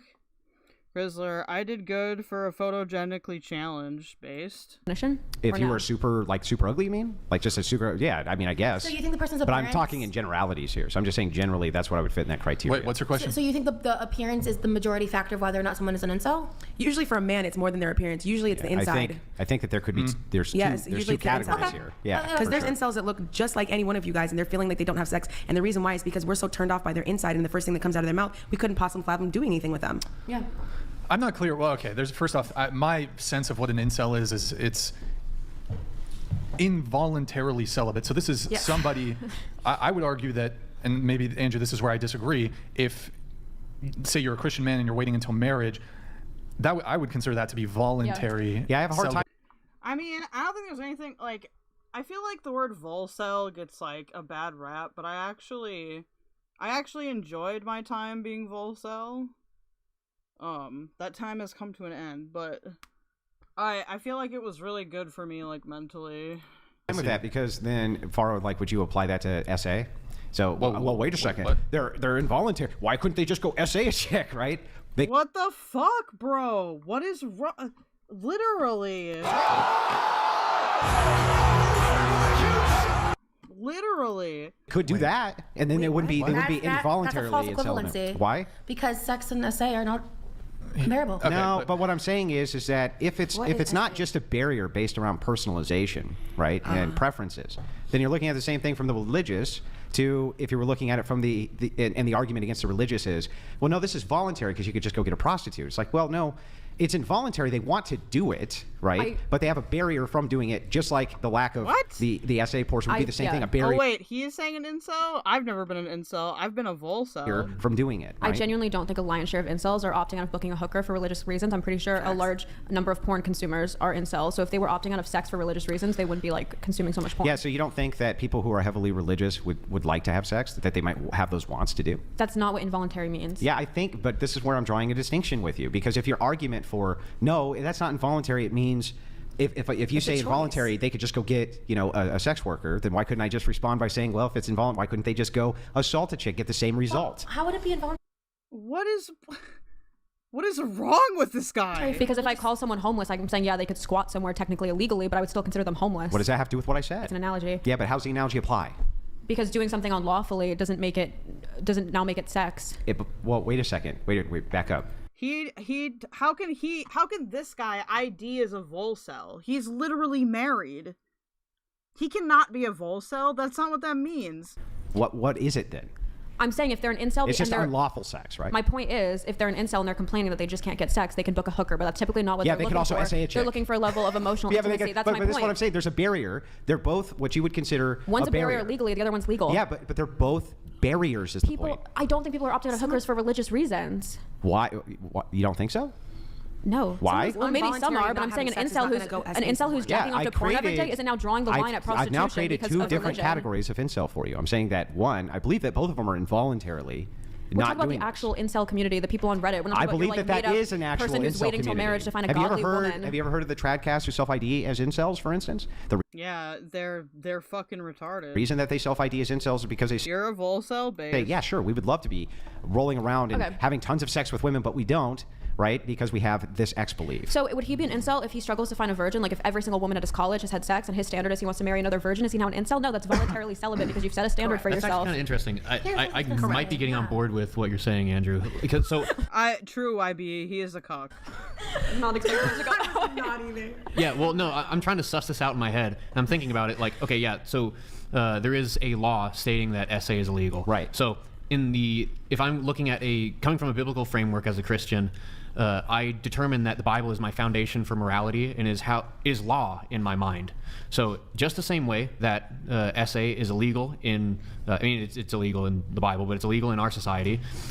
It is, to co-opt the verbiage, it is illegal in God's mind, in God's eye, to say, dude, it's illegal in God. How would you know? To have sex before marriage. Right. So I actually kind of agree. So you can't actually alleviate what you want, even though you want to, because there's this barrier. But you're choosing to abide by the barrier. Yeah, but you would be doing the same thing with SA. That's the point. It's a choice. What? No, what? But you're involving a non-consenting party. What the fuck? It's a choice. Does it just end at religious convictions? Can I say female dating strategy tells me I should only fuck guys who make more than me, and because I earn a lot, it's hard to find those guys, therefore I'm a femcel? Well, the religious conviction really fast doesn't make your arguments better. It doesn't. My argument. Okay, dude, can you please actually respond to the argument instead of being like, why do you talk so fast? Argument's being correct. Your argument doesn't. What's your argument? I bet you can't even repeat it. I think I can. Do it. I was saying, why are you just drawing the Bible to be akin to law, but why can't I say my preferences could be akin to law too? So suddenly I'm a femcel. You could, yeah. Okay, so I'm a femcel because I can't find a guy who makes more money than me in my city. We're saying that you could make two different categories here, right? But you would still have to categorize them. So is it involuntary? I guess what we're really discussing is what do we mean by involuntary? You think that it's voluntary, absent barrier, and so do I. So I don't know what we're arguing. Okay, so as far as just real quick though, if you. I wonder if they have so many guests on at the same time is to bait stupid people into talking. Yes, because I firmly believe everyone who goes on this show and doesn't talk is because they read the room. Says Zoo Phillips. I agree. Travis, because IDing as virgins is cringe. They're losers. Fuck incels. True. You have SA.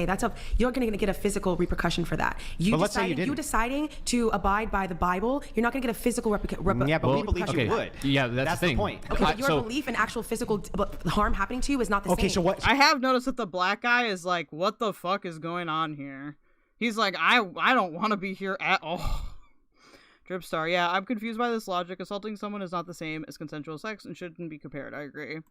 You're not going to go to jail. God is not going to put you in jail. But you could also, let's envision for a second that you knew you could do it. Well, isn't hell kind of like jail? And could get away with it and not go to jail. Okay, it would still be a barrier. The absent consent would still be a barrier, and so you wouldn't do it. The chance right? of you actually being able to go to jail versus not are two different, very big things. Yeah, it has nothing to do with the point. How does it not? Because what I'm saying is, let's remove that for a second. That you would But even. you're deciding that the Bible is the top thing. Yes, and you're deciding that the law is the top thing that prevents I'm the not. SA. No, I'm not. I'm just saying, as far as overall, you can believe in the Bible. That's fine. But no matter what, Bible or not, you still got to respect the law. So you're encompassing. You don't everyone have to in the law. respect the law. No, You don't have as to. far as like if you're going to be law-abiding or even just of any Right. laws. So your choice is to respect the law. But everyone has to be under the law. Not everyone has to be under the Bible. Yeah, but Spaghetti model. I'm the blue-haired girl. If I had to pick one, dude, I wouldn't be there. I would probably argue with these guys the whole time though, and I'd be like, no, you guys are betas. You suck. Your choice is to respect both. I could screw your wife if I wanted to. You don't have to respect the law. You choose to respect the law. Nothing stopping That you is from going through a voluntary. stop sign. Nothing stopping you from grabbing I see that what you're mic saying. And I mean that too. Hitting me in the head with it. The difference is the repercussions at the end of the day are different. Yes, there might be that there's that that alone you have a doesn't affect your perception. choice. You saying that you have a perception of a repercussion distinction. Fine, we can remove that barrier by saying if we could assume that there was no repercussion for you, would you just start saying can't. people? There is. Yeah, but that's not the purpose of explaining this way. The purpose is to show you that even if that barrier was removed, you Oh, Tasha says, I don't think they are stupid. I think they do the same thing people in Gorlworld do, and they rage bait people, and some people cannot fight the urge to correct incels. True. Okay, fair. So they fall down this hole of arguing with an incel until they end up talking about this shit. True. still wouldn't do it. There is a barrier which is there, whether it's religious or it's legal. These two barriers still very much exist inside of your mind, which is the preventative measure for doing the action. But okay, so if you sexually assault someone, you're then affecting that person's life. If you abstain for sex because of a religious belief, you're not affecting someone else's life. What if you were to essay? What if you were to essay a chick who was How is it debatable? who was in a coma and would never know, and there's Bro, please. It's impossible for That her to get happened. There was a pregnant. man who was raping a lady in. Yeah. Sorry, excuse me. But you Sorry. wouldn't co-sign on it. Sorry. I think we actually agree. Right, you wouldn't co-sign on it. No, it's awful. Right, that's my whole point. No, I think we agree. I think we agree. I was having a rebuttal to Brian saying that, like, oh, incels exist only for men but never for women because someone will always fuck you. And I was saying, in theory, you could fuck someone as a man, but it's not to these, you know what I mean? There's that barrier there. So I was saying even for women, even though some guys would proposition us on Reddit, you could still be a femcel. So here's why I would make the two distinct categories. So I think you would agree with this too. PB Tasha, like if your mama argued with his wife, this is how it would sound. True. So in the distinct category one with the men, I think it's much easier for men to be in that one category of incel, right? Whereas for women, it's not very, it would actually be difficult to be in that category. Which on the religious end, I would say that it could be equal. So well, okay, what about this? Exists. What about okay, yeah, special excuse for religious people. Got it, weirdo. about this? So let's say you have a man and a woman, neither are religious. They're both physically unattractive. Yeah. They want to have, they don't that was care what I was about, they just want to have sex immediately, like that night or whatever, or within a short period of time, say a week. I would argue that almost any woman, if she was so inclined, could get sex, whereas it's not clear to me if any man could just go out and immediately Yeah, I get agree. sex. I totally agree. I agree, but that's typically not. I was gonna say I would go on any debate podcast with YBE ever because that would just be a very fun bloodbath. Okay. What femcel refers to, like, I don't think femcels are actually arguing I can't fuck anybody. They're saying I can't fuck anybody who would care. Same way those men, in theory, those incels could fuck each other, but they're not going to be attracted to each other and enjoy it. Hold on, but if the definition of femcel is What? a female incel, Actually, I need you to repeat that. Why? You didn't hear her? No, I didn't. She has meth mouth. You got to talk slow so I can understand what you're saying. The reason I talk so fast is because I keep getting cut off. It's not to. How about you just are slow at comprehending? All right, I've got this sped up and I can understand all these people. This guy's actually low IQ. I didn't cut you off. No, I know. I'm just saying in general. But anyways, my point was, yes, a femcel could get sex from anybody. Okay. But the point was, men in theory, those incels, they could get sex from each other in theory, but they won't enjoy it. From each other? Yes, in theory. Yeah, he's talking about the opposite sex. No, I know, but I'm Wait, saying what? the same way a femcel might not enjoy having sex or even find any like little bit of attraction to the guy who's propositioning her on Reddit, those guys won't enjoy having sex with each other. So that's why I'm saying it's two different metrics. Ridiculous. Because Wait, male so and female that's sexuality ridiculous. is incredibly different. Well, so that's does sex. ridiculous. Do you get what I'm saying? Yeah. So, so let me just. One day soon, KelDoge, I'm going to start streaming again. So base, let's fucking go. Well, go ahead. I'm sorry. Yeah. No, yeah, I was just about to ask. So does the act of sex require that there's enjoyment in it? It doesn't So okay, require- so I'm being saying femcel, I'm so saying femcel has a slightly different definition than incel. I'm not actually sure what that distinction okay, is well, still. it's involuntarily celibate, which means no sex, regardless of how you feel about it, if you enjoy it or not. If you're having sex, you're not an incel. Right. So like, What's up, Base Wayne? Take the femboy pill and you could so find there's sex as an incel. with well, other. no, okay. With other- no, I meant okay, so prostitution, if your goal is to find sex and you are able to find it, that is by definition not celibate, regardless if you enjoy it or not. Yes, and like Okay, I said, yeah, you could there you go. find it in Nevada But obviously we're talking about certain barriers, and guys want it from a woman who's enthusiastically consenting, and a woman maybe wants it from a guy who isn't just looking at her as a whole. So that was my only point. So I don't understand why each one of those criticisms can be applied back. So you say incels could have it with each other. How do these people get $100 tips, bro? Catering to that audience, I guess. They're all divorced or single. So could femcels. Yeah. So I don't understand how the criticisms wouldn't be equal. It's not equal. Do you agree that femcells exist, even though they could in theory fuck someone? In the same way an incel could in theory fuck someone. Yeah, I would say by this criteria though, what he's trying to draw is that when he says not exist, right, be the same way that you and I would say something in the comments. Doesn't mean there's none who exist at all on planet Earth, but rather if you make the comparison between the amount of male versus female, it's overwhelmingly going to be male versus female when it comes to this. You would agree with that in that category, I right? would, but you would also agree that male and females look at sex entirely differently. So when someone says I'm a femcel, you understand that she's not saying nobody will fuck me. She's saying maybe I'm having difficulty finding someone who will fuck me and actually ask me my name. So okay, but if that's the case, then they have just changed the meaning from how we mean it. So it doesn't mean anything. Yeah, I don't think anyone thinks they have identical definitions. Yeah, I know, but from our definition, you would agree we're correct. That men have a harder time procuring sex, yes. Yeah, and that the incel, from our perspective, our definition, has a way harder time procuring sex. Okay, yes. than the femcel. Yes. Okay. Yeah, I would agree with that too. Okay. But sex to the same basis of attraction, then I would disagree. Because it's typical progressive pedantry, and you have to like literally peel back all the layers until you get. It's progressive pedantry. You're like the most pedantic person I've seen in a long time, sir. To where you need no, it's not. It's because we're talking about sex. We're talking about sex they wouldn't be disgusted by, and like I said, the guys could in theory fuck each other, but they would feel disgusted by that if they're straight. And the femcel could in theory fuck some random like Redditor proposer, but she might not enjoy it. That was my point, Brian. What was it? He left, so I had to direct it at you. Okay. Well, okay, when I think femcel, like I think female incel, because I know there's this definition of femcel where it's like, men don't have a harder time at all what? Well, I'm just not finding the right guy that I want to have sex with. And to me, when I think of incel, it's just somebody who wants to have sex, but like can't. There's not all these strings attached to it. There's not all these terms. The guy doesn't have to be some magical unicorn. Like I'm sure most men who are incels would be happy to have sex with a woman who's even probably below their standards or whatever that might be. So, all right, okay. And I do think when it comes to incels, first off, it's kind of the euphemism treadmill. This guy has been reeling from when he got owned earlier for a full ass like hour and a half.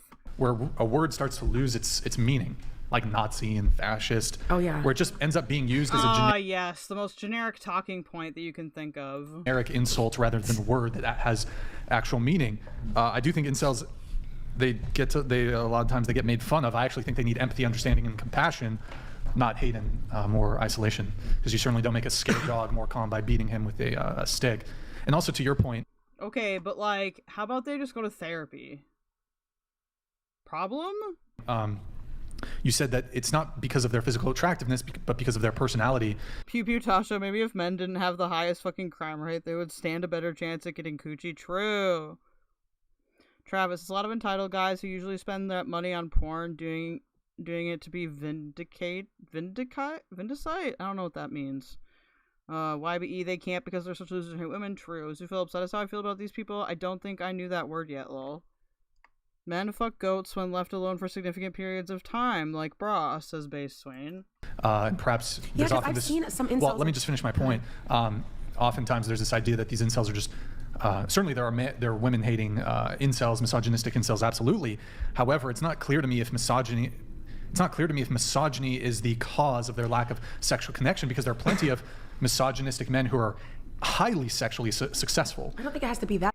Bruh, what is happening? Though it could be simple as like, I don't like myself. Oh, I mean, sure, I guess. We don't need to, can we not do the zoophile discussion, please? But like that also is unattractive. I mean, I'm sure there's plenty of like, some of the most toxic women haters there are probably who act like assholes towards every woman or have assholes towards every woman. I'm saying like there's probably like inexhaustible more than just physical that they're women. Not getting said yes to. Like it's not going to be just physical, because the way women work, genuinely we fall in love with the inside, even if the outside is important. I mean, yeah. Okay. You can go, for instance, you can go to school with someone or go to be at work at someone who's definitely not your type, and you keep seeing them over and over again. You see their cute little jokes, and then you kind of start seeing them as being cute and funny because their inside made you be like, actually, like I'm actually kind of digging that like weird nose thing he does, or his ears are a little big, but I actually kind of like that part about him. Okay, so we work differently in that way. Sure. And so I would say that it wouldn't have to necessarily be a man who hates a woman, but it could be like, well, he could always be talking bad about him. Keep your Sasha, like, what is wrong with males? Y'all gotta put your peens in everything? Hey, listen. Not all of us are like that. Although I would argue dumb guys and young guys are probably the worst for this. Like, I think once a dude actually matures, it's not as bad, but like young guys and dumb guys are pretty disposable, not gonna lie. Sorry. Or maybe he's level on the spectrum where he doesn't sorry. know how to communicate and like talk to people. There's many different things that it could be, but I would say that it probably has to do more with the inside than just the out. Yeah, I'm actually trying to remember how we got onto that, because I think I was asking you about your celibacy and then was it roster and You then asked about incels. You said that. You were No, I like, don't think what's so. the definition of incel? because you said recycling bodies. Yeah. No, you guys brought that up. They didn't. Stop. Don't gaslight her. Oh yeah, that's Oh, great. Okay, all right.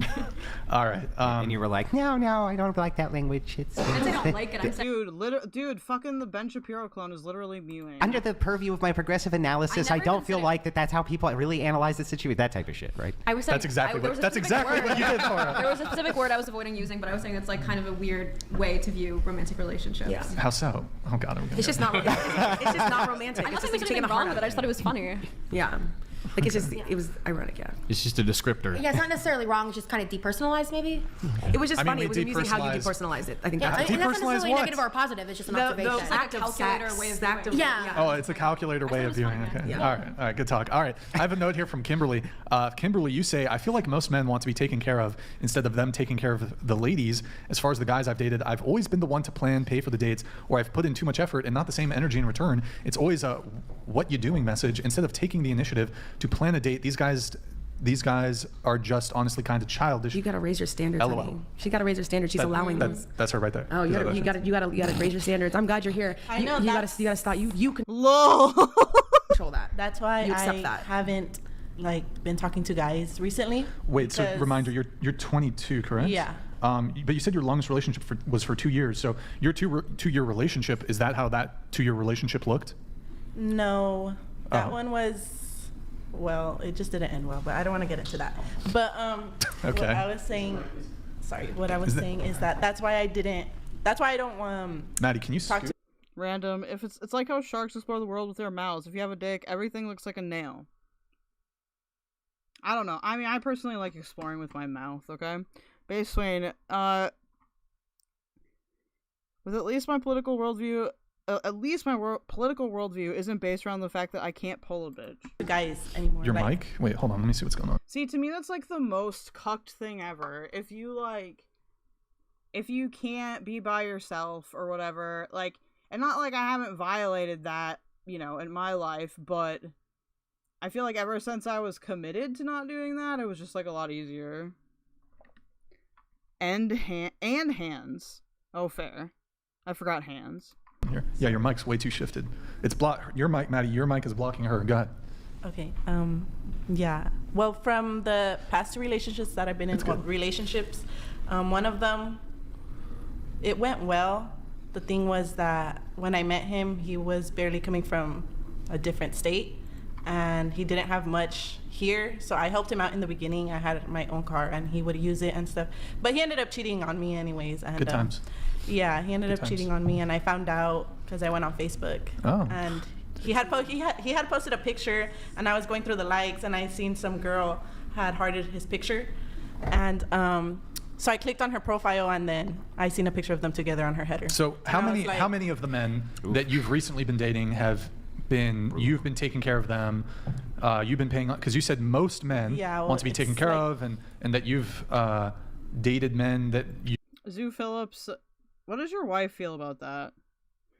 you're planning dates and you're paying. These dudes also expect girls to give out for $20 dinner too. I roll. I use my beak, says Travis. Damn, says YB. For the dates? Yeah. And you put in too much effort, so. What? And that was my also the last. What do you mean you use your beak? Why is there so much horny bird talk in here lately? Guy I was talking to, basically when I met him, he was leaving his BM and baby mama. His Oh, baby okay. mama. I didn't know there was like a. I was gonna say, I thought you was talking about bowel movement. Yeah. Acronym for. So there was a lot of drama because she didn't like me, and like I was like, your wife thinks it smells. It's not my fault that he started texting me. He had told me that they weren't together, and they weren't together. So you were paying for How do you him feel about on keeping dates? a man who like cheats on his girl for you though? No, he wasn't with her. Okay. No, he wasn't with her when we were talking. He wasn't with her. But yeah, he would he had to come to Ontario, and I live in Indio. So I would be the one coming and going, or he would Wait, can you show your nails again? Like it's just it's been a theme in chat lately. They're fire. Cute. How do you wipe? Oh God, okay. Wait, do you have to do the The mitt method? do you do the mitt? That's what I've heard. I've never been a long nail girl, but they call it. Whoa, wait, hold on. Put your hands. Show us your. You should play piano. God damn. You're not supposed to have long nails to play the piano. Yeah. I know, but you got long fingers. I don't know. Okay. I do You caregiving. have good though. piano. I have You to got like piano. wipe these old people. But What the anyways, fuck? Yeah. Wait, you do what? Caregiving. Oh, okay. You wipe old people. Yeah. That's what she said. Like a nurse's aide? Yeah, like a babysitter, but for older Okay, people. so all right, so oh wait, did you answer if you've had have you roster? Did you guys answer that? Yeah, we did. Did we go around? We Okay. did go. Sue Phillips, honestly, my wife won't even talk about it. She knows I have done gay shit, but she won't talk about it. Some straight women, I guess, find that weird. I don't get that at all. Like, it's just, it doesn't matter. Like, tons of straight women, like, do stuff with women and still consider themselves straight. Rando, going beak to geek with a hot bird lady? True. Yeah. Check it out. Shitty memory. Okay. All right. So you also wrote that you feel like I'm kind of both a feminist and traditional.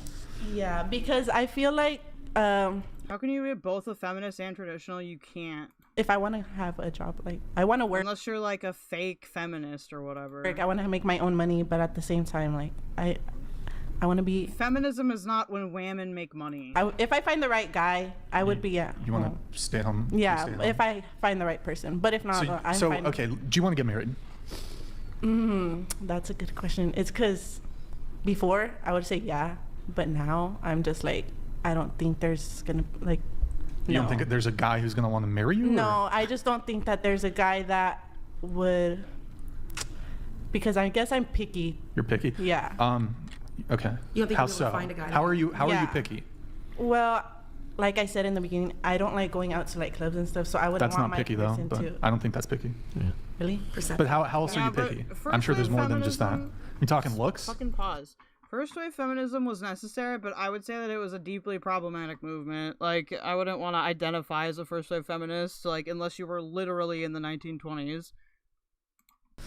No, I mean. Did we talk about? Did you say height thing? Did we go around on that? I've dated shorter guys than me. Well, I've how tall are you? not really dated, but I'm 5'7".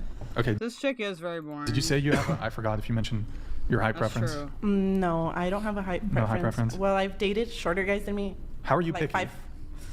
I don't know. I guess. Did they really have small dicks though? I don't know. Guys, when I'm with somebody, they just. I ask them for stuff and they don't. Such as what? Rando, I'm a big wave feminist, does a sick surfboard trick.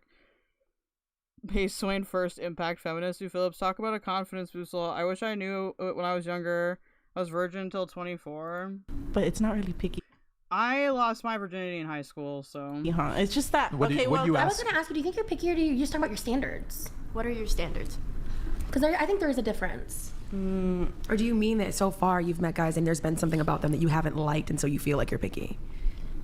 It's probably that I don't like it, but they don't think it's an issue, so they think that I'm picky. But Such as what? like when I was talking to this one guy, I would ask him, could he not like be following other girls on Instagram or liking their pictures while we were talking? But he was like, oh, my mom said that I have to explore my options. I was like, whoa. I was like, your mom told you had to explore your options. I was like, okay, that's fine, but you can go. I told him that's fine. You can go explore his options, and I wasn't expecting the mom told me to. I agree. I think she does just date trash, dude. Told me. He literally said, my mom said that I have to explore my options. And Are you guys laughing because you think he made that up, or do you think you're laughing Of course because he made it up. You think are you laughing because she might have, and like he's doing it? Like what is the? Well, this is a situation. Yeah. Final wave feminist. I'm these dorks. Sleep paralysis demon, says Travis. True. Based on to be fair, we're in a rural, and I'd rather wait till 24 than to lose it in a tent.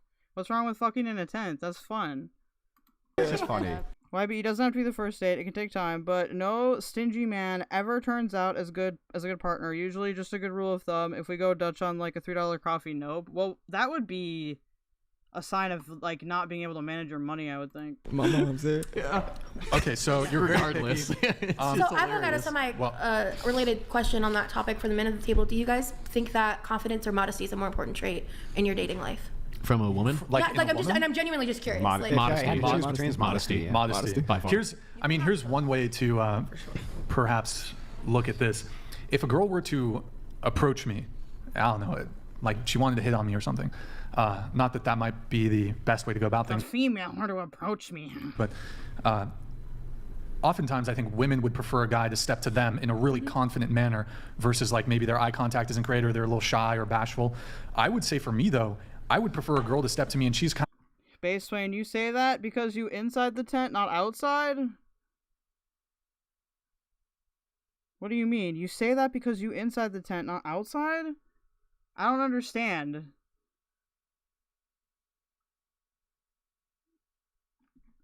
kind of like a little nervous about it than if So she you was wanna- like, you want both? hi.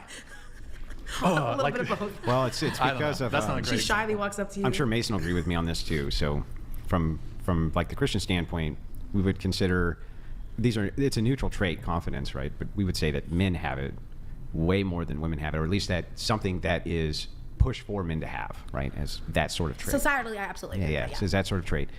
So we're not looking for masculine traits in women. If we were So looking, wait, are you attributing confidence hang on, to masculine? almost done. Okay, I was just sorry. Yes, I'm attributing Okay. that as a more masculine trait than modesty. So okay. that's the point, right? Okay. It's a neutral trait, but it's a more masculine trait than modesty is. So if you were to talk to, priests, I don't get it. I'm so confused. or you were to talk to clergy or things like this, the things that they have a hard time with men on. It doesn't suck. Actually, it's pretty hot. Sorry. Maybe you just suck at fucking. Or things of like matters of pride, matters of that type of thing. You know what I mean? So we would maybe attribute it more that way Okay. too. We're not looking for masculine traits in women. We're looking for feminine traits in women. I guess I just don't like gender those types of traits, like from my viewpoint. It's a neutral. I'm just yeah. saying you can look at both traits though and see Yeah. which one society, Okay. that we would attribute towards No, which people are fucking the tent, and I'm walking into campsites and walking back out. Oh, I see. sex more, right? Yeah, that's an interesting perspective. See, for me, like, if I go camping, like, that can be, like, a super great, like, romantic thing, especially if you do, like, no screens or whatever. Speaking of masculine and feminine, you're attracting feminine men. Yeah, that checks out. Wait, do you have a type? Like, what's your type? White guys? No, I Latino like- guys? Yeah. You wouldn't date a white guy? I mean, Asking for a friend. I haven't. I would, but I never have. He's like, she's dumb enough for me. You never dated a white guy? No, I've really only dated Mexicans, to be honest. Mexican guys? But that's because that's any like. black guys in there? Go on, Jacob. It's because. No, I've never dated a black guy. No, I've never. What about like I would. Native Americans? I mean, Any Native Chumash? no. No just Chumash? Mexican. Mexican Pretty is much. Only Mexican. Do you have a Catholic upbringing? Yeah. Yeah. Kind of figured. Yeah. Yeah. Okay. All right. Here, we have some notes here. I need to. We had a video from you that we've got to react to. This could be interesting. Oh well, we already kind of hit it. It was the incel topic, Yeah. but I mean, fuck it. Let's just let's pull it up. Let's pull it up because we were just talking about incels. bring the subject back. Let's bring back. Nick, if you're able to get that video. This was posted to be like a funny bit. It wasn't. It was meant to Nick? be lightheartedly. There's already a disclaimer, so I already No, I'm know. just saying the reaction wasn't fully that when it got reposted on Red Pill Internet, but that was it was. I was just like trying to be jokey. Our Got it, Nick. disclaimer. All right, go I'm ahead. just saying. That's what it was. Oh, I've seen that. Well, no, that's perfect. So no, because trust me, I have met a mini incel, and they all. But most they even if they are, online- they can pretend they're a lawyer, they can pretend they're a Right. therapist, they can And pretend. it's most people that like hate you online Yeah. behind if you're hiding behind a screen and like and you have 0 Why are they, like, completely censoring the other person? followers and it's a hidden profile. I just refer to anyone like that incel. Exactly, like they can cosplay that in their daytime, but that's who they are at Right. heart. Is that what you're taking your time to do? It's pathetic. Dripstar, what the fuck was a Catholic comment? Cause she's Mexican. Yeah. Okay. I could never. Great. I love that. Anyway, That I can see that being a TikTok clip. What is an incel? And there it is. Please, oh hello, got my headphones flying off. My goodness, the drama of it all. Okay, I very quickly realized I wanted to be with my ex, and we had a lot more in common. And you met him online too. It was like a I met them concise clip of it. on Reddit. Okay. Yeah. Actually, my ex, ironically, was like my biggest tipper on.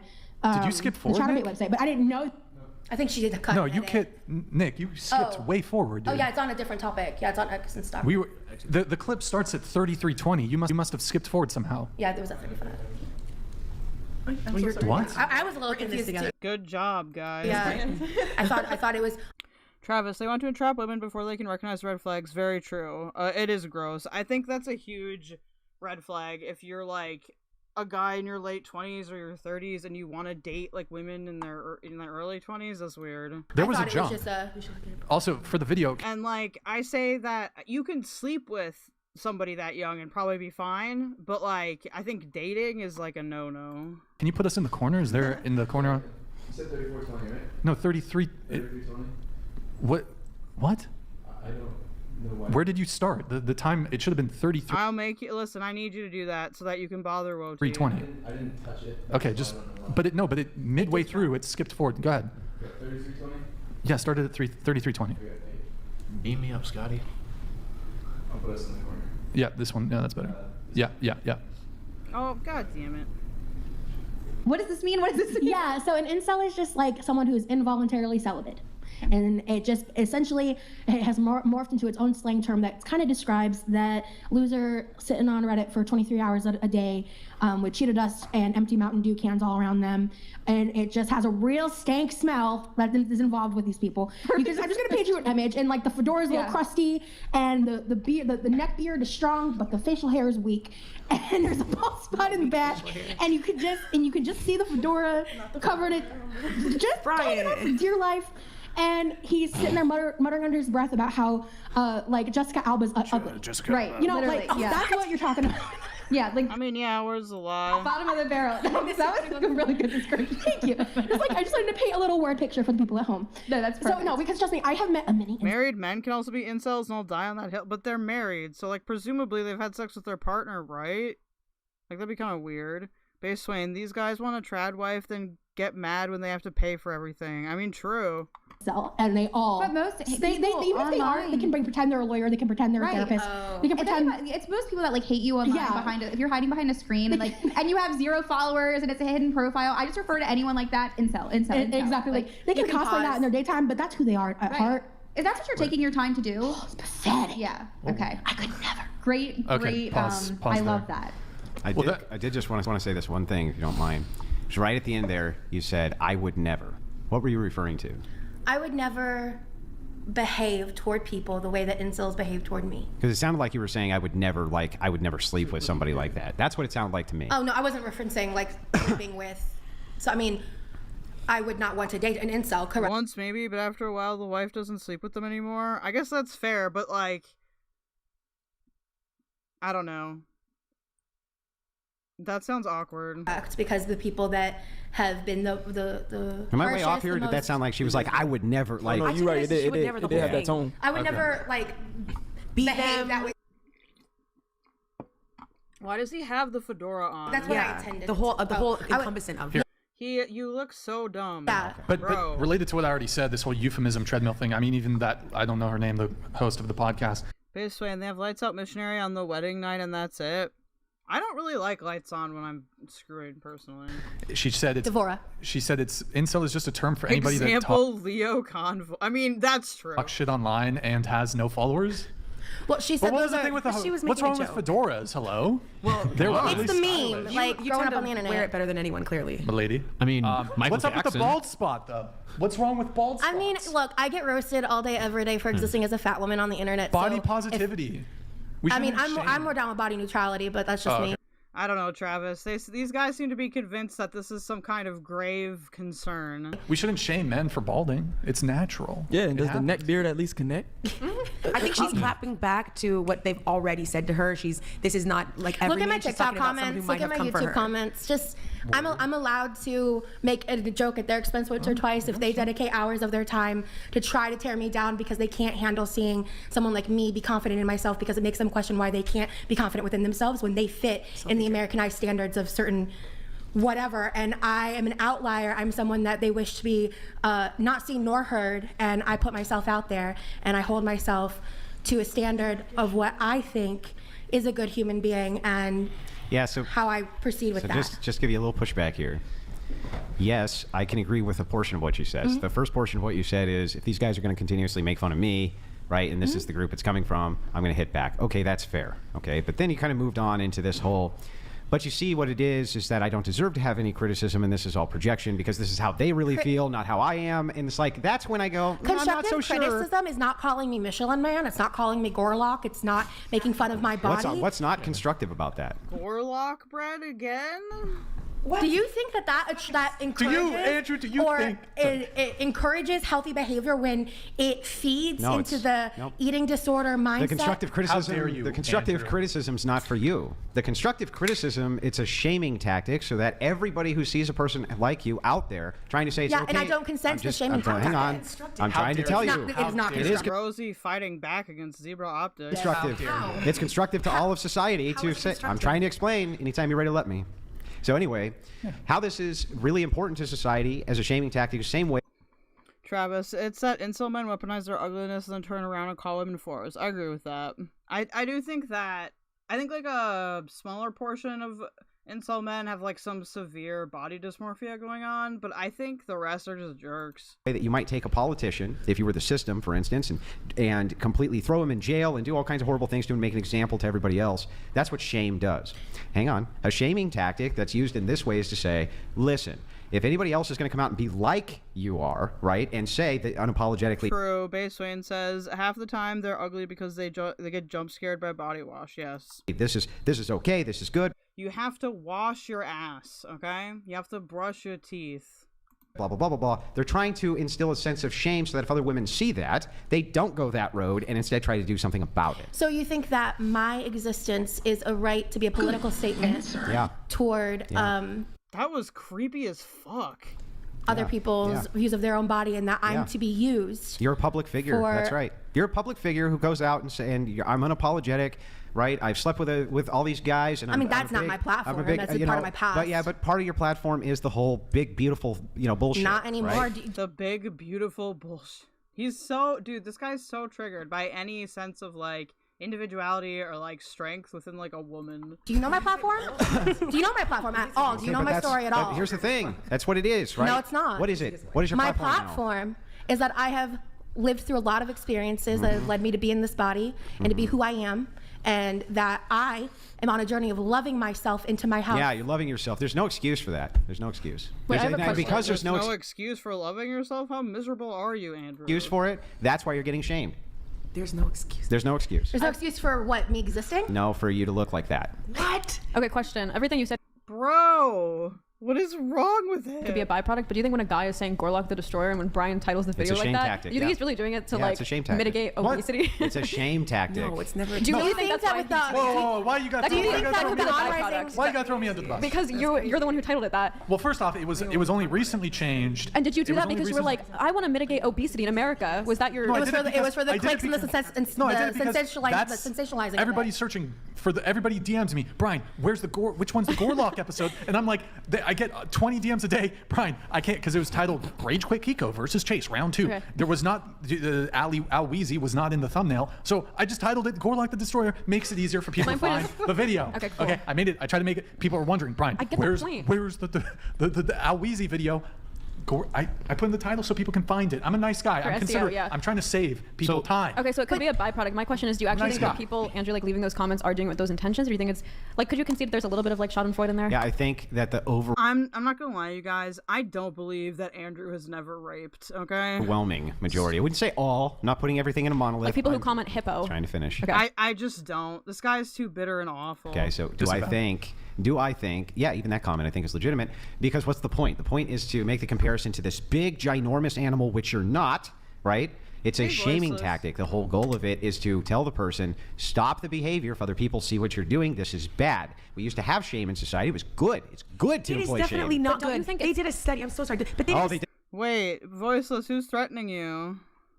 Did a study. What was the methodology in the study? It's on. I think it was on Netflix. What's the methodology?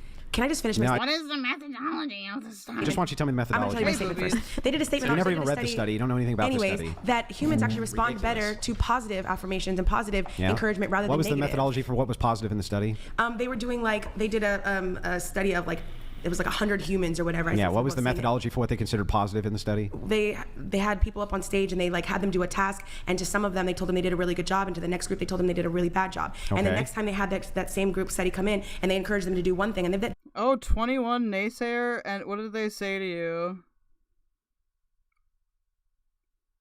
Carrie haters. Okay, what did they say to you? I will literally be extremely edgy on your behalf. They've done so many of this where they encourage one and don't encourage the other, and the ones that they haven't encouraged after they bring them back to do the exact same thing, the ones that have been encouraged those past 2 times excel, and the ones that have not do not. They've done plenty of studies on that. So you're saying humans thrive better from positive Like, all right, let's move on. encouragement. They do. I'm gonna read some chat. Boobies is in the chat. Damn. I'm gonna read some chats. All right, Andrew and Farha have the highest IQs out of everyone on the show, and their philosophy debates are pretty interesting. Would be cool to see Farha back on the Crucible for another long. Was 21 streaming it? Form debate. What was the? Wait, hold on. I'm gonna save it for later. But what was the big thing that you guys? It was about rights. Women's suffrage. Oh, was that women's the big rights? thing? Yeah, women's rights. Is that a TOS thing? You think? Why are you Yeah, asking that's me? fine. I don't know. There's nothing in violation of TOS for that. Okay, maybe Can I make one more point about the conversation we just had?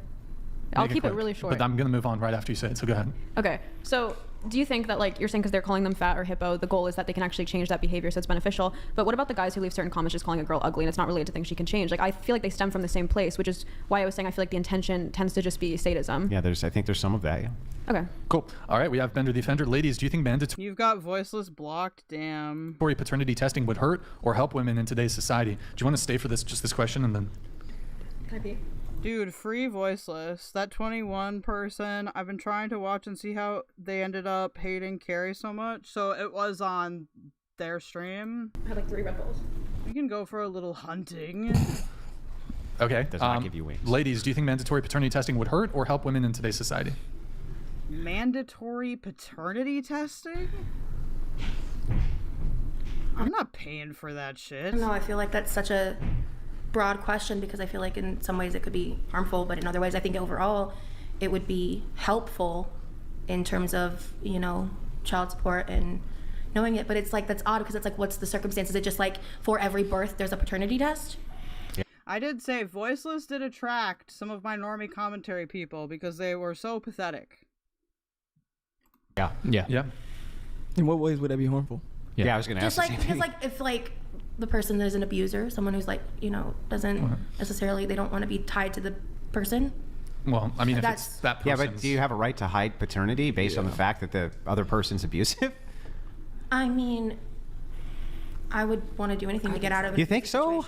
I do, just because if you're abusive to me, what are you gonna do to the child? Yeah. That doesn't. Okay, listen. You don't have a right to hide the. Voiceless. Kratos, meantime, my kid, some idiot said, I'm gonna warn conventions about Kratos. Anyone live in New York, we need to catch her and bitch husband. Wow.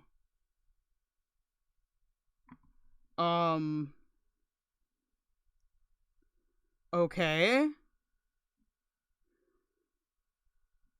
I mean, honestly, dude, 21 is so cringy that we could all just unite over hating them. I think that that's probably the ideal option.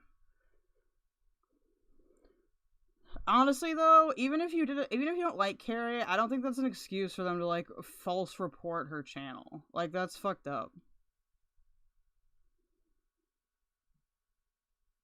Boobies, why do you think voiceless is a map? Can we stop with, like, the fake pedo, like accusations? 21 was live not long ago? Okay, sick. I will, maybe we can go hunting. I love that we have in-chat blood sports now. It's true. Thank you, Gorlworld. Tasha, more people are talking about it, so I've just been watching here and there. No, this person is absolutely, like, 21 is just stupid. Like, I don't know, there's something, going at cringy trans people is something that I enjoy doing, I'm not gonna lie. Jesus Christ. Paternity from a father based upon whatever your analysis is of abuse. I've heard things as ridiculous. They admitted to reporting Carrie. Did someone archive that? Is this emotionally abusive? Yeah, which means nothing. It means nothing. That's crazy. No, it's not. No, it's not crazy. It's not. Because Emotional abuse is nothing? Yeah, it means nothing. It's a subjective analysis. It's subjective. Wow.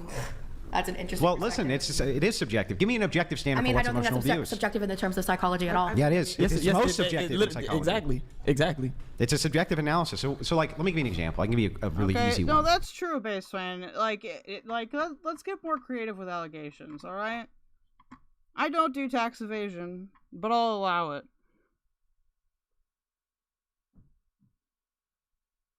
Oh, I see. Boobies has you blocked voiceless because they asked questions and then you didn't answer them or something. And the next interaction, you said that you were uncomfortable, so Boobies removed himself. Okay. Let's say that you're going out and you're overspending from my perspective. Like, let's say I'm married to a woman, I say, listen, you're overspending. Okay? And you say, well, listen, I really need to spend this because I need X, Y, and Z for the household. You think the paper towel holder and this and that is very important. Maybe it is. Maybe it is important. And I think it isn't. Hold on, guys. I'm just going to I'm going to grab that. Well, it might still be available. If it's not available, hopefully somebody grabbed it. Or else we're going to have to, like, agitate for them to say it again. No, that's not it. Is it this one? Here we go. Okay, lives. Okay, yep. I'm gonna grab it right now, alright? Give me 1 second.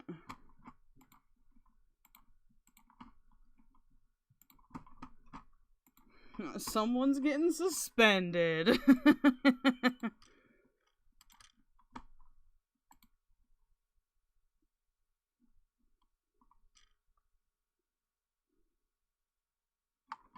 Why would you do that?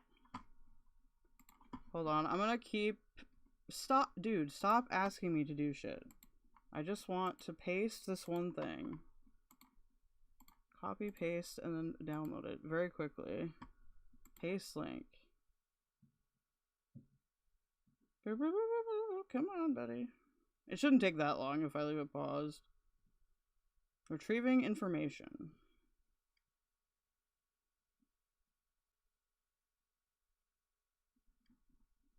That can't be correct.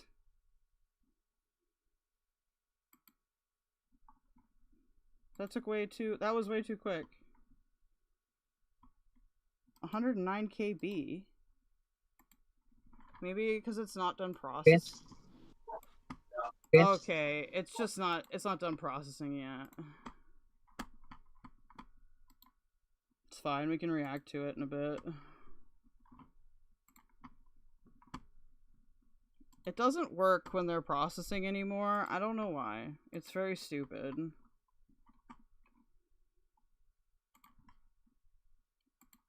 Because it just ended 10 minutes ago. No, I want to close it.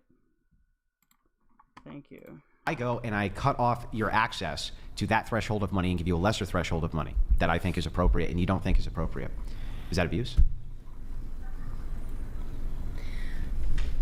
In that specific scenario, there's just like several factors to whether or not something is or isn't financial abuse. Because it's subjective. That's why. And it's predicated on how the woman feels about what you say. Hold on. Because hold on. Go ahead. And it's predicated on how the woman feels about what you say. Like, a lot of women just don't take kindly to being criticized at all. They don't take kindly to a guy, even if a guy gets moderately upset and he raises his tone a little bit. You have women who will consider that emotional abuse. That's not. I don't. But I mean, to me, emotional. Yeah. Oh, the people are coming. I see. Hello, guys. Make sure that you like the stream, that you donate. Okay. It's okay, voiceless. You're good. But enough with bullying people on here. Rosie, stop lying. You're just a fat lazy with a good life. Stop stealing people's stories. This is like verbally saying really degrading, horrible things, and like a systemic thing over time. Excuse me. And so, I mean, like yeah, maybe I didn't initially understand the point you were trying to make with the suggestive, because the subjective. Sorry, I'm stuttering really bad right now. It's okay. But in terms of emotional abuse being a factor, I think is important, though it is suggestive. So subjective. Thank you, subjective. Yeah. Even though it is subjective, it is something that, I mean, has long-standing effects on both parent and child. But when my initial point, I was thinking more so abuse of the other aspects, because emotional is, it is impactful, but it's not as dangerous. Do you not have transcript enabled? What the fuck? Is it just because it was? All right. Dangerous to like the health of the child versus the other ones. So let's move into, okay, if fair enough, you say, okay, when it comes to this, it's subjective, so maybe we wouldn't hide paternity on that. But if we move over to physical abuse, let's say, right? You think that that's cut and dry. Well, what if this guy, he's convicted of physically abusing the mom? Then shouldn't we be able to hide paternity? If she says, yeah, I still say no, and here's why.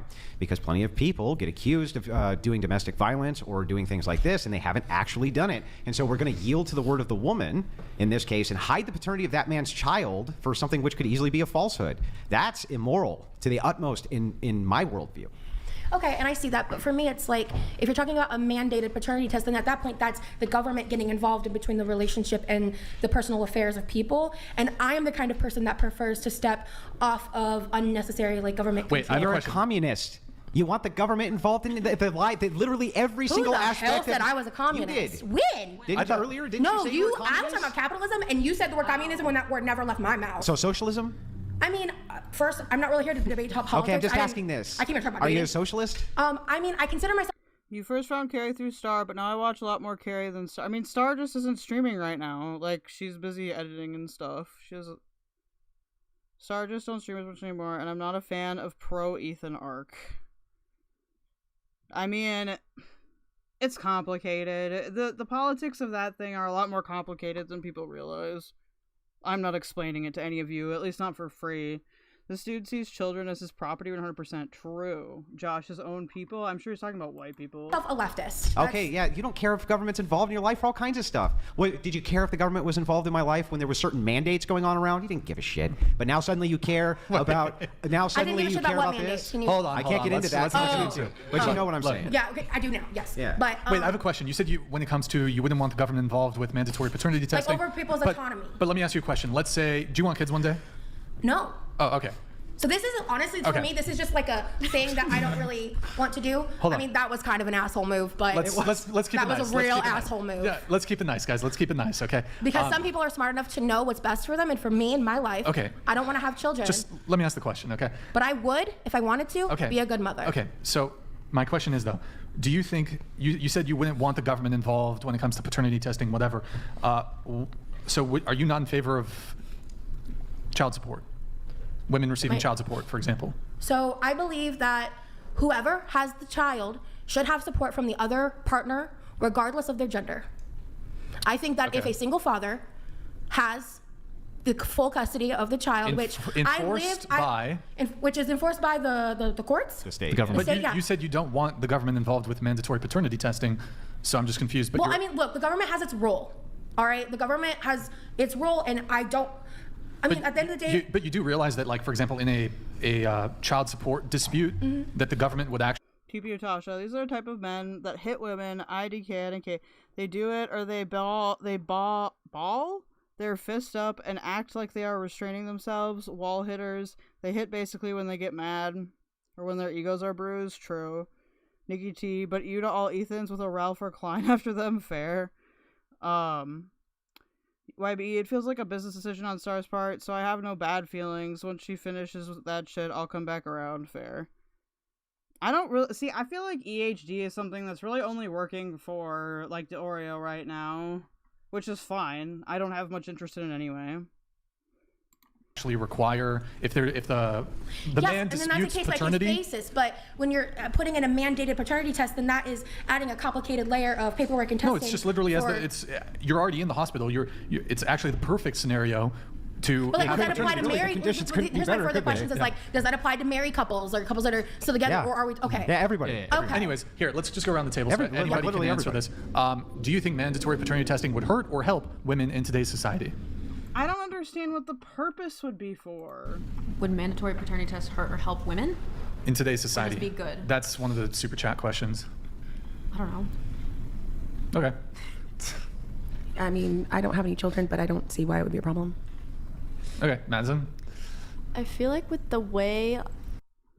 Okay, so I'm going to save this for tomorrow. I want to get this 21 thing.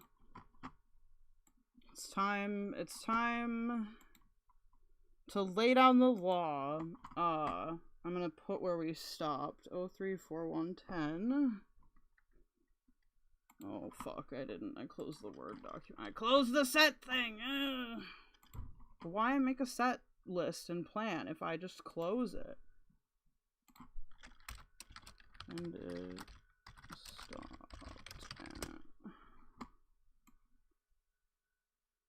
034110.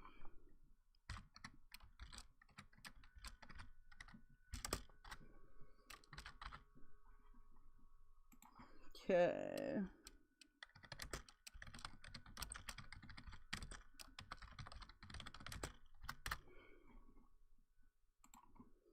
Adding to the set list. So, if y'all didn't see my 21 review, okay?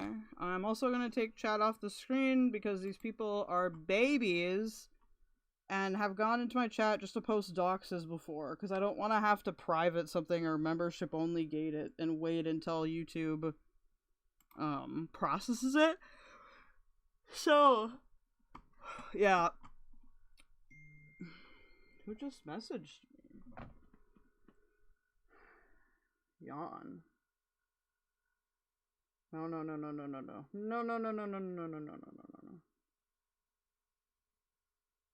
What?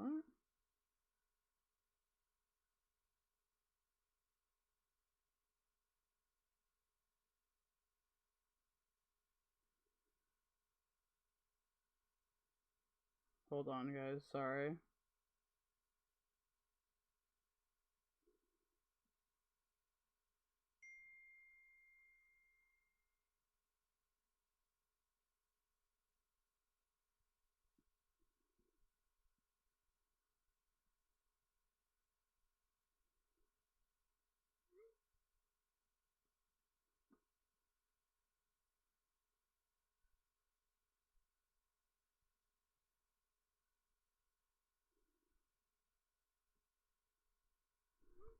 My bad. I had to text. Sorry. Okay. So, let's see what's happening here. It's probably gonna be retarded, so sorry, y'all.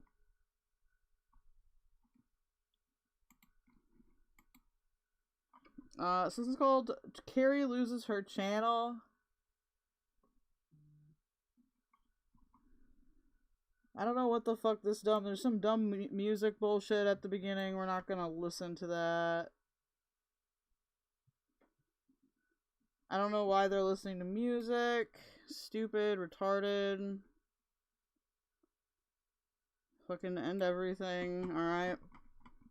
There's no CCs because it's still processing. Sorry if you're deaf.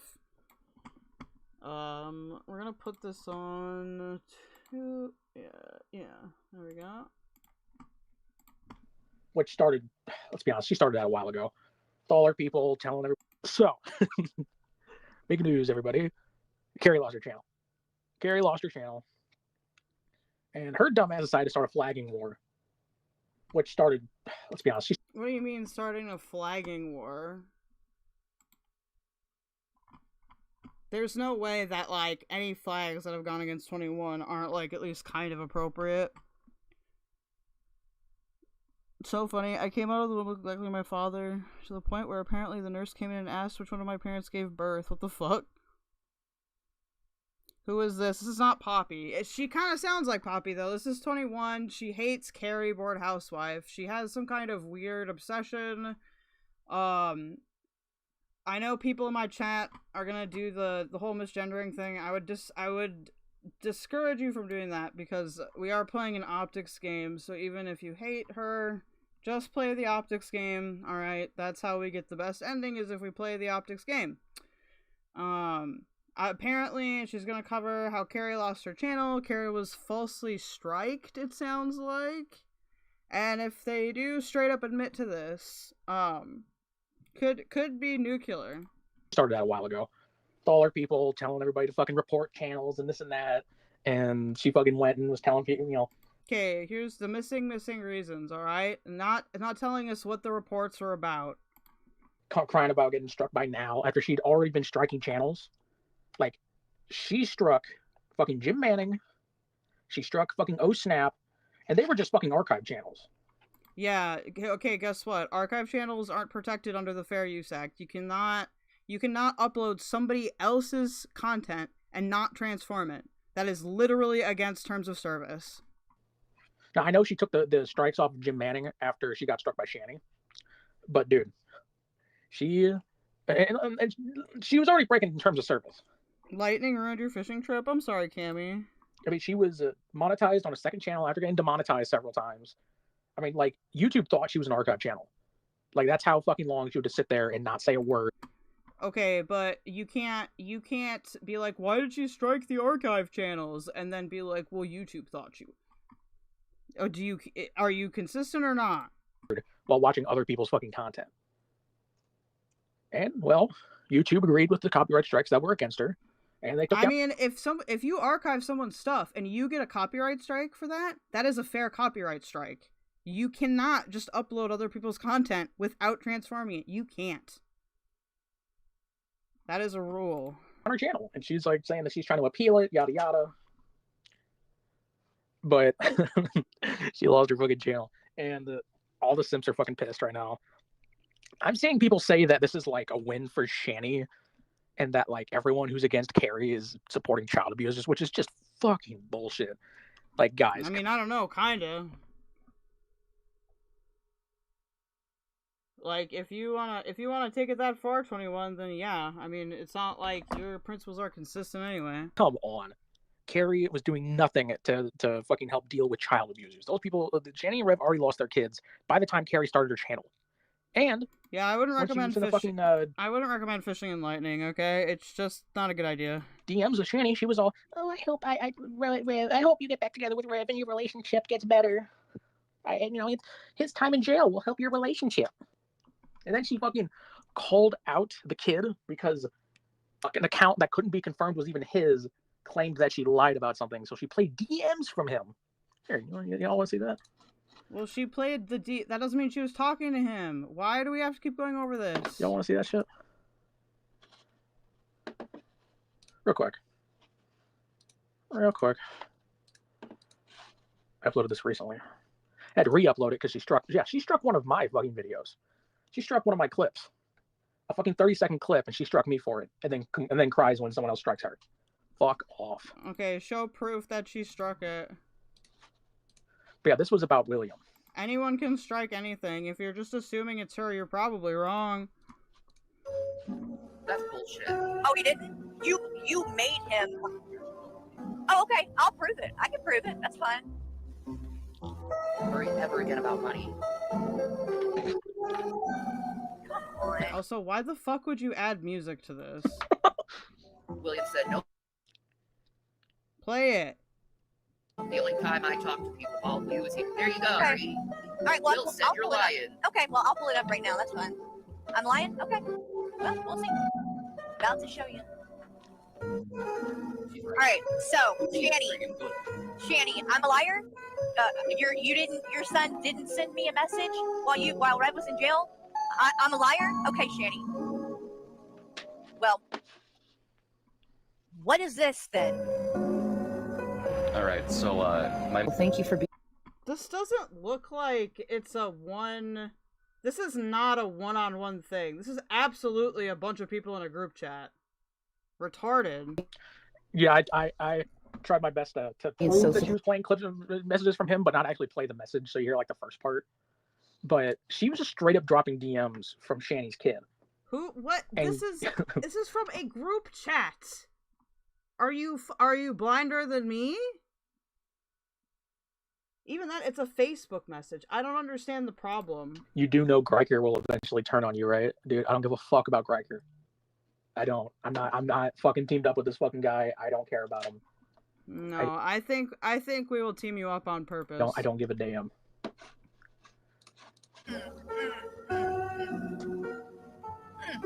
Once again, I'm lying, Shanny. This ain't William. all right, so yeah. Cobra.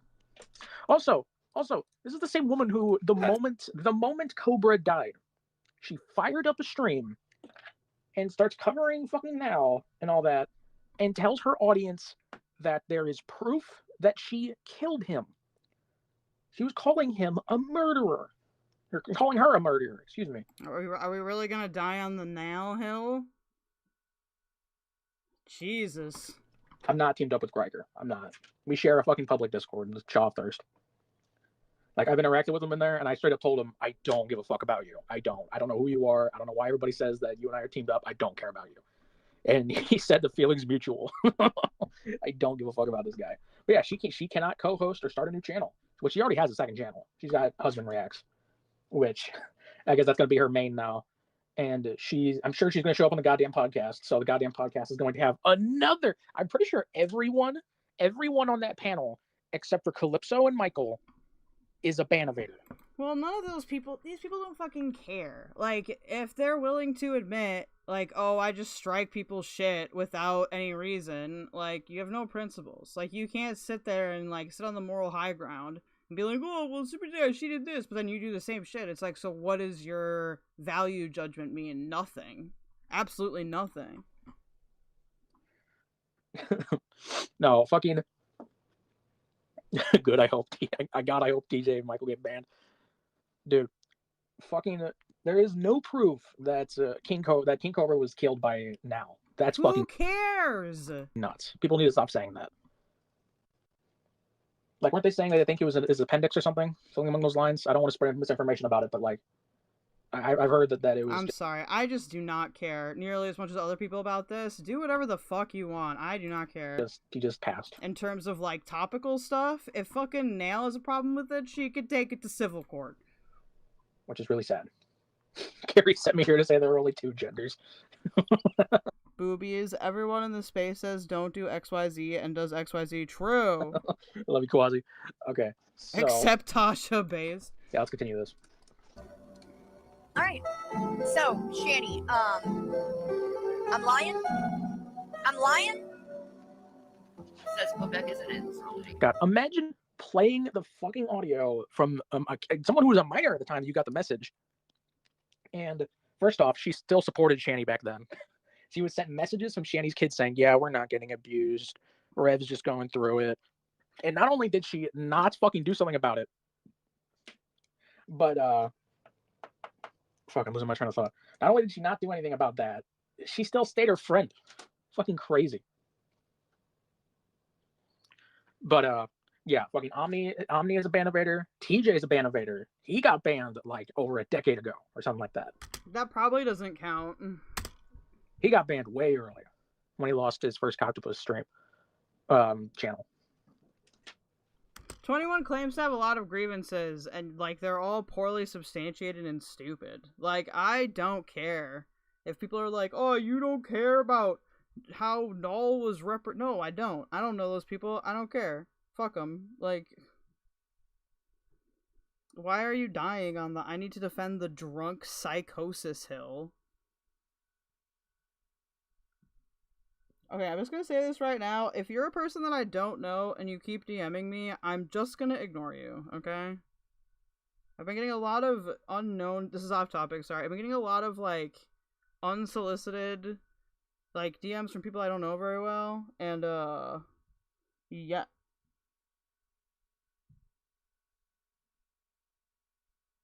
Oh my gosh.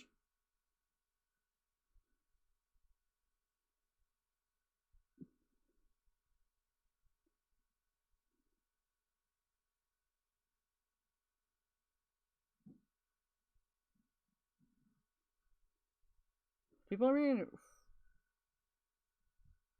I don't know who this person is. Stop messaging me.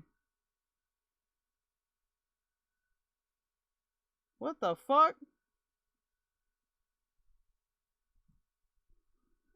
Especially if you're in the ACC. I really don't want any solicited messages from you if you're in the ACC. Yeah, she said that my bad. I'm done ranting now. Shanny and Rev would come out even stronger after the jailing. It's fucking ridiculous. And then here in this clip, she lumps him in with them. Listen to this. Sorry, hun. Talk to you later. And she says, no. CPS needs the boys checked out.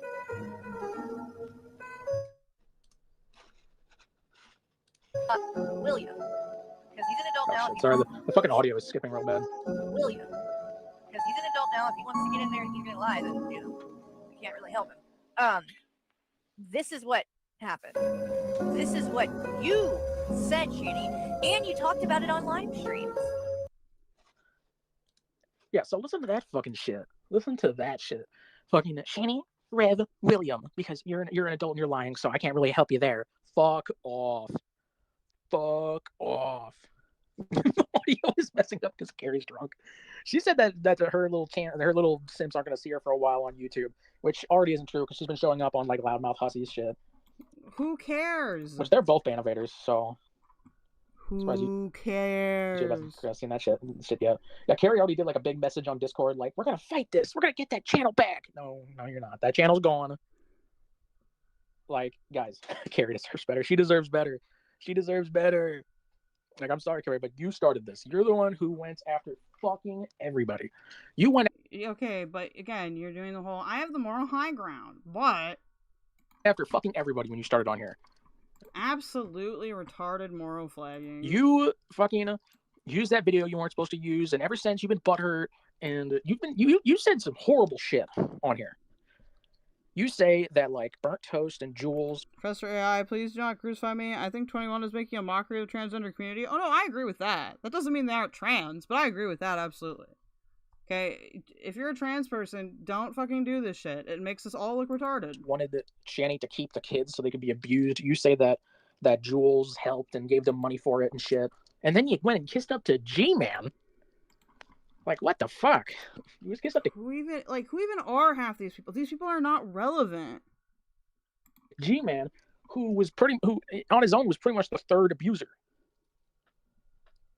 Like, come the fuck on. Carrie, your tenure as a Shanny cover has been dog shit. It's over, Carrie. I have the high ground. You even stated when you started that channel, you were there so that people could watch Shanny without giving a review. In your own words, you are a content thief. And I'm surprised you've lasted this long. I'm surprised Shanny didn't take your shit down almost immediately.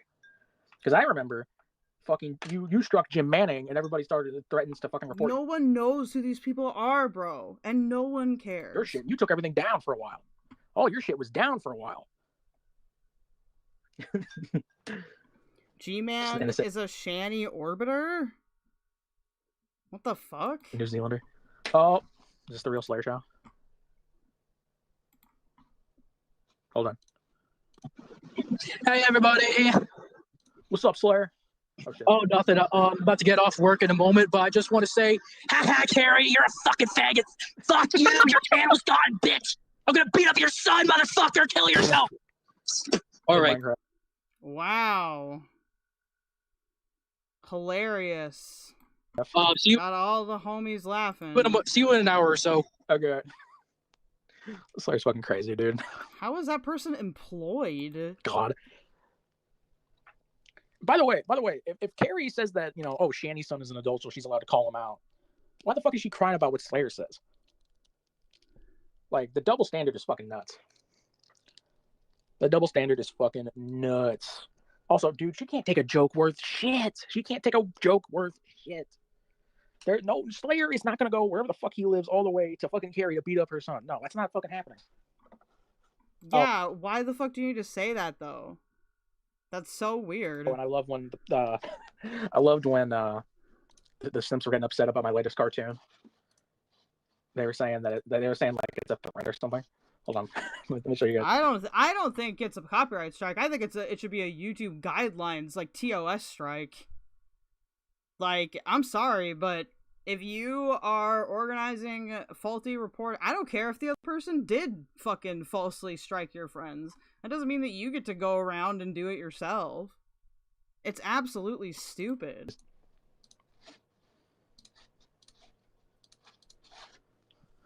Where the fuck am I?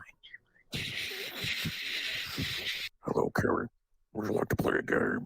Oh god, I knew I should have gotten that Ring camera. Oh, bitch, please. I found you passed out in front of a 7-Eleven.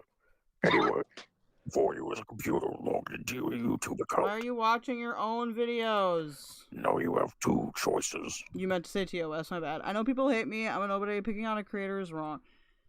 I just like... I guess I am just very principled compared to these people. I don't know. I wouldn't be caught dead looking this cooked. Delete the YouTube Ah, shit, hold on. YouTube account, and lose the clout. Or watch all of your top associates get beaten to death with hammers. Yeah, I'll go ahead and save the YouTube.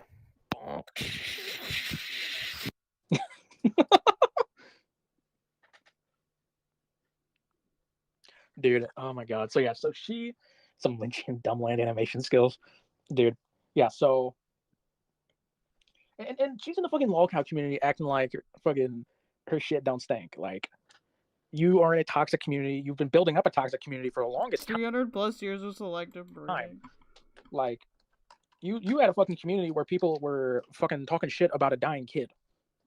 Good. Yeah. We have a ton of viewers. This is Carrie losing her shit has been a pretty big deal today. I woke up to it. I was like, oh my god.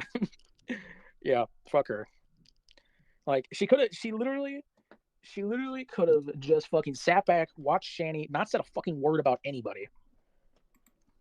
And just like she didn't have to fuck. Dude, amazing cry bullying. Alright. Amazing excuses being given right here. If she wasn't bullying, I was. No, dude.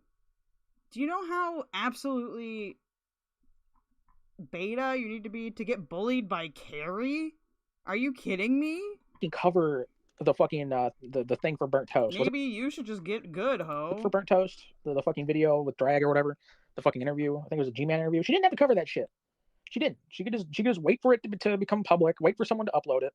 Not fucking watch it just because React streamers react to things. Oh my god. Unlisted on someone's channel. Fuck that. She wants to treat everybody else like a piece of shit. And then she when you treat her like a piece of shit, she's like, no, you're silencing a woman. Yeah, that's the type of shit she's been saying lately, that a woman has been silenced. What the fuck ever? I mean, you literally did silence her. It's not like Carrie has like a shit ton of subscribers or is like a celebrity or anything. Almost everyone who fucking covers you is a woman. Shut the fuck up. You're regretting being a... Listen, I don't judge chatters, alright? Chatters can be anywhere for any reason, as long as you're fine. Oh no, 21 is threatened by Carrie's number.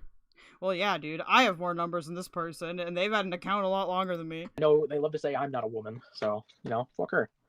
They're just straight up, this gendering and horrible shit. Can you just, like, not be a pussy for 10 seconds? Racist shit, just all that stupid shit. What racist shit? Carrie should get a job and move on. Yeah. She's gonna come out stronger, yeah. Yeah, dude. And I was on that panel with Yato and Burnt Toast, and a lot of people were saying that they were already giving up on Shanny before Carrie even started. Why do you care? Carrie even started. Before she even started, Shanny's content was dying, and all she did was just sit there and react to random YouTube videos, and nothing good would happen. Then why are you watching? That's why Carrie would watch the same... Go away. Close your eyes. Close the browser. Streams over and over and over again, fucking like 10 hours a day. Like up to 3 streams some days. That's fucking nuts. I once streamed into the night for 5 hours, and that was my longest fucking stream. It was, I was fucking exhausted by the end of it. Carrie once did like a 12-hour stream. How? How do you watch Shanny and Red for 12 hours and do nothing else? I know she sits there with her coloring books and whatever. Like, fuck that. So. There have to have been some effects. Shit was brutal. Oh, I'm sure this will get covered by Calypso. Calypso, you are a racist bitch. Why is Calypso racist? Hello? Ah, shit. You guys still hear me? Professor A, you have 21 personality deadlocked in 10 seconds. Well, I mean, it's so cliche almost.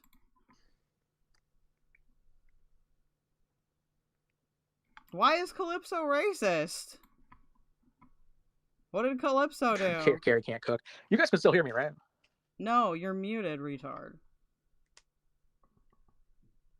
My fucking computer just fucking... Okay, cool. No, wait. I mean, most people, if they really like streaming, they'll do, like, 6 to 8 hours or whatever. Some people do shorter than that, depending on... I know, like, if you have a really big community, I think streaming can be a bit more taxing, because it's a lot more effort to read the chats. So I do get why more popular people don't stream for as long.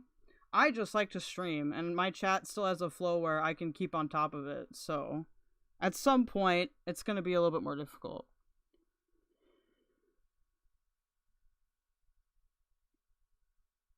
Yeah, how is Calypso Race? Like, I don't know if they'll ever state why. Let's find out, I guess. Can't hear you. My computer just shut off out of nowhere. I don't know what the fuck happened there. I think I must have accidentally hit the fucking power or something. But yeah, hold on. I'm on my phone right now, so I'm going to log back in.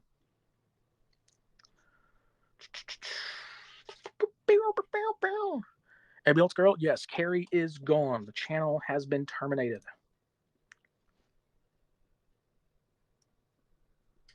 Okay, I think I'm getting my tabs back. Oh my god. I'm gonna fucking end it all. Yep, we're good. We're good. Yeah, 3 years of Carrie non-tent. That's good. Yeah, see, dude, 3 years. Thousands of hours. Why would you A-log someone if you didn't at least find that entertaining? Like, I don't really get this at all. Thousands of hours of fucking content gone. And it was just her sitting there in front of the computer, not giving anything. Just dead air while Shani played. Like, bullshit. Okay, let me see. I wanted to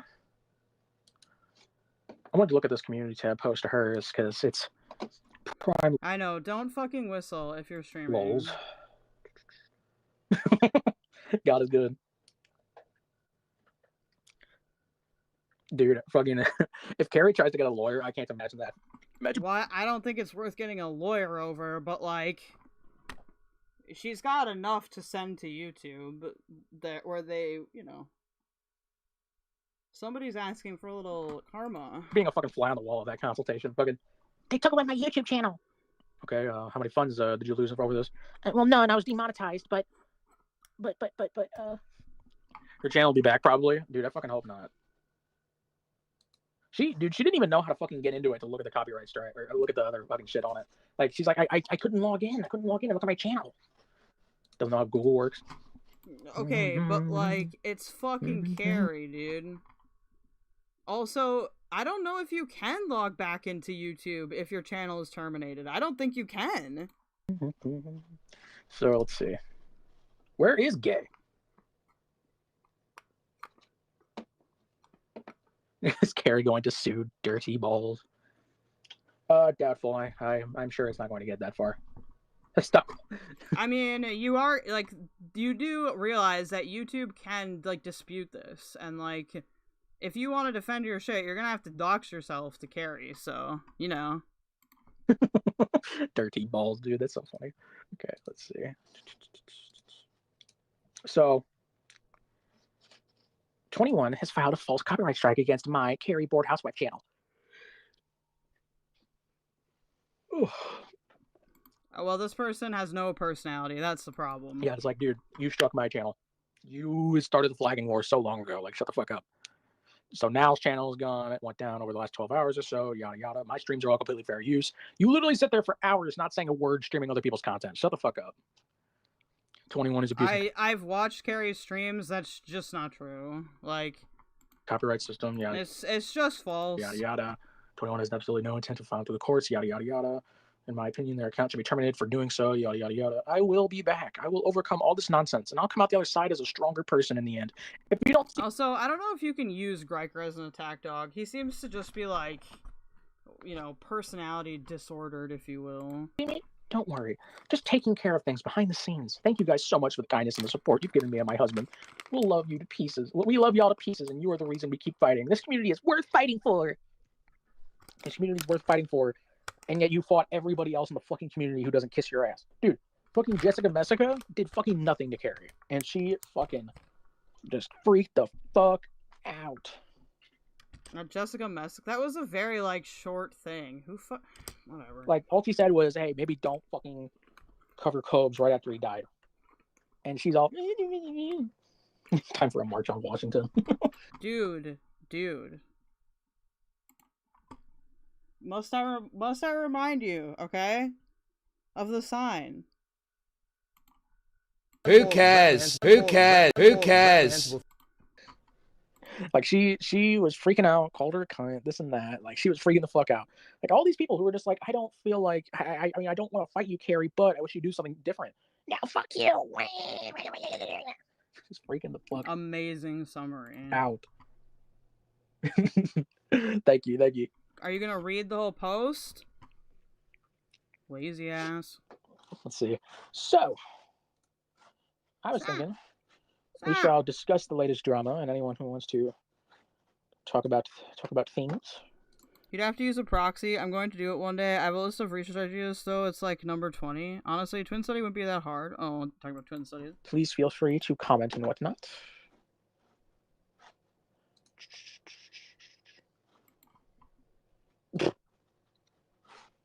Okay, let's see. So I am going to open up Minecraft, and we are going to chill. You're not gonna show the Minecraft though?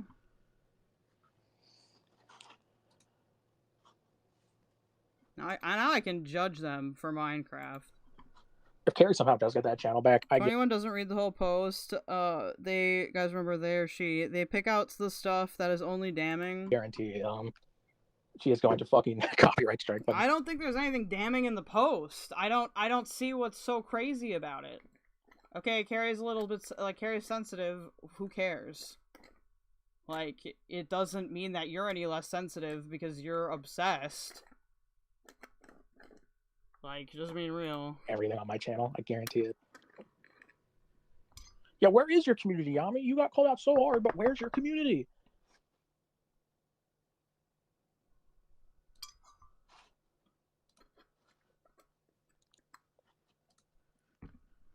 Bruh, let's go. Come on.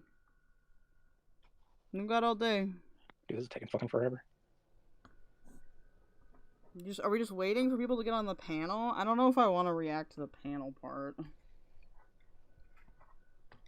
Hello? Updating the Minecraft launcher. I'm just a lonely cracker with no home.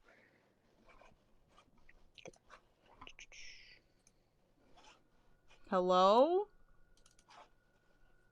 God, this shit's got an update and it's annoying and no, I get that YB, my bad.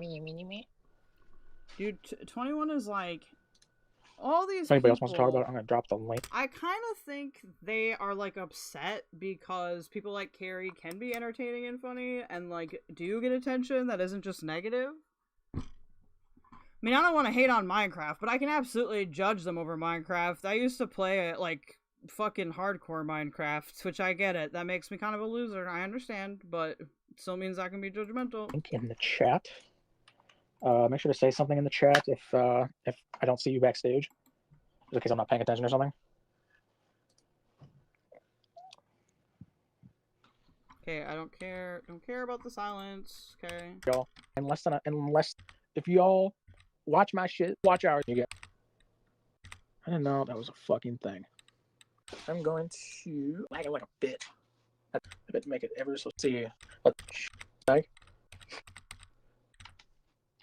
Wait, what? Not even difficulty? No, not even difficulty hard? No, you're like that. Gay. Absolutely unacceptable. Give me just a second. Are we gonna talk about anything? Hello? Are we just gonna play Minecraft? You can't do commentary? Want to see me fall? Play games You're at the saying that you same don't time? trust the strangers that show up in the chat. Like, just have a private fucking Discord and watch streams like a normal person. You can even e-beg to your little buddies. Like, come on. I don't understand this shit. Like, why do you get to decide what other people do with their shit? Stop. Oh dear. These buggers are out, man. The stream needs some idiot.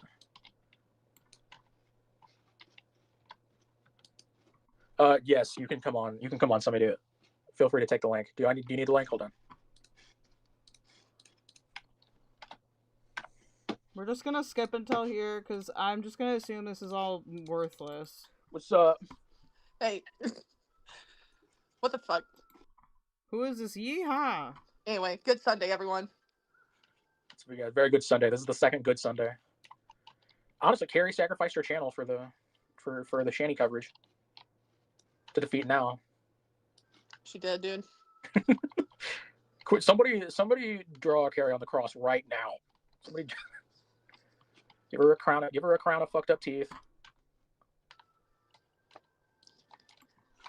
We've come so far on this Carrie hating channel. God. This is actually terminal. I don't think we can do a panel. I'm just gonna archive this. I can't do it. It's too boring. I'm sorry. Anyway, I feel like that first part was incriminating enough. So, it has been 6 hours. I would like to stream tomorrow for longer. So, I'm gonna send you guys over to Valkyrie. I might pop on her stream, I might not. I'm gonna focus on getting this thing archived. I've run out of topics, okay? I've run out of topics. Thank you for subbing, my goodness, you guys are great. Before we skedaddle, I will dissect what is important from this stream and what is not, and then we can address the parts that are actually important. I'm not sitting here listening to the most horrible, unentertaining panel for like the 8th time. If you guys, want to support me, you can absolutely leave a super thanks. I really appreciate those. Like, if you watch the VOD and maybe want to donate, I will respond and love your super thanks, okay? Yeah, they are pretty boring. Like, some of them aren't as boring, but like I can only do it for like 35-40 minutes before my autism begins screaming at me. Make sure that you guys go over to Val, subscribe. Alright. I might join the stream, maybe.